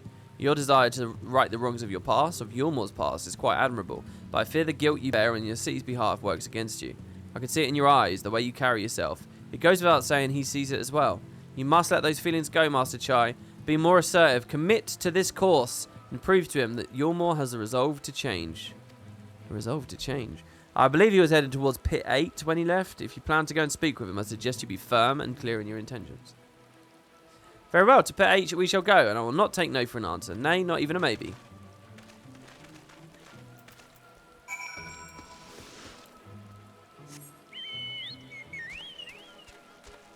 What's this? AKA, it's not just the fact it's a Milan song. Now I'm curious if WP remembers. What have I forgotten about the Milan song? I mean, I just sang it.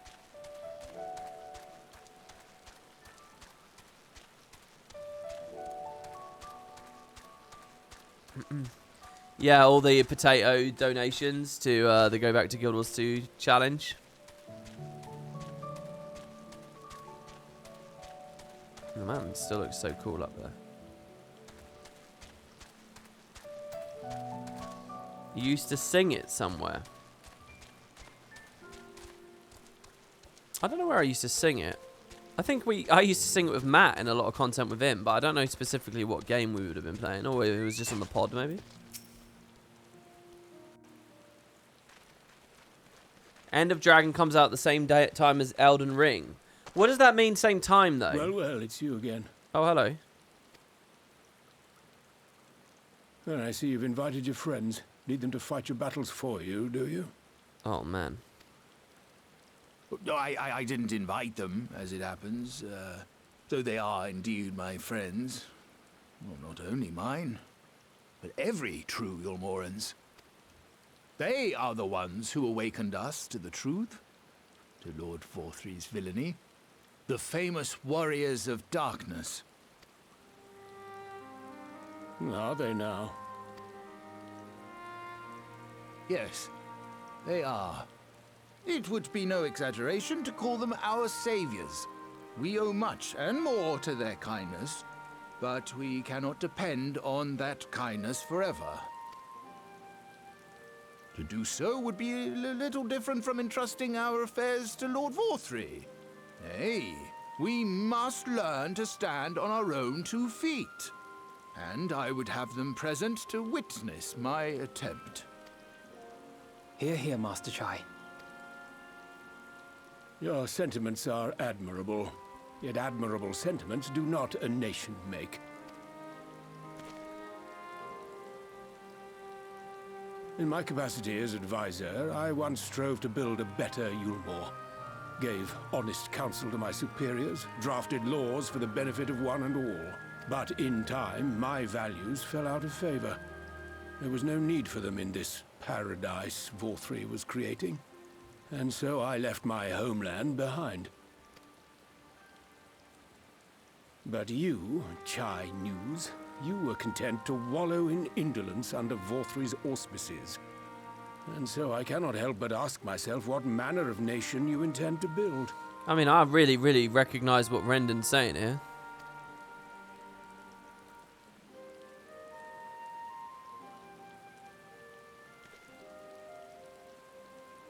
I can offer no simple answer to that question. Well, yes, you can. Not what Vorthry had set up, at least. He's shaking his head.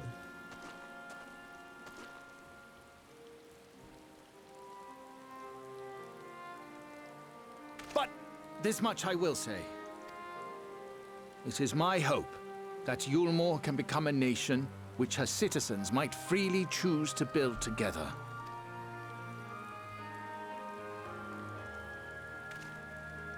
A great many people, myself included, flocked to Yulmore seeking sanctuary. The alternative being to live in fear and die in pain. It seemed an easy choice. And sanctuary we found. As much food and drink as we could ever want. Secured at the cost of the surrounding villages. Little wonder the people gathered at our doorstep, begging to work among the bonded. I don't want to be rude, but his wife's quite overweight, right? Doesn't that mean she ate a shit ton of meal? Shouldn't that mean that Vorthry could mind control the hell out of her and she would have... Like, why she escaped that fate? Oh, it was just the poor people eating the meal. Right.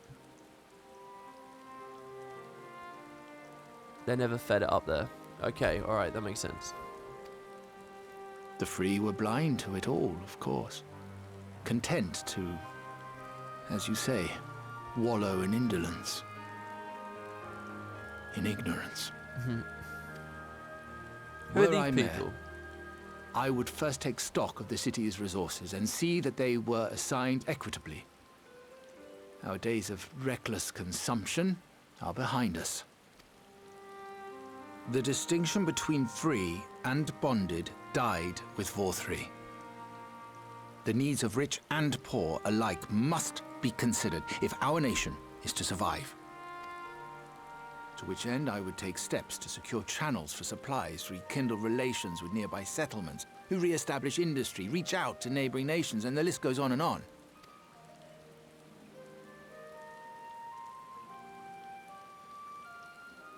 But I am no ruler, nor even a politician. I am an entrepreneur. My expertise lie in planning and profit. I haven't the knowledge or experience to run a nation. Please, Rendon, will you not help me? Together, we could solve the city's problems. Build a Yulmore for the people.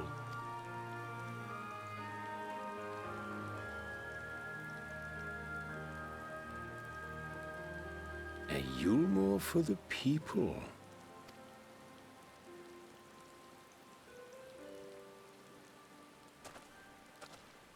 I rather like the sound of that. Hell yeah, I've enjoyed this scene.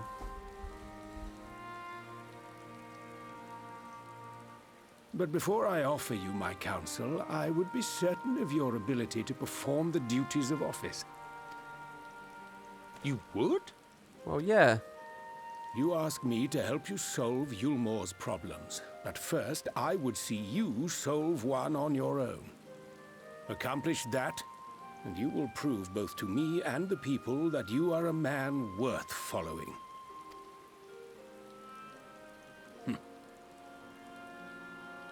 Right.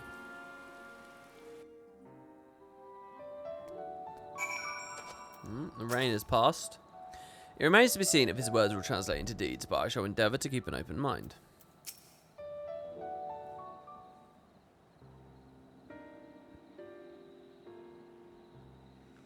Right then. Is there a particular issue you would have me resolve?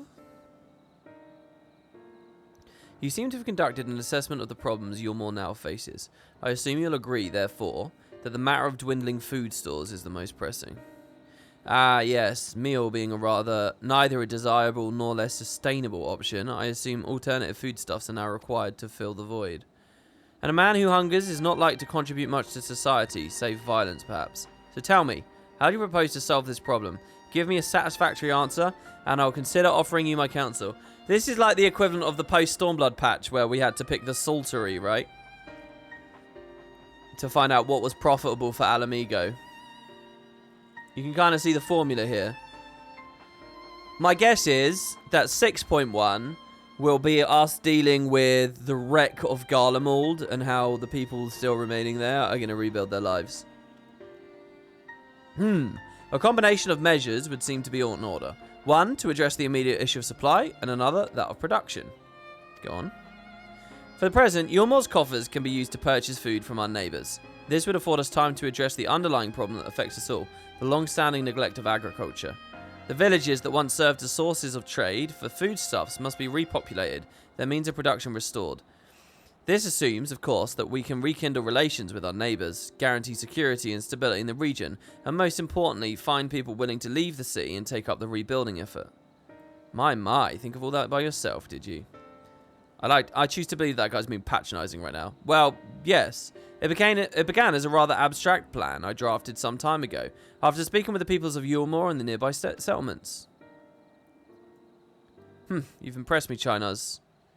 I have? Well, that is a release. Oh, you haven't secured my support just yet, only my attention. Grand plans will not be enough to persuade the masses. If you would ask them to rebuild, you must provide them the means to do so. A fair point, Rendon, and to that I've given much thought. I propose the use of Talos to aid in the establishment and maintenance of these settlements. Their employment should drastically improve efficiency, ultimately increase production. Talos? But Daedalus Stoneworks closed their doors years ago. Without a ready supply of necessary equipment, the people would starve before your plans could be put into effect. Well, as heir to the Daedalus Stoneworks, it just so happens that Talos are my field of expertise. And with a little help, I'm quite certain we can acquire what we need in no time at all. Oh my god, that looks good. Lemon curd. A rich cake of indulgent chocolate accented with the perfect amount of tart lemon curd. Kukuru rusk. The slightly bitter notes in the kukuru butter used to make this crisp bread give it distinctive mellow sweetness. Pixie berry cheesecake. Rich, indulgent cheesecake swirled through with a ribbon of sweet pixie berry sauce. Exquisite beef stew. Tender, juicy chunks of savoury zo and a hearty popoto simmered in a thick, comforting broth. Oh my god, what one do I pick? The beef stew is clearly the tank one.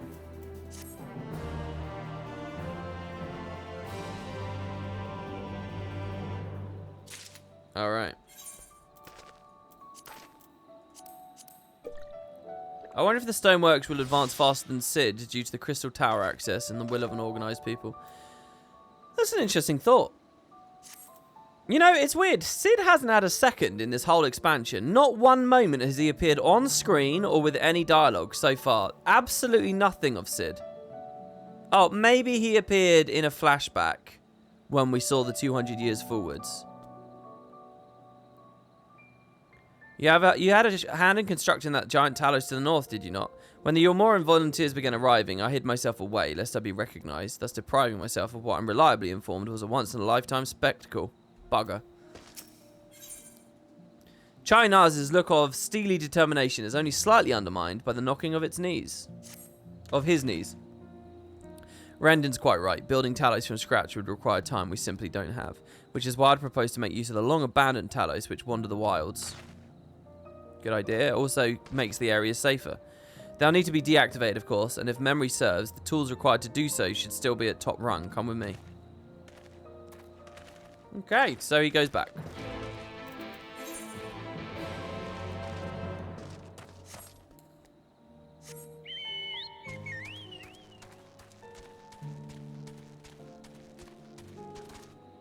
This is why I watch these streams during lunch. What? Because they write all this dialogue about food.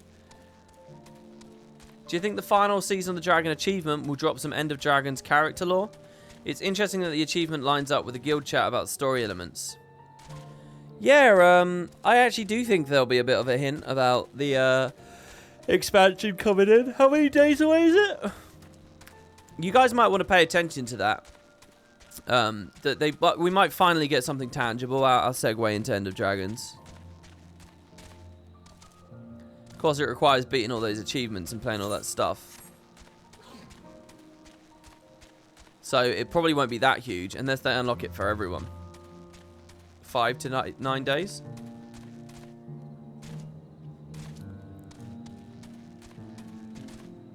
In a weird way, Endwalker is kind of brutally timed for Guild Wars at the moment, isn't it? Because if the Season of the Dragon stuff... Because both products were delayed, right? So, there's a world. What was the original End of Dragons date? Would it have been out already?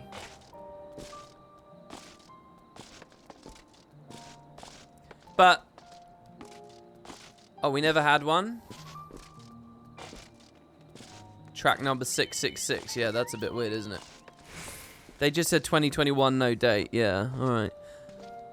Well, it could have been around now. You never know. Maybe it would have been later. But anyway, the point that I'm trying to make right now is all the Guild Wars fans that are still playing just to do the Season of the Dragon stuff, they're going to finish it, and then Endwalker comes out straight away. So it's very, very easy. If you play both MMOs, it's very easy to just completely drop Guild Wars 2 at that point. Because you can just do your amulet, you're already finished, and you're going to be happy to completely abandon the fucking thing for like 3 months. You personally thought it was going to land around now, which would have been horrid for them? Yeah. We predicted it would come after the amulet. Yeah, which again would have been around now. Aha! The old memory hasn't let me down. This chest contains canisters filled with a dastardly potent insulating powder, capable of halting the flow of aether in Talos. In a Talos. We need only get within throwing distance of one and let it fly, thus disabling them without damaging them. Ingenious. And I'll chuck it the trade, nothing more. Once disabled, it should be a simple enough matter to get them to march to Yulmore. More extensive repairs can wait. Ordinarily, this is where I would ask you to run along and do the deed, but as I've said before, it's high time we learn to stand on our own 2 feet. Thankfully, throwing canisters is something even I should be able to manage. Come off it. Even if the Talos ain't a threat, there's 101 other things out there waiting to make a meal out of you. That's as may be, Kaishir, but Rendon tasked me with solving this problem, and I will not sit idly by while others risk everything to see my harebrained schemes realised. Not this time. Which isn't to say the mere thought of it doesn't fill me with dread. Truth be told, I can't feel my legs. But if I'm to prove I'm a man worth following, I must lead by example. Well said, Master Chai. Hear, hear.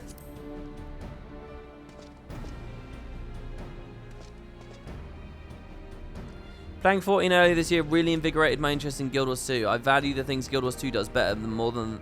Oh, you value the things Guild Wars 2 does better more than the things FF does better. I think that's totally fair. Guild Wars isn't a worse game, it just has less content. That's the only problem with Guild Wars, it has less content. In all aspects. The only aspect that it has more content, and renewable at that, is World versus World. Everywhere else, you just get more from this game. Yes, well, it should go without saying I have no intention dying for this. I always preferred living to see the fruits of my labours. And to make sure I do, I will require your help. It is as Kaishir says, these lands are dangerous if one is not careful.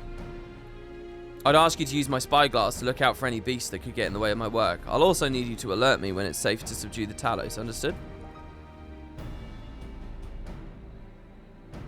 Good, then let us be off to the quick way. Through the north gate, and see if I can't find a suitable vantage point for you.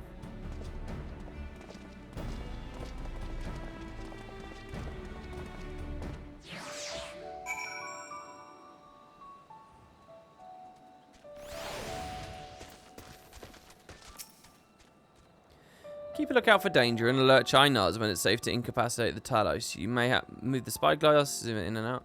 Oh shit, is there going to be a shoe bill?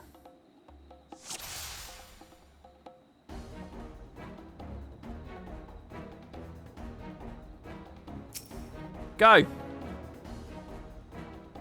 Oh no, I've been spotted. Failed.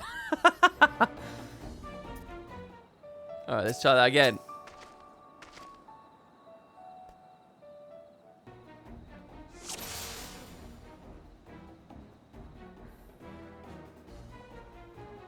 I don't really get to move the camera much.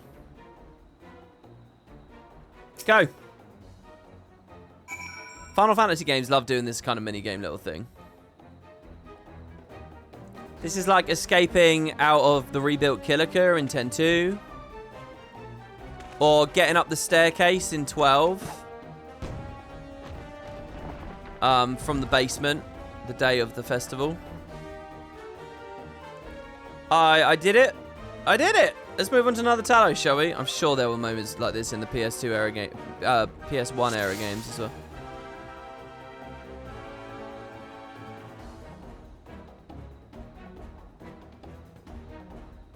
Calm yourself, old boy. Everything will be fine. So he's doing it. Oh, shit.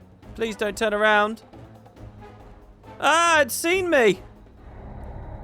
Failed. Oh, God.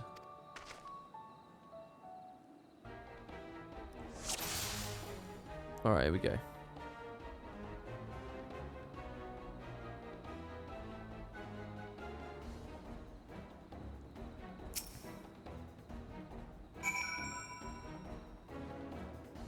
Oh, yeah, we could do some predictions of this if you want. Well, I'll stall if you want. I'll stall. We'll do a prediction for this. Yeah, let's do this. Will I get this right? This next one. Original 7 was lousy with minigames.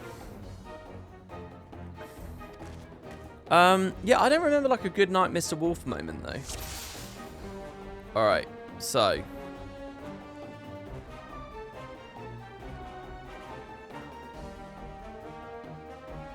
So I clicked here before, right? He says an opening. I don't know if I trust that opening though. Oh, that was definitely an opening. Alright, next time he says there's an opening, I'll trust him. I'm gonna click when the guy says an opening. Do you mean what's the time, Mr. Wolf? Yeah, what did I say? That's where I failed before. He turned around right there. Go. Oh, I got it. Believe. That prediction is so late. Oh, well, actually, it's not. It's like to complete the whole quest. Maybe there's another phase. I think you got to say yes on this, guys. I do believe I'm getting the hang of this. You should vote yes if you want potatoes, because I'm definitely going to make it. Because what I'm going to do is I'm going to wait for him to say again. He's going to say an opening. You may leave the next one to me, Macon. Oh, shit. Do I choose this or not? Oh god, he's going for it on his own.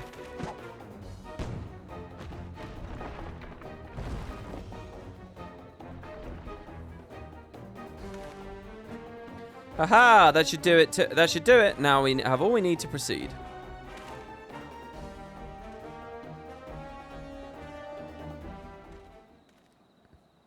Yeah, I got it. I did it. See, I didn't even have to click anything.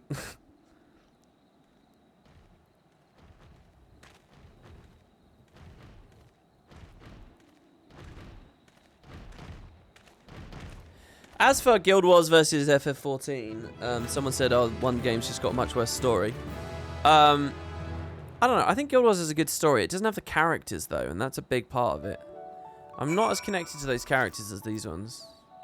And you can diagnose why that is the case, and any, you know, that's a whole discussion if you want. But I think the outcome is the only thing I'm interested in talking about there. What do you think? It would seem I misjudged him. There may be hope for Yulmore.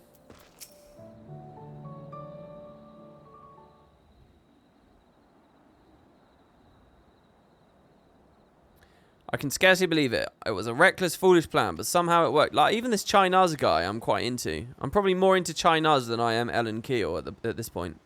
Do you know what I mean? I did it.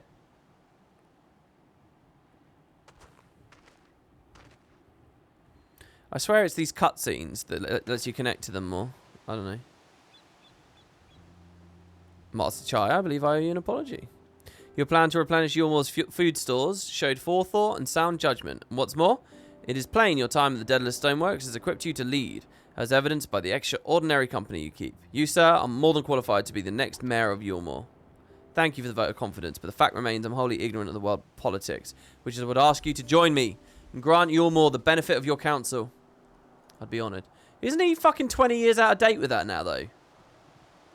When the people behind these Talos, I have no doubt they will when the people behold these Talos, I have no doubt they will lend you your support. It would seem Yulmore's leadership is at last in capable hands, would you not agree? Indeed, Alphino. We should probably be getting back soon.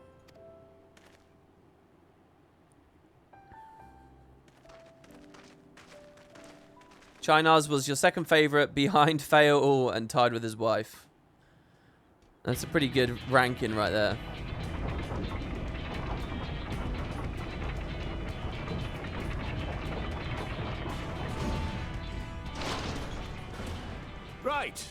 Right then. Form a line and make for Yulmore.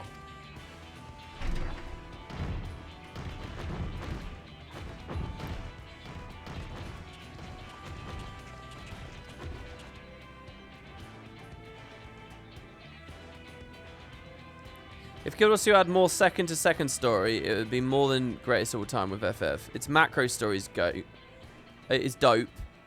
It does its own minute-to-minute story dope. I just want more of it. Yeah, I think you're right. Talking about like macro story and micro story is a nice way of phrasing and thinking about things. What's that noise? I think what Guild Wars is actually missing is like the mid-tier, you know, that middle rung of story. There needs to be like there's a whole layer of Talos. There's a whole layer of story and character interaction that needs to be the bulk of the experience that you miss in Guild Wars. So what you get is really well voice acted, brilliant moment-to-moment instances which are fleeting. And those instances are telling a pretty beautiful big story.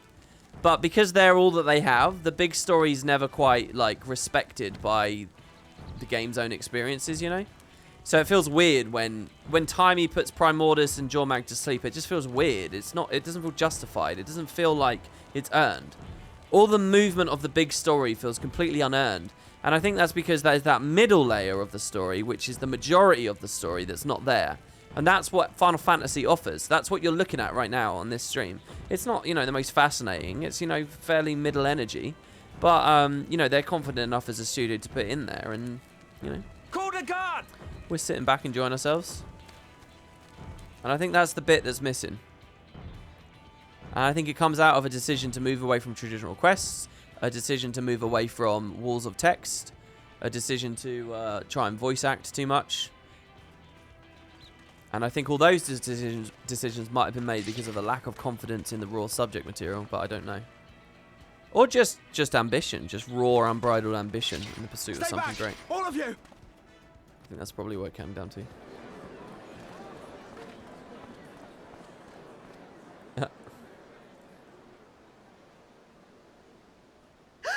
Is that? No, it's not all super surface level Saturday morning cartoon stuff. It can feel that way because, again, the quantity's not there. But I would argue all the stuff with Joko and the corner stuff was very good. And I would argue a lot of the Icebreed Saga stuff was very good. It's not a Saturday morning cartoon vibe when fucking Kreesha and Ritlock kill their own kid, is it? What kind of Saturday morning cartoon are you watching there? But of course I'm back. You didn't see. Dearest, I can't. Oh, Jesus Christ.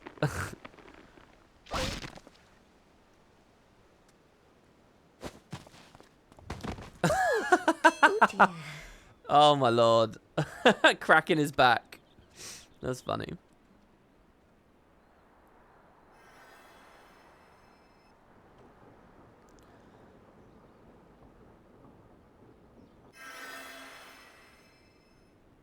Oh, thank you. I'm sorry, my darling. It's just the sight of you filled me with such joy, I couldn't help myself. Jesus. Oh, no, it's all right, dear. I should have just come out and said what it was I was intending, instead of entrusting the task to a hastily scribbled letter. Does that mean you'll do it? Well, I'm here, aren't I? I mean, not that my absence signified any unwillingness, you understand? Oh, no, naught could be further from the truth. I only left to enlist the aid of the former mayor's senior advisor. And now that I have it, I believe I am ready to take office. Oh, how wonderful! Oh my lord. Oh, what?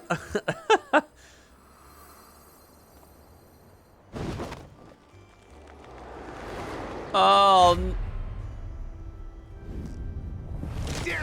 Please. Jesus Christ. What was I looking at there? He looked like he didn't want that kiss almost for a moment.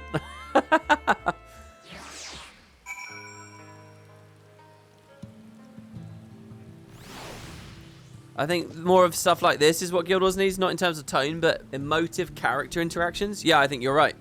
I think very, very well written as well.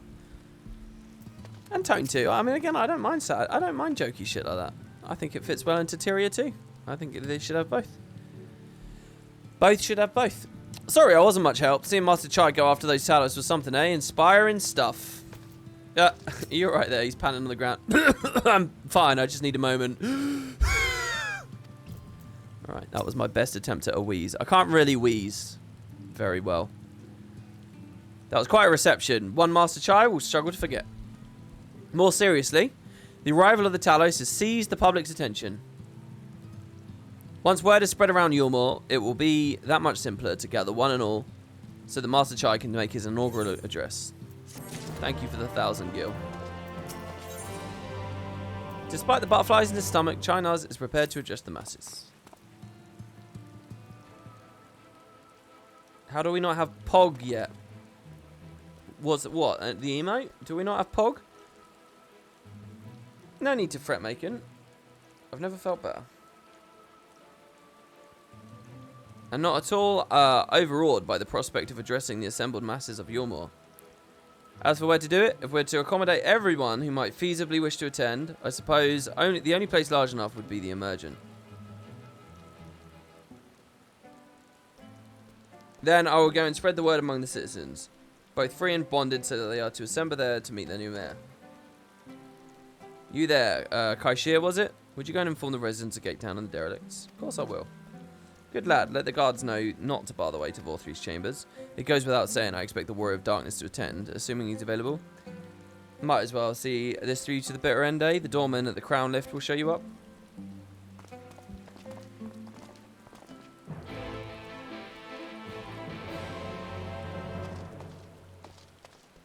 Alright.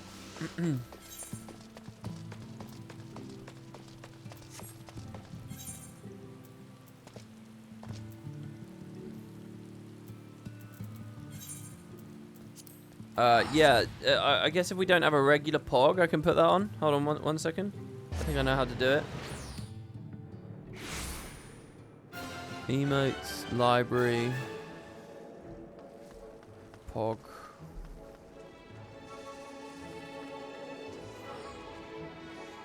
Add to my channel. There you go. You can have the Pog. The face with lips.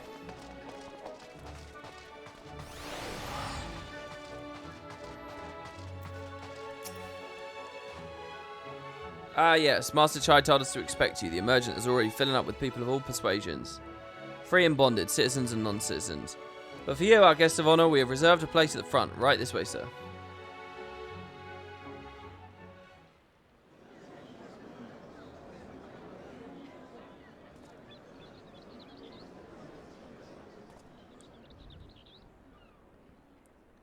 Great to catch one of your streams, WP. Avid fan of your Guild Wars 2 and 14 content. Thank you very much.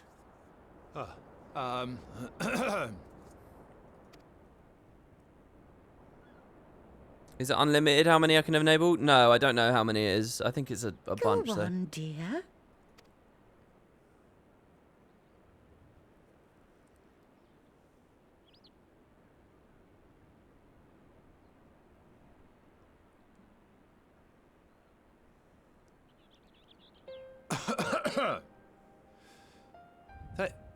Thank you all for gathering here today. But before going any further, could I ask the free citizens of Yulmore to look around?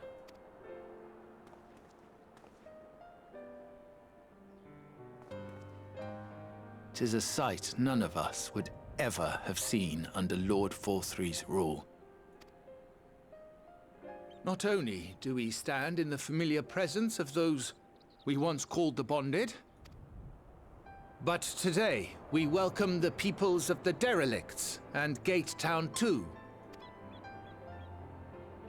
Today we welcome the Warriors of Darkness, come to bear witness to Yulmore's new beginning.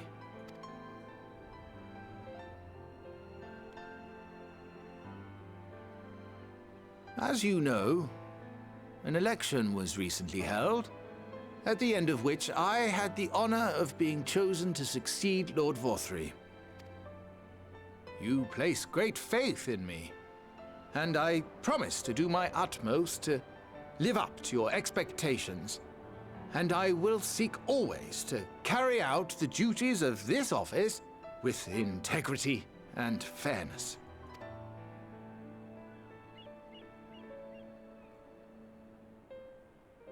Always, I say, but not forever. Let it be known that I do not intend to hold this post indefinitely.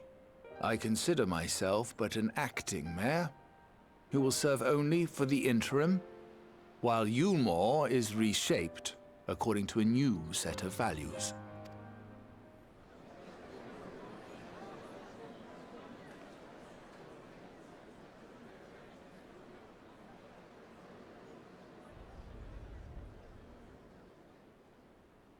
No longer can we think of ourselves as divided, as the free and the bonded, citizens and non-citizens. The systems put in place by Lord Forthry must be undone. But even as we tear down the old, we must give thought to the new, to what manner of nation Yulmore should become. Whatever the answer may be, it cannot be decided by one man alone. And so I propose that an open forum be held, that we might all discuss how best to strive towards a better future. However, there can be no talk of the morrow unless we first address the issues of today.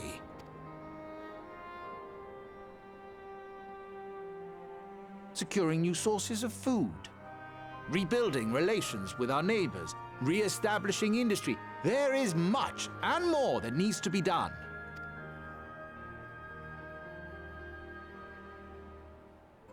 Too much for a mere man of business. And so I pledge instead to do everything in my power to ensure our city's security and stability while we all work together to see these problems solved. The road before us will not be easy, and I know full well how daunting the prospect of honest labor may seem to some of you. But we must accept the reality of our circumstances. We must move forward. This much we owe to ourselves and to the brave heroes who risked their lives to bring back the night. Once we have shored up our city's foundations and regained some semblance of normality, let us reconvene to speak of the future.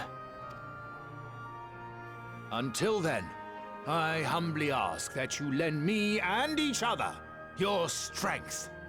For Yulmore!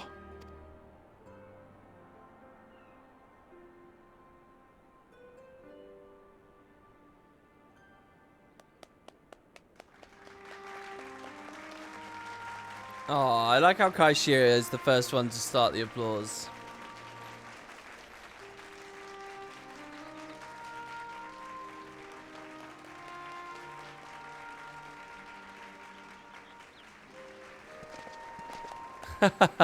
I like how I have to change my whole stance to start clapping.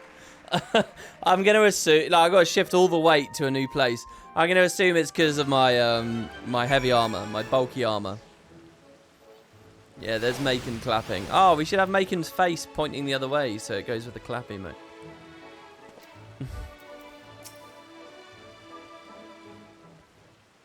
It's a sarcastic clap. It does seem a bit sarcastic. A little bit sarky.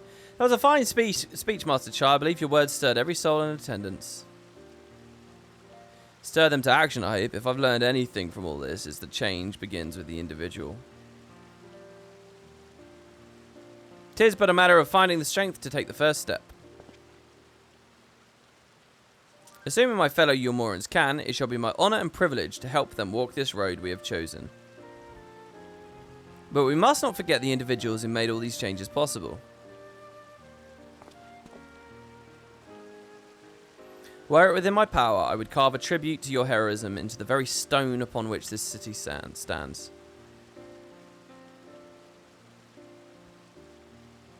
Alphino really hasn't done much this story step. I hate to change the subject, darling, but now that you have officially taken office, have you given any thought to your mayoral seat? We will not be moving into the emergent, dearest. It's too big, for one thing, and too far from the people for another. We will retain our current residence, and I will govern here in the parlour. Oh, I was hoping you'd say that. I much prefer the view from the parlour. Begging your pardon, Master Chai, but have you got time for a word?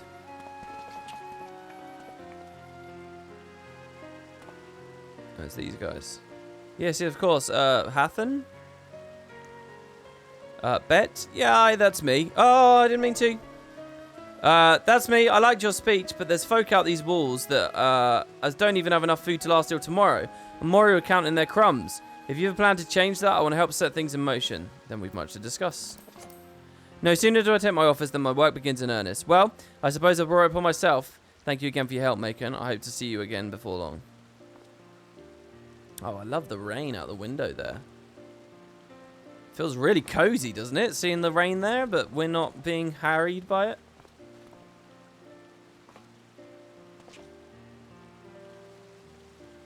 What a day. I don't know what it means exactly, but I do know I have plenty to think about. I sense we will have a great deal to consider. I'd resolved to remain here until such a time as Yulmore's future was secured, but it's clear to me now that the city is in capable hands. Man, bad weather today, eh? I have every confidence they'll find their way, and I believe it is time we went on ours. So this is like a Yulmore wrap-up, right? I'm guessing, the vibe I'm getting here is there's probably not going to be too much more Yulmore in the story. So Alphino's leaving too, is he? Seems like everyone's moving on. Everything's changing. I've been thinking about what I should do in all this. Like I told you, I spent most of my life dreaming about living here with my friends in paradise. That paradise is gone, but something better is taking its place. And I reckon I want to be a part of it. This Yulmore for the people Master Chai's been going about ain't going to build itself after all. Not that I'm much of a builder. Me and my friends will find a way to make a difference, though. Help keep things changing for the better. A far nobler dream than the one to which you've clung before, and I'm one I'm happy to say we share. Whatever path you choose, I will pray for your success. Well, when you put it like that, there's no going back now, is there? We've got a few ideas now we can do our bit. Just a matter of taking the first step. Okay. Oh, is that the whole patch? No. How far into the patch are we now, guys? Oh, here you go. Is this the last one? Vows of Virtue, Deeds of Cruelty. That's the end of the patch, isn't it? Usually the name of the quest is the name of the patch. Alphino wears a satisfied smile, seemingly content with the state of Yulmore. Alright, here we go. This is the last quest. I was going to take a break and get some coffee or something, but if this is the last quest, we'll keep going. Truly, to see Kai Shir thus inspired by our actions is inspiring in itself. Yet, however much I may wish to stay and see what comes of his efforts here in Yulmore, we have our own matters to attend to. Come, we should return to the Crystal Tower. Mayhap Beck Lug's studies have borne fruit in our absence. Famous last words. I'm in for a ride.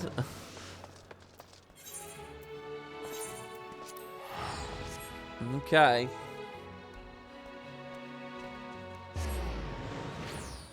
Do the balloon towers actually hold up the city? Bad construction there, I feel. Yeah, that's a good question. I don't think they really do. Well, maybe to a degree, sort of. Maybe they help. Let's say 50-50.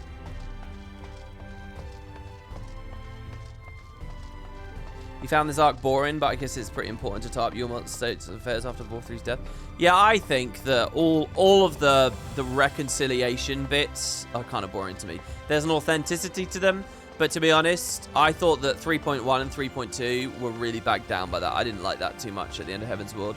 I didn't like those sections in Stormblood, but they balanced it quite well. And they seem snappier on this one as well. The dark, which illuminates the world. Do you have business with the Crystal Exarch? Yes, I do.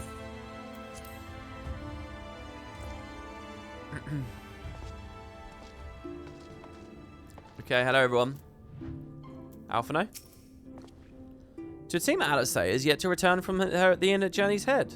I do hope she doesn't over-retire herself. Hey, Stola. In the course of preparing for more Auracite, we made a significant discovery. We thought it best to await for your return before sharing our findings. Okay. My congratulations, Macon. Glad tidings from Yulmore did precede thy coming. I'll see that Thancred and Reen hear of these momentous events, that they too might take joy in that which thou had helped to bring about. Hello, Beck. I take it you all ready to resume our work? I am indeed. And hello, Grahatia. Crystal Exarch. It's going to be weird having this Grahar and then young Grahar come into the story if he ever does. Welcome back. We're given to understand a new mayor has taken office in Yulmore. Indeed. Our good friend Master Chai was elected by popular vote and, after some considerable soul-searching, chose to accept the post. It's a shame you weren't able to attend his inaugural speech, though I have no doubt you'll see more of him in the future. But tell me, how fared you in preparing the White Auracite? Our work did not proceed quite as expected. Okay, is this good or is this bad? Do you think 6.1 will be a bleh too? Well, I mean, that's what I said out loud earlier. I wonder. I do wonder. Maybe they'll decide that it's too much. I don't know. I don't know what... Do Final Fantasy fans love story beats like that? They might, you know. In your absence, we had a frank discussion on the principles of soul transference and concluded at length that White Auracite was ill-suited for our purposes. But Urianger, did you not say that, compared to the messy soul of an Ascian, the stone could house one of ours with ease? That I did, and armed as we are with Becklug's invaluable insight, 'twould indeed prove a trifling matter, were we to disregard the inviolable link twixt mind and soul. A link which would, we believe... Let's go again. A link which would, we did belatedly realise, be weakened most perilously in the process of rendering our souls dormant, as Auracite doth require. Thus, the shedding of these fleshy simulacra, and the surfeit of aether which compriseth them, would in all likelihood deprive us of our psyches as well. Okay, makes sense. The soul is linked to the mind, which is why when the soul's incorporeal aether falls out of balance, you start going nuts, you become a primal, a tempered or whatever, or you just lose your mind. Is linked. The soul is linked to the mind. And if you're going to slow the soul down enough to put it in the Auracite, you're gonna fuck with people's brains, and they might not come back. It would theoretically be possible to channel your minds into the Auracite instead, but we would more than likely sacrifice your souls in the process. Oh, I'm not digging deep. We're just going ahead. What you guys didn't catch there was me rubbing my face exhaustedly after reading that line. Which is why we have abandoned that plan and instead devoted our time to finding a means by which mind and soul might be transported together.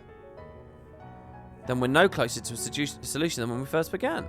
It's a vexing conundrum indeed, but one for which the Crystal Exarch has posited a most intriguing solution. When our discussions turned to the transference of memories and the psyche, I could not help but be reminded of a technique with which I have personal experience. Oh, the Allagan thing, his Allagan blood. Right? Macon, do you recall what we learned of my eyes from our encounter with Doga and Unai? Wow, this is cool to tie this back in. I speak of the royal eye of the Allagan imperial line, gifted to my forebears through blood and memories of the ancient Allagans. It is by this gift that I'm able to control the Crystal Tower. I remember, and you got like a bunch of flashbacks, didn't you? If we were to gain an understanding of the technology by which the Allagans were able to accomplish this transference, perhaps we could keep mind and soul together.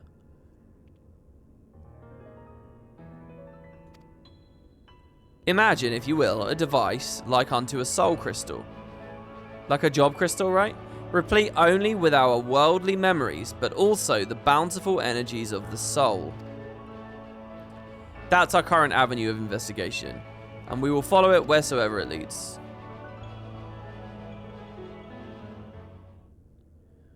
While we are thus engaged, I think it best that Macon return to the source and inform Cryo and the others of our findings. I agreed. I imagine Tatara will be relieved to hear we've made progress of a sort. Then I would beg leave to relay our findings unto Thancred and Reen, and to assist where I may in their investigation of the empty. Was the next raid patch this release, or is it Alliance raid this release? Yes, please do. Should we have need for your counsel, we will not hesitate to summon you.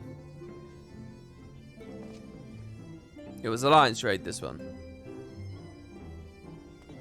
Honestly, this story beat never made much sense to me. Maybe by replaying it would, but it never took away from my enjoyment of the overall bigger arc happening. Give our regards to Tataru, won't you? Yeah, okay. I'm going to basically interpret that as general technobabble. Hello, Ishtola. Beck Lug insists we resume our work forthwith, but I grow wary at the thought. What would I not give for a cup of tea and perhaps a vanilla tart? Can I bring her a cup of tea and a vanilla tart? Can I do that? If I have a vanilla tart and a cup of tea in my inventory, can I, like, give it over? With the benefit of our combined knowledge and the aid of the first leading authority on Soulcraft, we must surely be able to find a solution. Surely. Mark my words, Macon, we will unlock the secrets of the Allagan Eye and see the others returned home.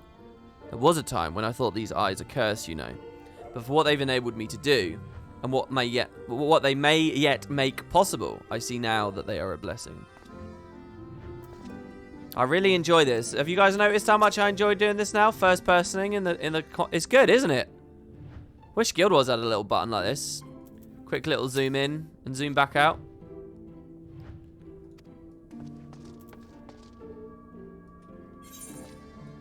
All right. So, I'm going to use the portal to the source, like, actually manually. Does this save me a shit ton of guild, does it? IMO, you should save the Alliance raid for after 5.3. It's not relevant to the story, and it would interrupt the momentum. Yeah, I'm thinking of doing that as well. Everywhere and Nowhere. There we have it. That's the name of the song.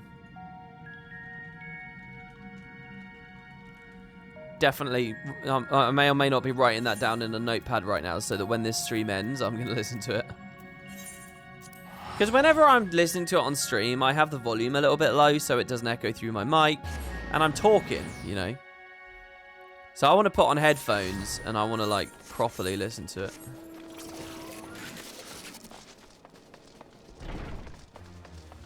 Yeah, it's like doing the Monster Hunter side quest, exactly, yeah.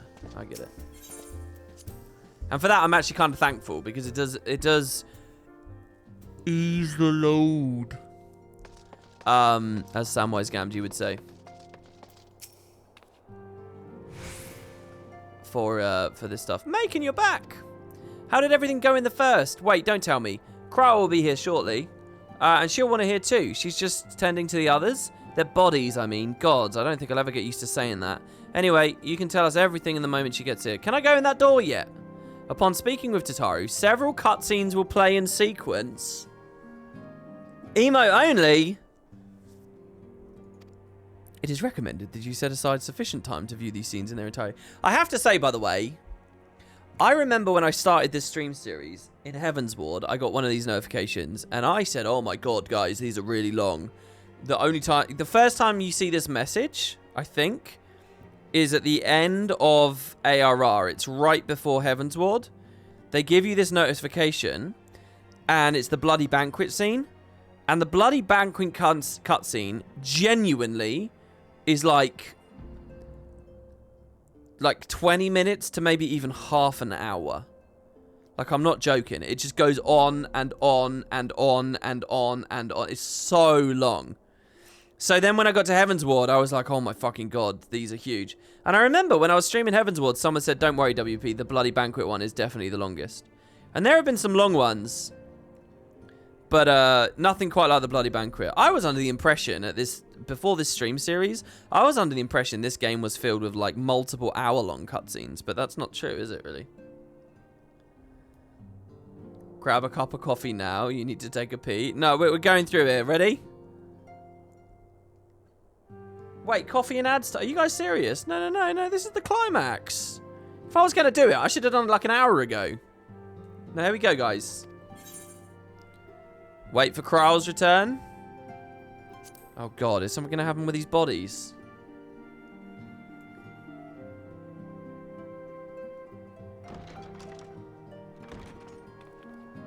I do apologise, team. Sorry to keep you waiting. Yeah, is Garbu going to come in? Hello?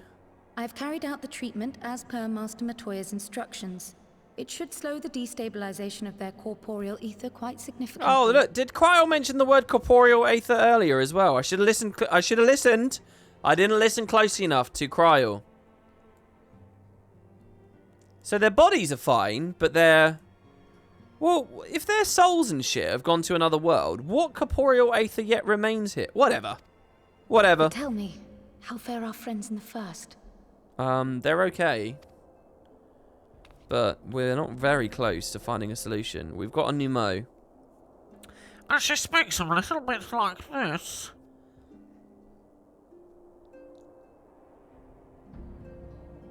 So this Becklug's the first to lead an authority on soulcraft, are they? Sounds promising. Aha.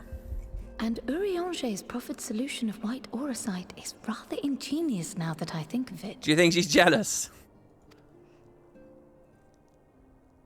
Well, while they press on with their preparations, you may rest assured we will continue to do our part here. No ego at all. Purely professional. Admiration of a colleague's genius.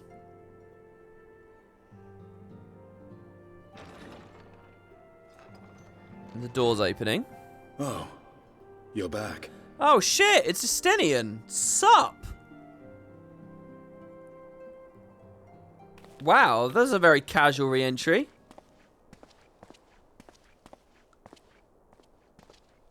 Hi. Thanks for saving me. And none the worse for wear, I see. Thanks for saving me after Xenos. I never got to say thank you to you. Thank you. You were gone already. Estinian! Oh, thank the gods! We've been worried sick. Did you lose your link pearl or something? I think he's got a lot of news for us, hasn't he? The situation in Garlemald has become more complicated. I was making my escape from the capital when I ran into one of yours, Riol. He thought it best we come straight here. Oh, okay. More complicated how? Estinian's starting to feel like a scion once you put him here in a mod owner. Where to begin? I don't know. After entering the Empire via Razat Han, I went about my mission of investigating Black Rose. Right.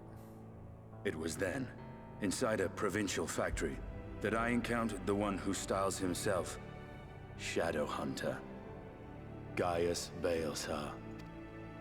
Our goals being apparently aligned, We joined forces and ventured on into the heart of the capital, to the very Imperial Palace itself. There, we found a man whom all assumed dead. Should I be remarking on his lack of armor at the moment?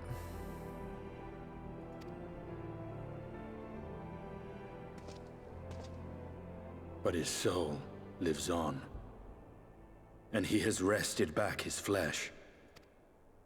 Xenos ye Galvas. Oh god, how does the whole resonant thing tie into the Nor story? did the surprises end there. For no sooner had we arrived than he murdered his sire in cold blood. The Emperor is dead. This sent Gaius into a rage, and he charged in, blade drawn. Yeah, and then they cut the cutscene, so what happened? Drum roll. Oh, come on, just tell me! Alright, we're gonna see it, are we? We're gonna see it. It's all good. Damn you, Final Fantasy. Throwing me left to right.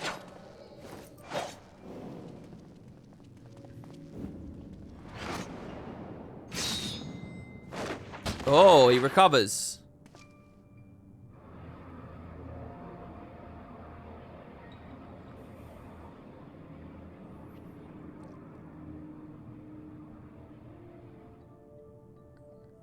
I've seen him in action, his body at least. You'll not best him alone. Nay, death will not come easily to that thing.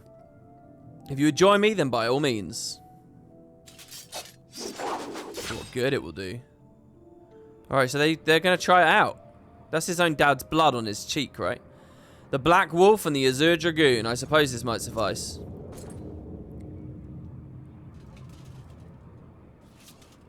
Oh, he wipes it off. Come then. Whoa, damn.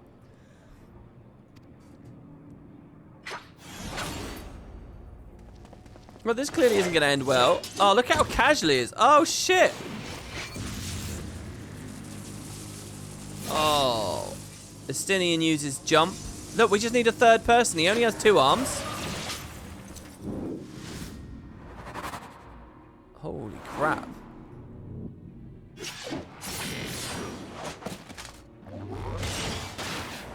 Whoa, what is this combo?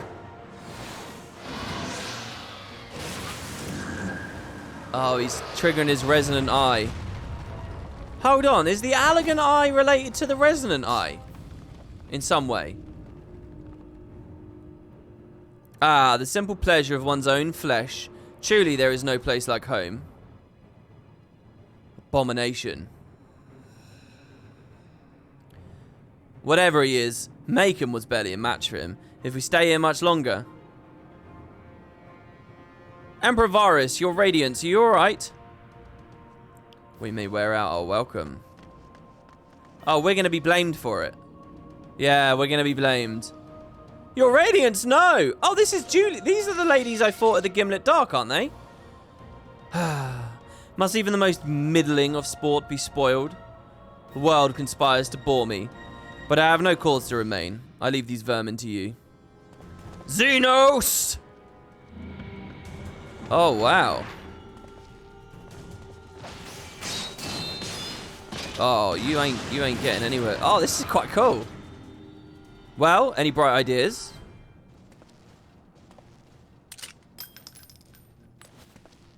Just one. Wait. Is there significance I'm forgetting with this bullet? Oh, shit.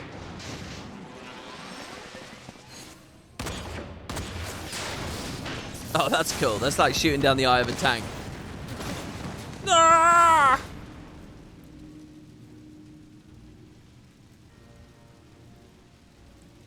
And they're bailing out. Your radiance. The intruders have taken flight. I repeat, the intruders have taken flight. Deploy all available Magitech armor. We cannot let them escape.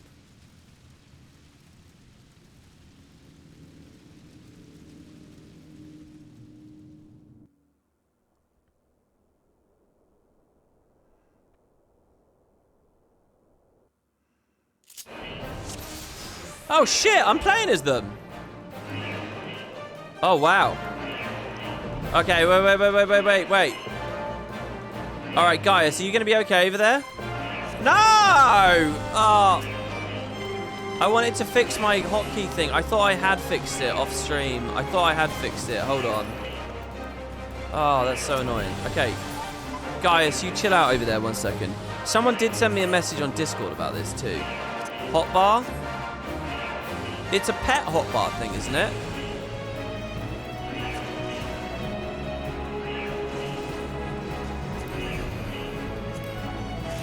Yeah, there we go. We got it. It works now.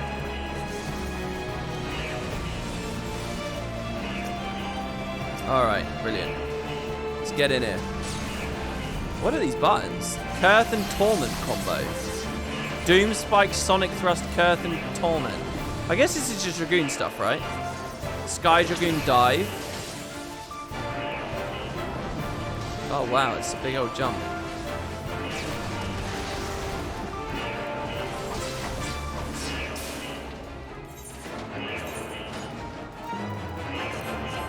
Oh, I can't hide this either.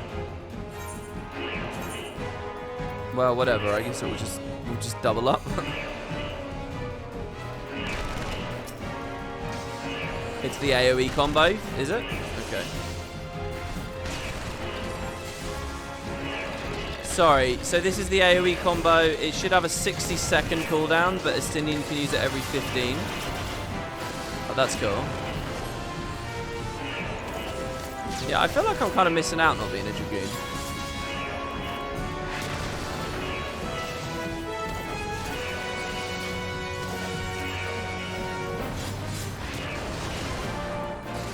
This is cool. These girls are doing... I'm so happy I've been farming the Gimlet Dog. I didn't know they were going to come back. These two were at the end of the dungeon in the big mission. I honestly have taken them out about 5 or 7 times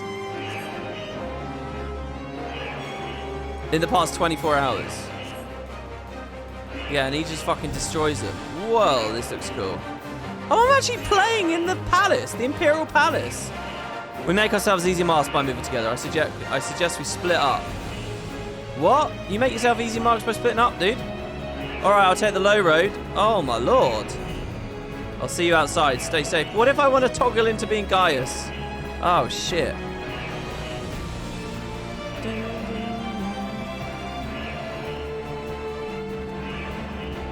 Oh, wow. This is quite wild, isn't it? So Gaius is going to get caught out, surely. Because Justinian's the only one that made it back to Mordona.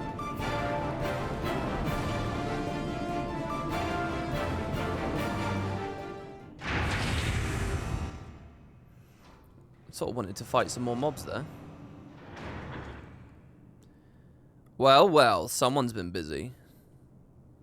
Oh my god, it's an ultimate weapon. Wait, what? Why is there a dead guy in it? Oh, what? Volatile prototype. Arc Ultima. What? And you would bar my way, would you? So be it. By the way, has anyone been making any clips today of all these cool story moments? Are we still doing that? I haven't actually checked. I'll have to have a look at the channel. If anything so compels you guys, please feel free to. Who is it in it? Who's in it? Okay, so by the way, you remember I said I did Void Arc and I was voting on the Diablos card? Do you guys remember that? In that same instance, there was a Proto Ultima in there. What do we know about Proto Ultima?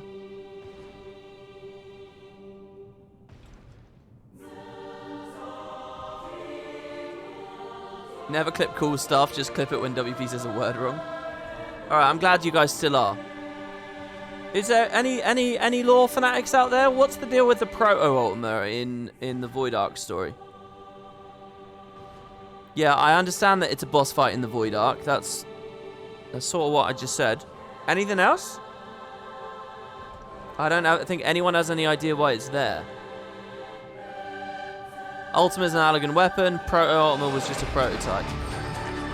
Oh shit, the music! Oh, I feel like I should be in the cutscene right now. I feel like they weren't expecting me to delay this. That one's complicated. It was a fate in Azazlar that got put into Void Ark as an event, and players loved it so much they kept it there. Right, okay. Oh, this is a good song. Okay, you would bar my way as well, would you? So they're trying to build more Ultima weapons, and it hunts primals, right? It takes them... Are we going to learn about Ultima magic? Come, Nidhogg. Wait, what?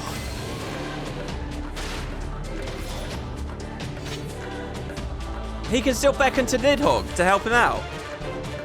Because Nidhogg's in his lance. Who's the guy? What's the dead thing on it? Read my new skills? Oh, shit.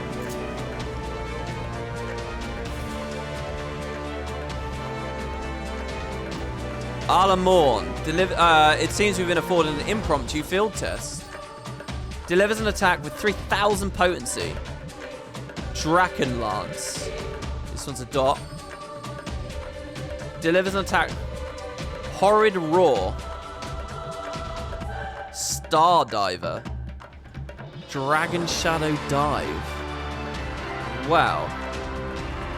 Alright. I'll probably be bad at this. Let's see what we got. So the dot, initiating synthetic aurosite system. He's just gonna solo Ultima weapon. What does Star Diver do again? Just makes me jump, right?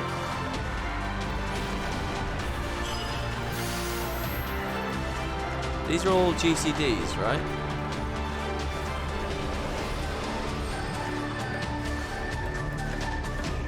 So the 3's an AoE. Okay, the 4 I just spam.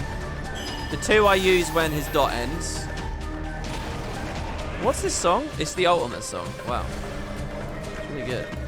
Do rears and flanks matter?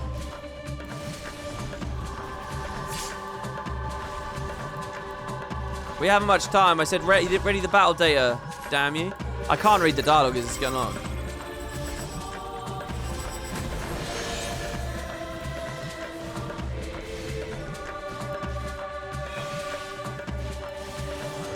Yeah, it's OGCD, yeah. Stardive is OGCD. So I can just use it whenever it comes up, basically. Terminus S. Holy shit. If you would bar my way, you'll feel the full fury of Nidhogg. Oh, I've got to be a little bit careful not to get locked into the AoEs. Like that.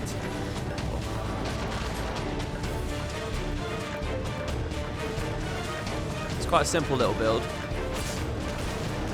This feels like a Guild Wars 1 build, really, this here. What the fuck? There's 2 of them? Oh my god, maybe we start AoEing now?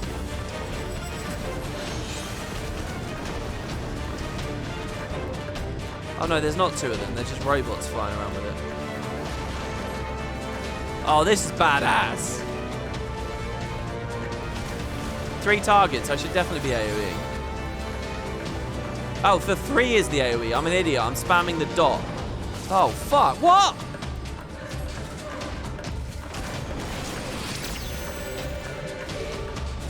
I'm an idiot. I was spamming the dot thinking I was spamming AoE. The 3 is the AoE.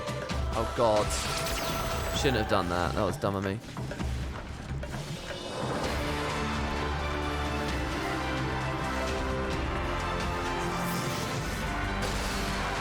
Okay. Oh, my God. Fuck. Did I... Shit. I was completely blind to that. Increase generator. Oh my god, it's such a cool gap close as well, isn't it? Yeah, heal up, heal up, heal up. What happens if I fucking die here? Do I have to go through all the cutscenes again? He's invulnerable. It works, it works. Aha! Ultima's unstoppable. Unstoppable, we shall see about that. Are we going to limit break?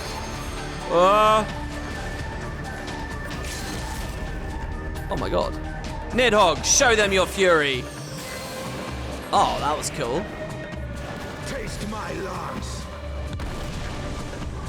Holy crap. Can Dragoons do anything like this? Like the Warrior of Light Dragoons?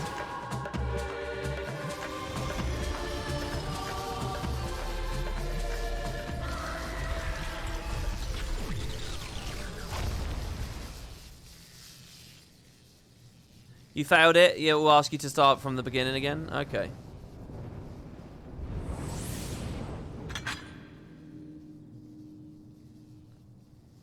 Stardiver, yes. Limit Break, no. Okay, I gotcha. Guardians and then Machina. Now, where are you, Gaius? So we just happened to thwart another plan with the Ultima weapon right there. Pointing out a bit of dialogue because you might have missed it. The scientist said synthetic aurosite system. Oh, shit. Okay. So they're building their own aurosite? That's like what, Are you alright? That's like the Evilist thing, isn't it? Almost? Like the Nethicite. What did they call it? This and the Heavensward trailer makes Dragoons look way cooler than they actually are. Yeah, and that's basically my own experience of Dragoons. Estinian, the gods. Are you alright?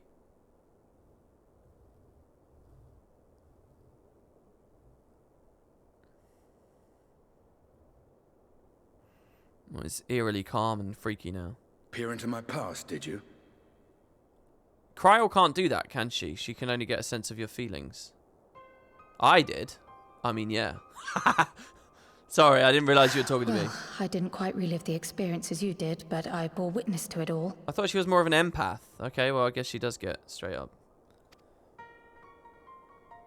I'm still not sure what I think of this gift of yours. But no matter. Our confrontation was cut short when the Imperial Guard arrived. It was then that Xenos took his leave, citing boredom. Oh, I like how pissed he is about that. To think their research into the Echo could bear such fruit. Escaping death, jumping from one body to the next, and returning to his own after all this time. He is an Ascian in all but name. Didn't he get that power from you, Cryle, though? Like, you were in the machine, right? The beggar's belief, aye. But no more than hero traversing the rift between worlds. Oh, well, hold on, though. No, that's not true. Fordola got it. Is Fordola coming back into the story at any point? Where the fuck is Fordola? Surely she's relevant to this.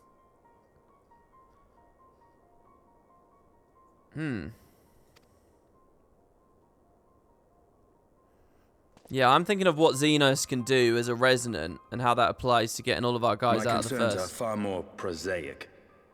With the Emperor dead and the Crown Prince missing, the Empire is in disarray. She sees it, but you can actually experience it, which is the difference. They say at first you can't alter the past, but you actually do once in ARR. Hey, when did I alter the past in ARR? Via an Echo flashback. What?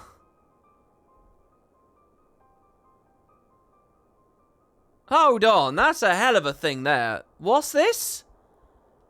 I altered the past via an Echo flashback once.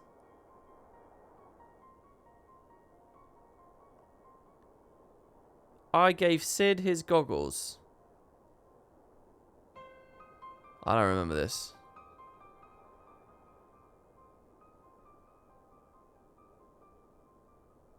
Are we talking about ARR or are we talking about 1.0? People are talking about 1.0 suddenly.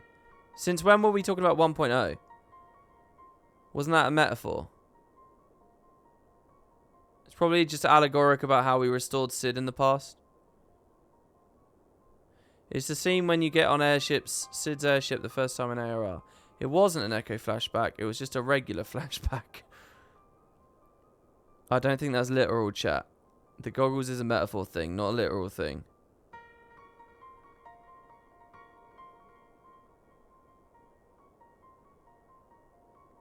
We don't know what it was. It happened once and never again. It was an Echo flashback in a flashback. Remember when Sid saw a bright light and it was actually you handing him his goggles? No, I don't remember any of this. What the fuck is this? Pretend you never read it and move on. Please click. I need more dialogue, WP. Please click. I'm starving here. He even says that was you, wasn't it? When he remembers? Oh, I think I vaguely remember that.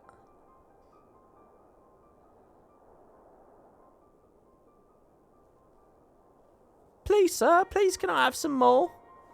More? You want more? Maybe we already knew Sid and we were there in the past? It wasn't you, it was Sid's dad looking at you.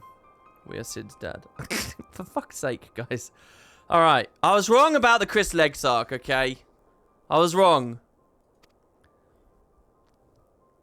Until order is restored, assuming it even possible, we needn't fear an Imperial reprisal.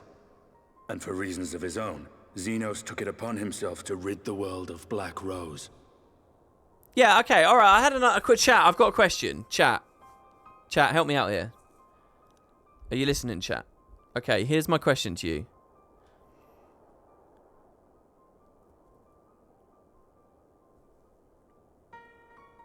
The future that...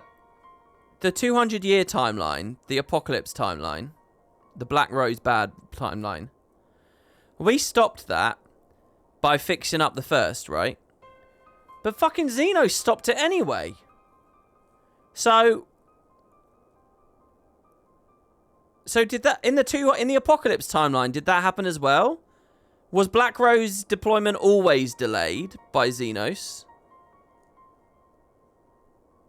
Or was it like a double whammy? And in that case, how did Xenos change the future? Do you understand what I mean?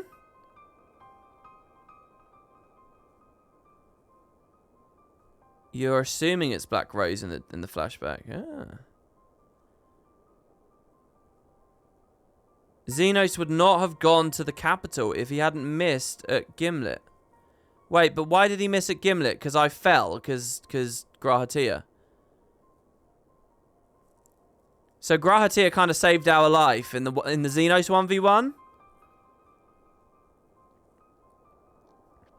Oh, I would have won. Oh, it's the other way around. I was going to kill him. I was going to kill Xenos, but Graha pulled me to the side. So now Xenos survives. So time has changed in both the first and the source. So Xenos goes off and just happens to... Alright, so that just works out. That like double works out for us. Did Graha know that that might have been a thing? Or is that just lucky? He probably did figure that out. That's cool. Oh, I like how people are like, oh, I never realized that. See, look. Sometimes it's correct to ask questions. Yeah, that's cool. That makes sense.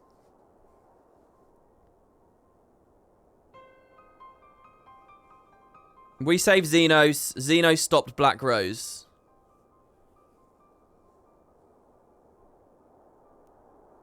That's why you defeat Xenos in the trailer, but that never happened in game. Lucky, because he meant to summon you at the meeting first when he accidentally got Thancred. Oh yeah, that's true. So it's just luck. So Xenos is a proper wild card here, eh? I like, by the way, I can't express enough. Can I just really make this very clear? We talk about a lot of things on every stream, right? But I want this to be very, very clear. I really love, even though Xenos is a bit boring or whatever, a bit one-dimensional, maybe you love that, maybe you don't. I really love that he isn't just some filler villain from Stormblood that's just been discarded. It feels like Xenos has a major role to play going forward. He feels very integrated, do you know what I mean? And I really like that. I really like that we're swinging back to him, because otherwise Stormblood would feel so filler and so pointless, you know? So, I like that. I like that he's still doing things. Him being one-dimensional makes other characters better. Yeah, maybe. That wasn't what I was trying to talk about, though. Through butterfly effect, it ended up still working out because we stopped the light on the first. It would have stopped. Yeah. So even if Xenos didn't do that, Black Rose wouldn't have been that deadly on the source anyway, because we sorted stuff out on the first. But still, yeah, okay, all right. So, and for reasons of his own, he took it upon himself to rid the world of Black Rose, because he wants to kill me himself, right? Riol has already gone to apprise the Alliance leaders of these developments. We may leave the matter in their hands for now. Unlike Ranjit, who's essentially Xenos from the first, but is discarded. Yeah, you're right. But at least Ranjit is just one in an ensemble, you know. Vorthree is a part of that. The Light Wardens are a part of that. Emmet is a part of that. You know, there's a tapestry at play. There was less of a tapestry in Stormblood. So to have just completely eliminated... I mean, there was a tapestry, Yotsuyu and so on. Whatever. Then perhaps we have seen the last of the fighting at Gimlet. Though, if it comes to civil war, I cannot help but fear for the provinces. I find it funny how disappointed and lame I thought he was at the end of Stormblood, but if he shows up in cutscenes, I'm super engaged by whatever he's doing. Yeah, that's exactly how I feel Unbreakable Doof 2. That's exactly... Because it feels like they got a plan for him or something, you know? That's exactly how I feel. Alright. If it comes to civil war, I cannot help but fear the provinces.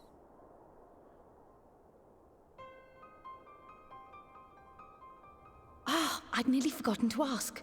What became of Gaius? Did he not escape with you? Good question. That he did, but we parted ways shortly after leaving Garlemald. He claimed another threat had arisen which demanded his attention. He didn't elaborate, but the absence of some device or other in the capital gave him reason to believe they're planning something. Right. Chat, can I guess at this? Do I have more information that I should be thinking of right now? What's Gaius all about? Oh man, if Gaius had seen the ultimate weapon, that would have been quite crazy. No, there's absolutely nothing I can speculate at all here. Okay. There's nothing that I know about Gaius' past. There's not a throwaway line in Praetorium or some shit. There's not a side quest that I missed in Shadowbringers. You could probably guess. The absence of some device or other in the capital. An absence of a device. Sid's dad is the answer. I don't know. I don't know. A link pearl. Lest you worry. I believe he has well and truly shed the Black Wolf's pelt. Conquest is no longer his objective. We may safely leave him to his own devices. Well, it's nice to have one less foe to worry about, even if we do have a mysterious new threat to look out for instead. Speaking of which, I'll see that Riel and Al Shinobi are made aware. Though we still know next to nothing, it can't hurt to be vigilant.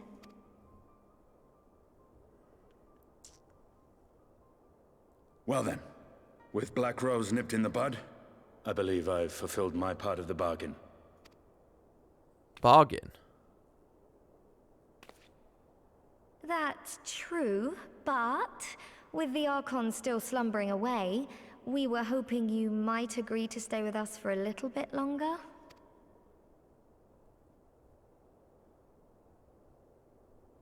Sorry, but I'm not inclined to extend my contract. Gaius isn't the only one with business to attend to. Well, what else do you want to do? Are you okay with Nidhogg in that fucking thing, by the way? You've got control and everything? Thank you for your help then, Estinian. I see why Alphino admires you so.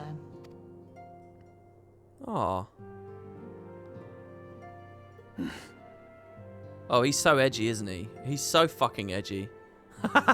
Macon, say thank you! Farewell, my friend. See that you don't make a habit of dozing off in battle.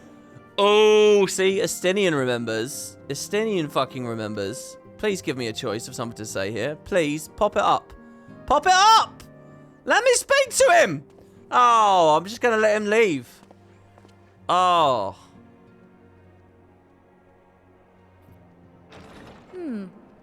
I suppose we should all be getting on then. As ever, we will see to the Archon's needs. In the meantime, why not get some rest?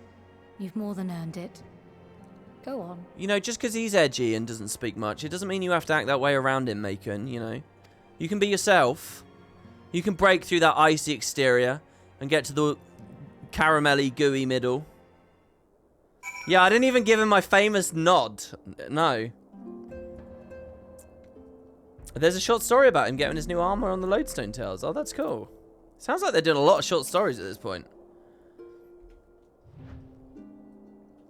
Though they've yet to find a workable solution, if Stolen and the others are making progress, we cannot ask for more than that. You must be shattered after all that hopping back and forth between worlds. Why not stay here and rest a while? I'm sure Beck Lug can manage without you. They've got enough science to help them, if you ask me.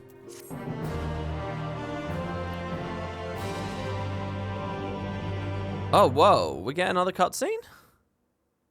Whoa, hold on. Whoa, meanwhile in Garlemald. Ooh.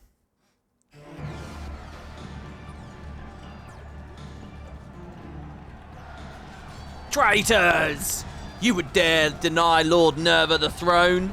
Lord Nerva? Is this some cousin or some other kid that...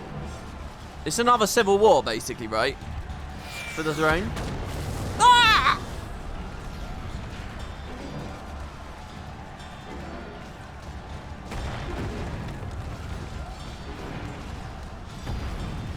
Onward! Before this day is done, victory shall be ours.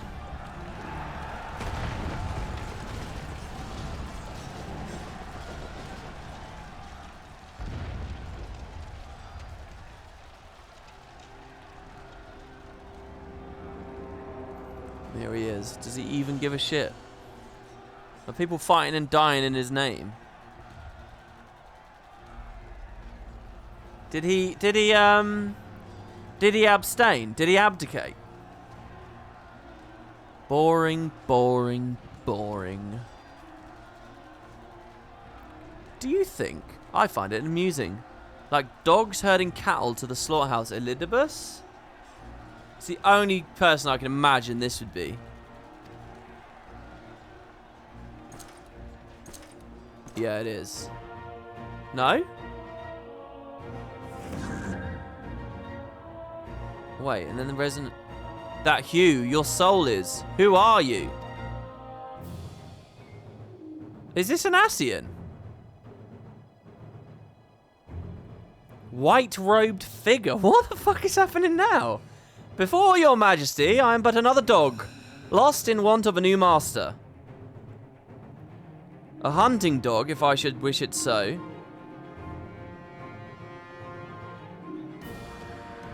For I know full well the prey you would seek next. Me, the warrior of light. Who is this guy? Wait, Zodiac.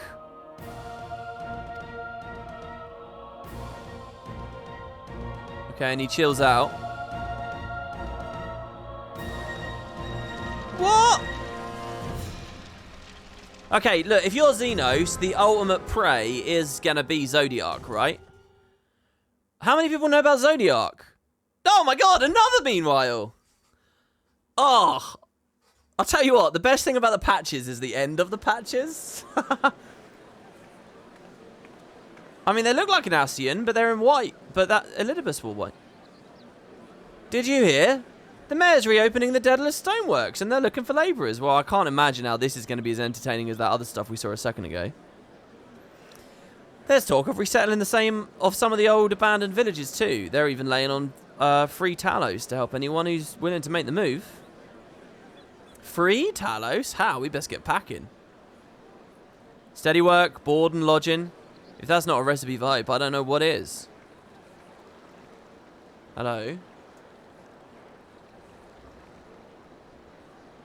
Oh, wait, who? Who's this? Another question mark, question mark, question mark. Feels almost, my first thought was, Ardbert almost, but it's not. Well, like a bit Thancredy, but it's not.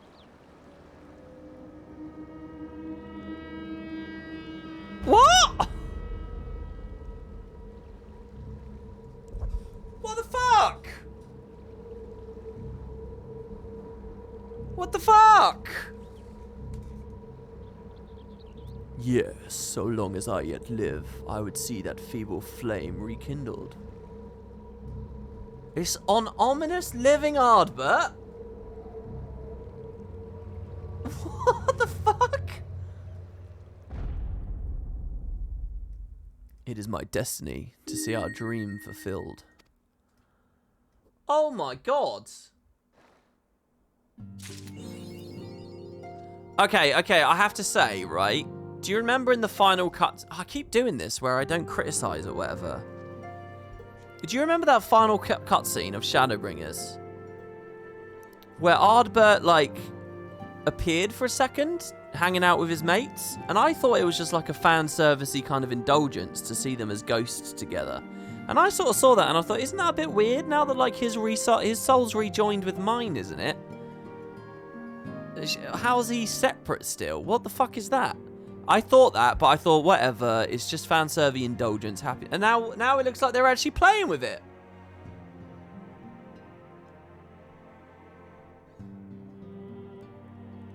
I have no idea what this is all about.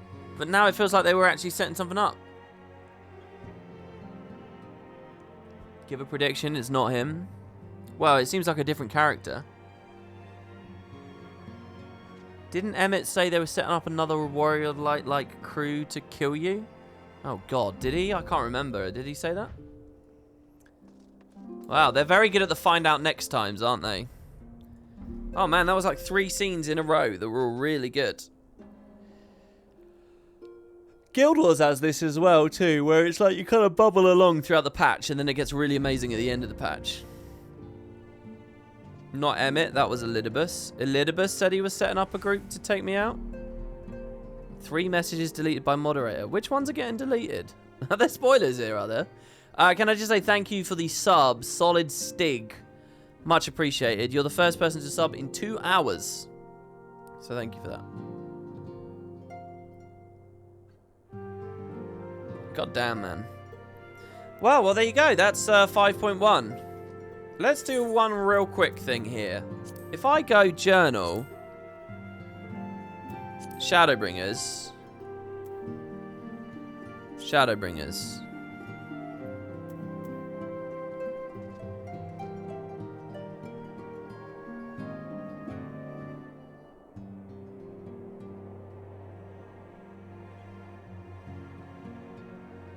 Oh, they don't even... that synopsis is crazy. Oh, wait, no. That's Shadowbringer. Wait, where's the quest? That's not the right quest, is it? MSQ, maybe? Where do I find it? Talk to Tataru. Macon, might I ask you a favour of you? I'm not normally one to pry, but Flarman has been oddly distracted ever since you came back to tell us of your travels in the first. Would you go and see if she's alright? Oh, I can, yeah. Didn't you guys say that she has a side quest for me? Hey guys, how's it going by the way? With Real now out in the field, I was asked to return to make up for his absence. Alas, Hori and the others were unable to accompany me. I like the idea of all these guys stepping up at some point. You deleted 3 people correcting the wrong message from the one guy, which you did not delete. Good one. Oh, he's the one mod. He's trying his best, guys, to preserve the experience. I think he's doing a banging job. I don't understand. Where is the synopsis of the quest that I just did? Oh, here it is. Post Shadowbringers. I see. Here we go. You arrive to discover that... Scroll down. Everyone's resumed their work, leaving you the rare opportunity to enjoy a moment's respite. But can there be truly rest for the righteous? The presence of Xenos alone is proof that powerful forces are yet at play, waiting unseen to pounce on any weakness. Until they see fit to reveal themselves, however, you can do naught but steel yourself for what's to come. A grueling battle of Xenos himself, and an encounter with a mechanical monstrosity bearing a striking resemblance to the Ultima weapon. When you eventually return your senses, Estinian presses with his report, concluding at length that the Empire poses no threat for the present, though it remains to be seen where Xenos will next resurface, his contract with Tataru thus fulfilled. Your old friend gruffly takes his leave to the disappointment of all present.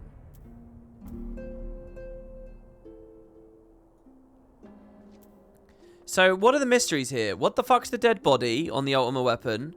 What's manufactured Aurosite? How do we get everyone back from the first? Why the fuck is Ardbert still around?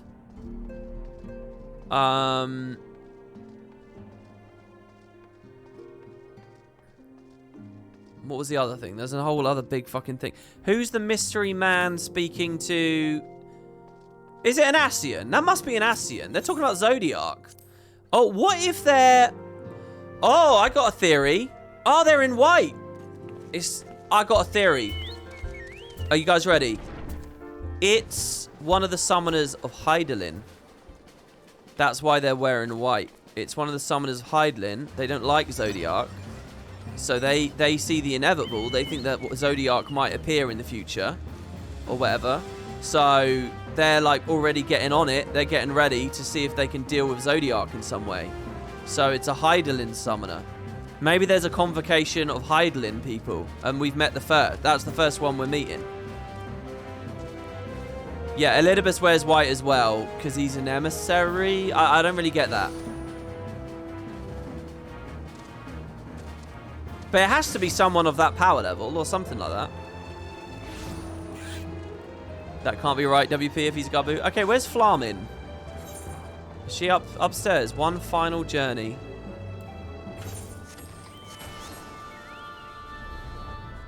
Let's go see if my best friend is over here. Where are you? Oh, he's gone. Oh. Oh, well.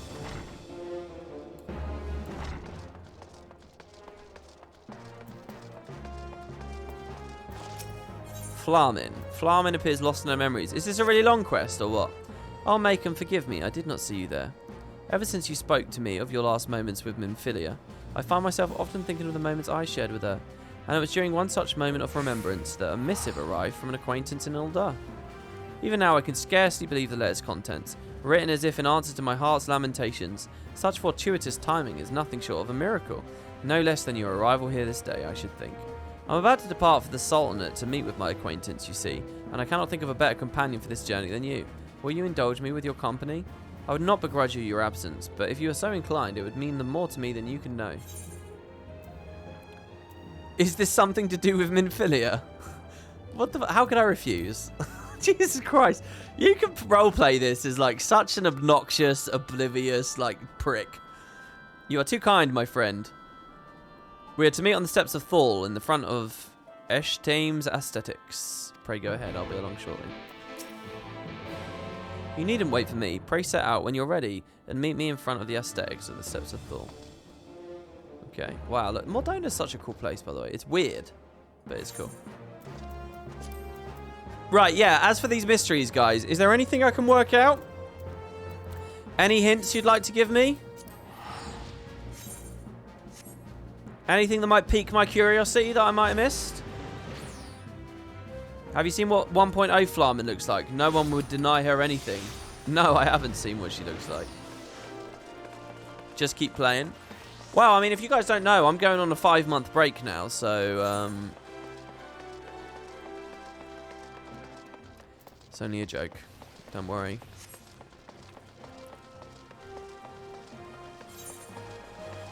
Alright,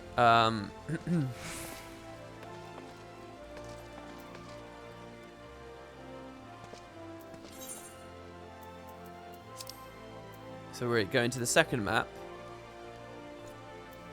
To the Gladiators Guild. Enjoy the 5 months, be healthy, and enjoy End of Dragons. Yeah, that would be a weird gap to take, though, wouldn't it? Because End of Dragons wouldn't be very old by the end of that.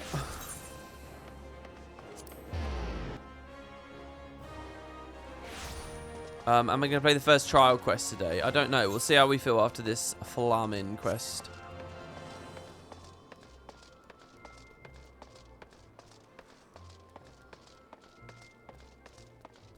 Thinking End of Dragons will even last a month. Well, I anticipate... Here's what I anticipate End of Dragons to be. I anticipate probably 2 weeks on story. Which is around about what I spent on it with the POF story. I would play it for a bit each day, a couple of hours, and then I stopped and I did a vlog of my experiences. And when I say of story, I mean that also includes map completion, exploration, all that kind of stuff. You know, mini dungeons... obvious achievements, shit like that. Probably about 2 weeks there. I reckon you can get another 2 weeks or so out of world bosses and stuff, and metas and rewards. And at that point, they'd best have some good strikes in. But even then, you know, which I will beat, but I don't really care to grind on a strike after I've beaten it, you know? So, I'll do the prog on those, and then I don't know how much I'll be playing after that. So I reckon you get at least a month out of it. Month and a half. And then the question is what they're doing for Living World after that. It's going to be weird. It's going to be a weird one. WP, you thinking of getting into Salvage Extreme raiding? I'd like to beat them the once. I'd like to prog them, beat them, and then put them down. I don't think I'd ever want to grind on that stuff.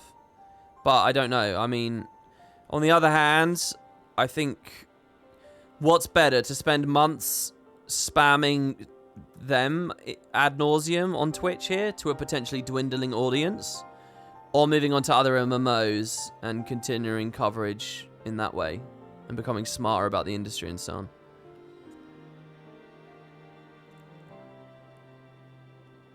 So, yeah, getting first clear is the grind, exactly, yeah, so. I hope I've not kept you waiting over long. Flamin, thanks for coming on such short notice. If I'm not a 1.0 player, am I not going to know who these people are?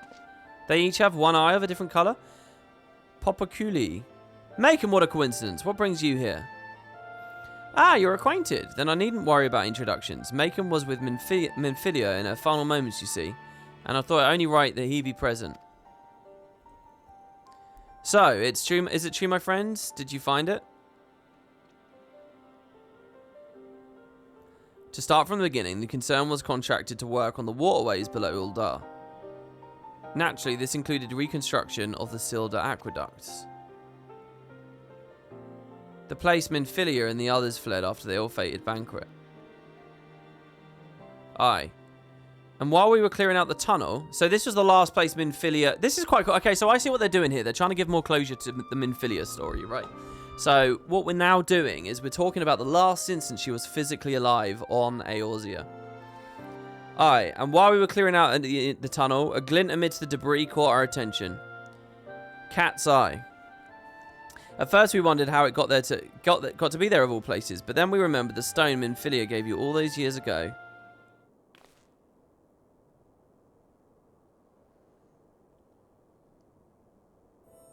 There's no mistake about it. This is the self-same stone.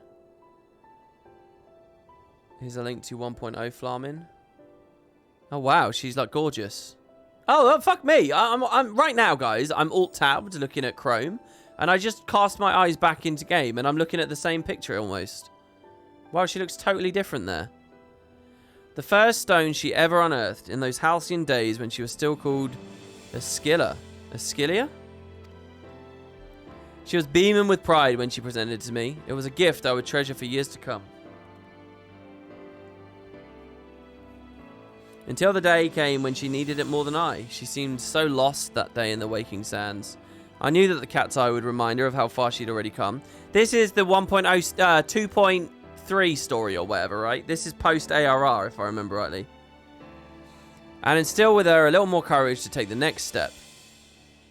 To think she wore it all this time. When we searched the waterways shortly after the collapse, we didn't find a trace of the Scions. No belongings or anything. Curious what would appear after all this time.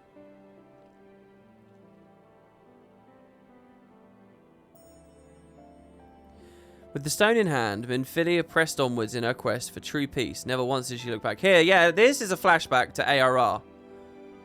When Flamin briefly came into it. This was around the Moogle story. The good King Moogle Mog story. And though she's gone, her legacy lives on in you, Macon, and the Scions, and the child Reen.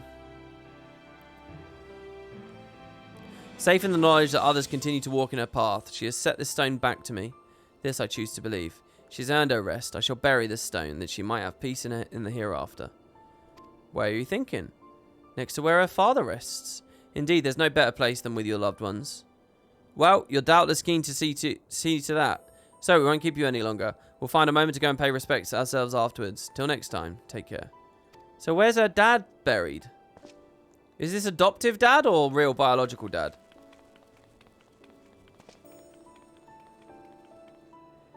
Warburton was interred here in Uldar at the burial chamber, but around the time of the Scion's founding, he was moved to the church of St. Adma Landamer under the care of Father Iliad. Come, Macon, let us seek out the father and request his permission to bury the stone. Alright. So what's this? Squig Biz says, now that you've experienced the pacing of 14 and their storytelling, What do you think you prefer more? Guild Wars 2's open style of MSQ or the cutscene style? A lot of Guild Wars 2's voice text bubbles. Both are fairly unique. I think Guild Wars pales in comparison to this. For, like, actual storytelling. There's just not enough. It's good. It's really good.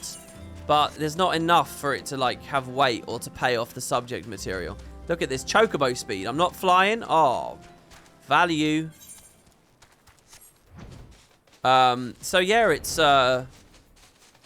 I think if I could experience Tyria, if Tyria had all these systems and these kind of mini cutscenes and these characters, I mean that honestly, I feel emotions. This is so sad and pathetic, but honestly, like the longing and the feeling of how great that would be, like I actually feel rise as a real emotion in my chest to imagine Tyria with a story this long and this like detailed and with characters and the little cutscenes. You're going to pay that price for voice acting? There's no fucking way that trade is worth it. There's no way. If I could mix this kind of story delivery into Tyria as a setting, I would do it in a heartbeat.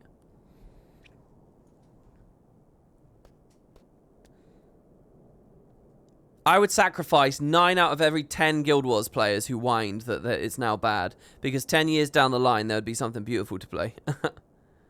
That's genuinely how I feel about it. I much prefer the story delivery in this game. I mean, this can be slow, and this has much lower lows, but it has much higher highs too, so. Ah, there you are. No, it doesn't have much higher highs. It has more regular highs. Let me put it that way. Ah, there you are. I was just telling Father Iliad about Minfilia and the cat's eye. Sounding like an Asian. Well, I think an Asian would be... they make their own choice, don't they? Well, maybe people do when they stop playing because there's less voice acting. Maybe that's making their own choice. Well, why are we digging so much into this strained metaphor here? Welcome, my son. Welcome. Flamin has explained to me the purpose of your visit. See, this, for example, this fucking inn, this is a boring as shit part of ARR as well. ARR is so fucking bad. This does not fill me with joy to be here. I mean, it's really beautifully rendered and stuff, but I love the light coming through the slats there. Welcome, my son, and welcome. Flamin has explained to me the purpose of your visit, and I see no reason to refuse you. Minfilia would rest with her father. I have known her since she was but a child, full of hope and wonder, an aspiring young miner following in Flamin's footsteps. A dutiful student, to be sure. Nary a day had passed that she did not set out into the wilderness with a pickaxe in hand, but fate would set her aside the miner's tools and instead don a mantle of far greater responsibility. She was as passionate then as she was in her childhood, a fire in her eyes that refused to be extinguished. It was that flame that compelled me to lend the science to support without a moment's hesitation. To now see that many brave and noble souls continue her work, it only reaffirms that I was right to place my faith in her. Ah, forgive me my meandering musings. You have not come here to wax me nostalgic. Pray see to the cat's eye, to burying the cat's eye, and the 12's blessings be upon you. Thank you, Father Iliad. Come, Macon. The grave is just south of the church. So, what should I learn? What should I know about Warburton? Is there anything I should know about Warburton?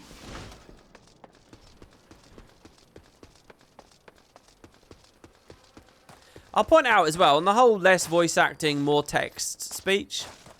I've been saying that for years. Even before playing Final Fantasy XIV. I've been saying that for years.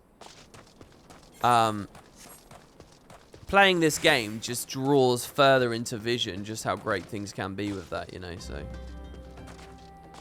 I'll tell you what, I do get nostalgic listening to this song, though. Oh, it just turned off because we walked back up to the church. Song 1 is 0, it's nothing, it's... Here it is, Macon. I think Guild Wars has a good cast as well, of voice acting. It's not really the story. There's no, like, specific little ticky-tacky reason like that why Guild Wars doesn't nail it as much. There's no ticky-tacky little reason. It's broad systemic shit. And mostly it's simply quantity. It was 20 years ago that Warburton came to Uldar, risking life and limb to warn us of the threat encroaching on Eorzea. 20 years ago that my ambition robbed him of his life, a daughter of our whole family. So I guess this is some 1.0 story? No, this is like even before then. You would have been so proud of her. She was a warm, compassionate, and vibrant woman, always ready to answer the clarion call of duty without a moment's hesitation, just like her father. In the end, that selflessness would not save one but two worlds. Now her duty is ended, and though you are worlds apart, I pray with this stone, this precious gem from Esquilla, a part of her remains at your side. You get backstory about him from 1.0. That's a small disconnect about 14. This bit of the story is a bit of closure for 1.0 players. Yeah, I get that. Just as she remains forever in my heart. And, you know, the fact that they're giving this closure is what's profound and cool, you know. The fact that they have the time, developmentally, to actually implement all this kind of stuff, fan service for a dwindling population of 1.0 people, which has to be such a small proportion of the overall user base now. But they have the space to do it, you know. Look at the space they have to do stuff. Guild Wars doesn't have the space to do quests like this. The headroom, the difference in headroom... an opportunity to be creative and like play around and just have things is just it's epically different. Never did I imagine such greatness could be born from beginning so humble. I'm proud to have been there for that first little triumph. Not only did you find a gemstone, you found your own path.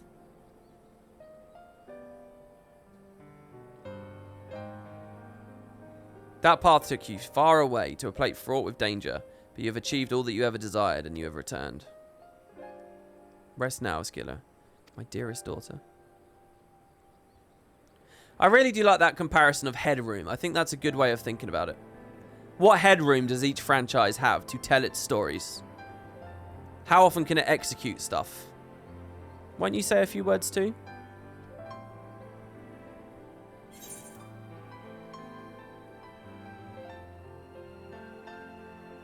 Like, take, like, Gorick, right?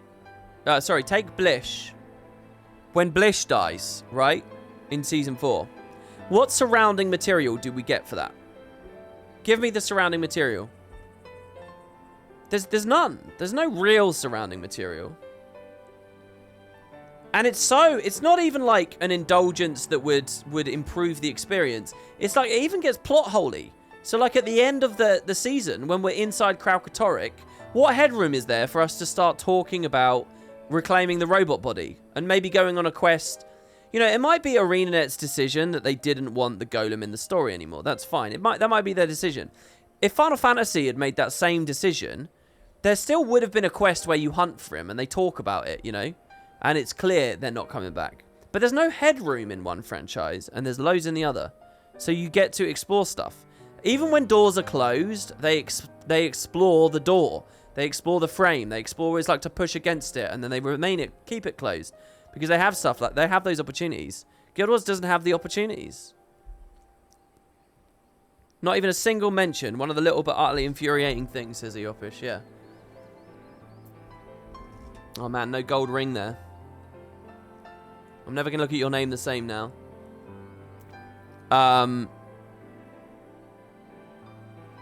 You can rest now. Leave the rest to us. I like that. Warburton was a Garlean spy who was actually a double agent for the Alamegan Resistance. I don't know if you're ever likely to do the Alchemist questline, but they tell you about the circumstance of his death there. Oh, okay.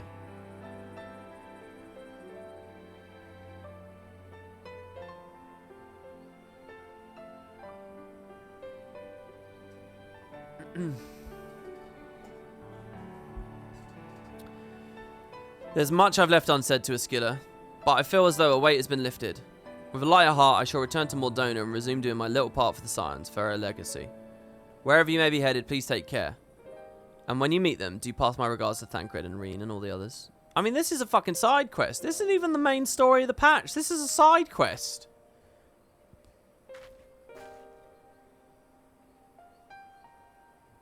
Thank you, Macon, for everything.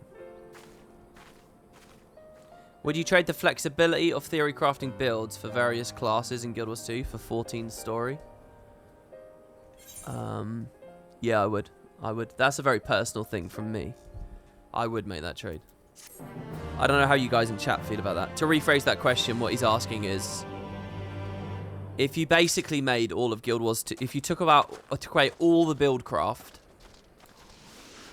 Alright, and let's not be sneaky here, alright?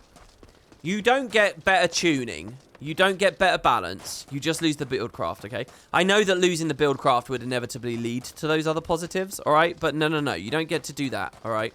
It's just a bad thing. You just lose the build craft, which is a part of the game that I love.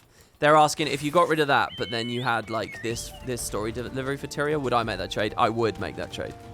And I'm not even trying to be sneaky and say, oh, well, because then we'll get better tuned encounters, blah, blah, blah. It's just, I would make that trade. And that's partly because, as I've learned from this game, I think a lot of players... No, as I've just learned from the internet, most people don't like Buildcraft. Buildcraft's a bit of a relic, I think. Buildcraft in team-based games, none of you really want to think. You just want to fucking net deck. You just want to be told a build, told a rotation, and you just want it put on a plate. You don't actually care about customizing. You don't care about, like, min-maxing and stuff. Most people don't. So it's probably not the thing to prop up a whole MMO. So yeah, I would make the trade.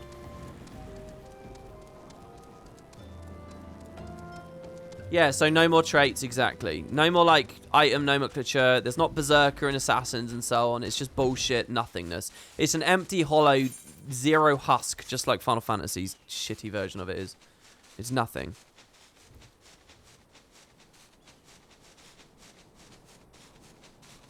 Right, so yeah, there's a question of trials. I'm not going to do it though, guys. It's 9 o'clock. 9:30 is my absolute cutoff anyway.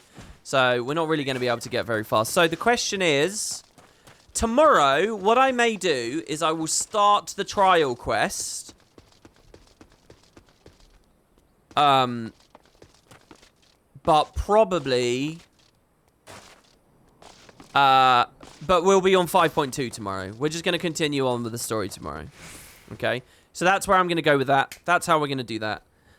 Thank you very much for tuning in, guys. Thanks for watching. It was a really weird patch, this one. The Yulmore bit dragged a bit, but the rest of it was really fantastic. Oh, the trials are 5.2 anyway. Well, what was the extra thing? What was the extra content here today? Near. Oh, so we're basically done. We're done with it then. So it's all good. So yeah, that's it, guys. Thank you. Can I just say sincerely thank you to everyone who's continued watching. I haven't put up any YouTube videos for a while, so I really need to do that to sort of remind people I exist. And yeah, so it really means a lot. Thank you for keeping me company in chat. Thank you for babysitting me with my stupid questions and my dumb, ill-conceived criticisms.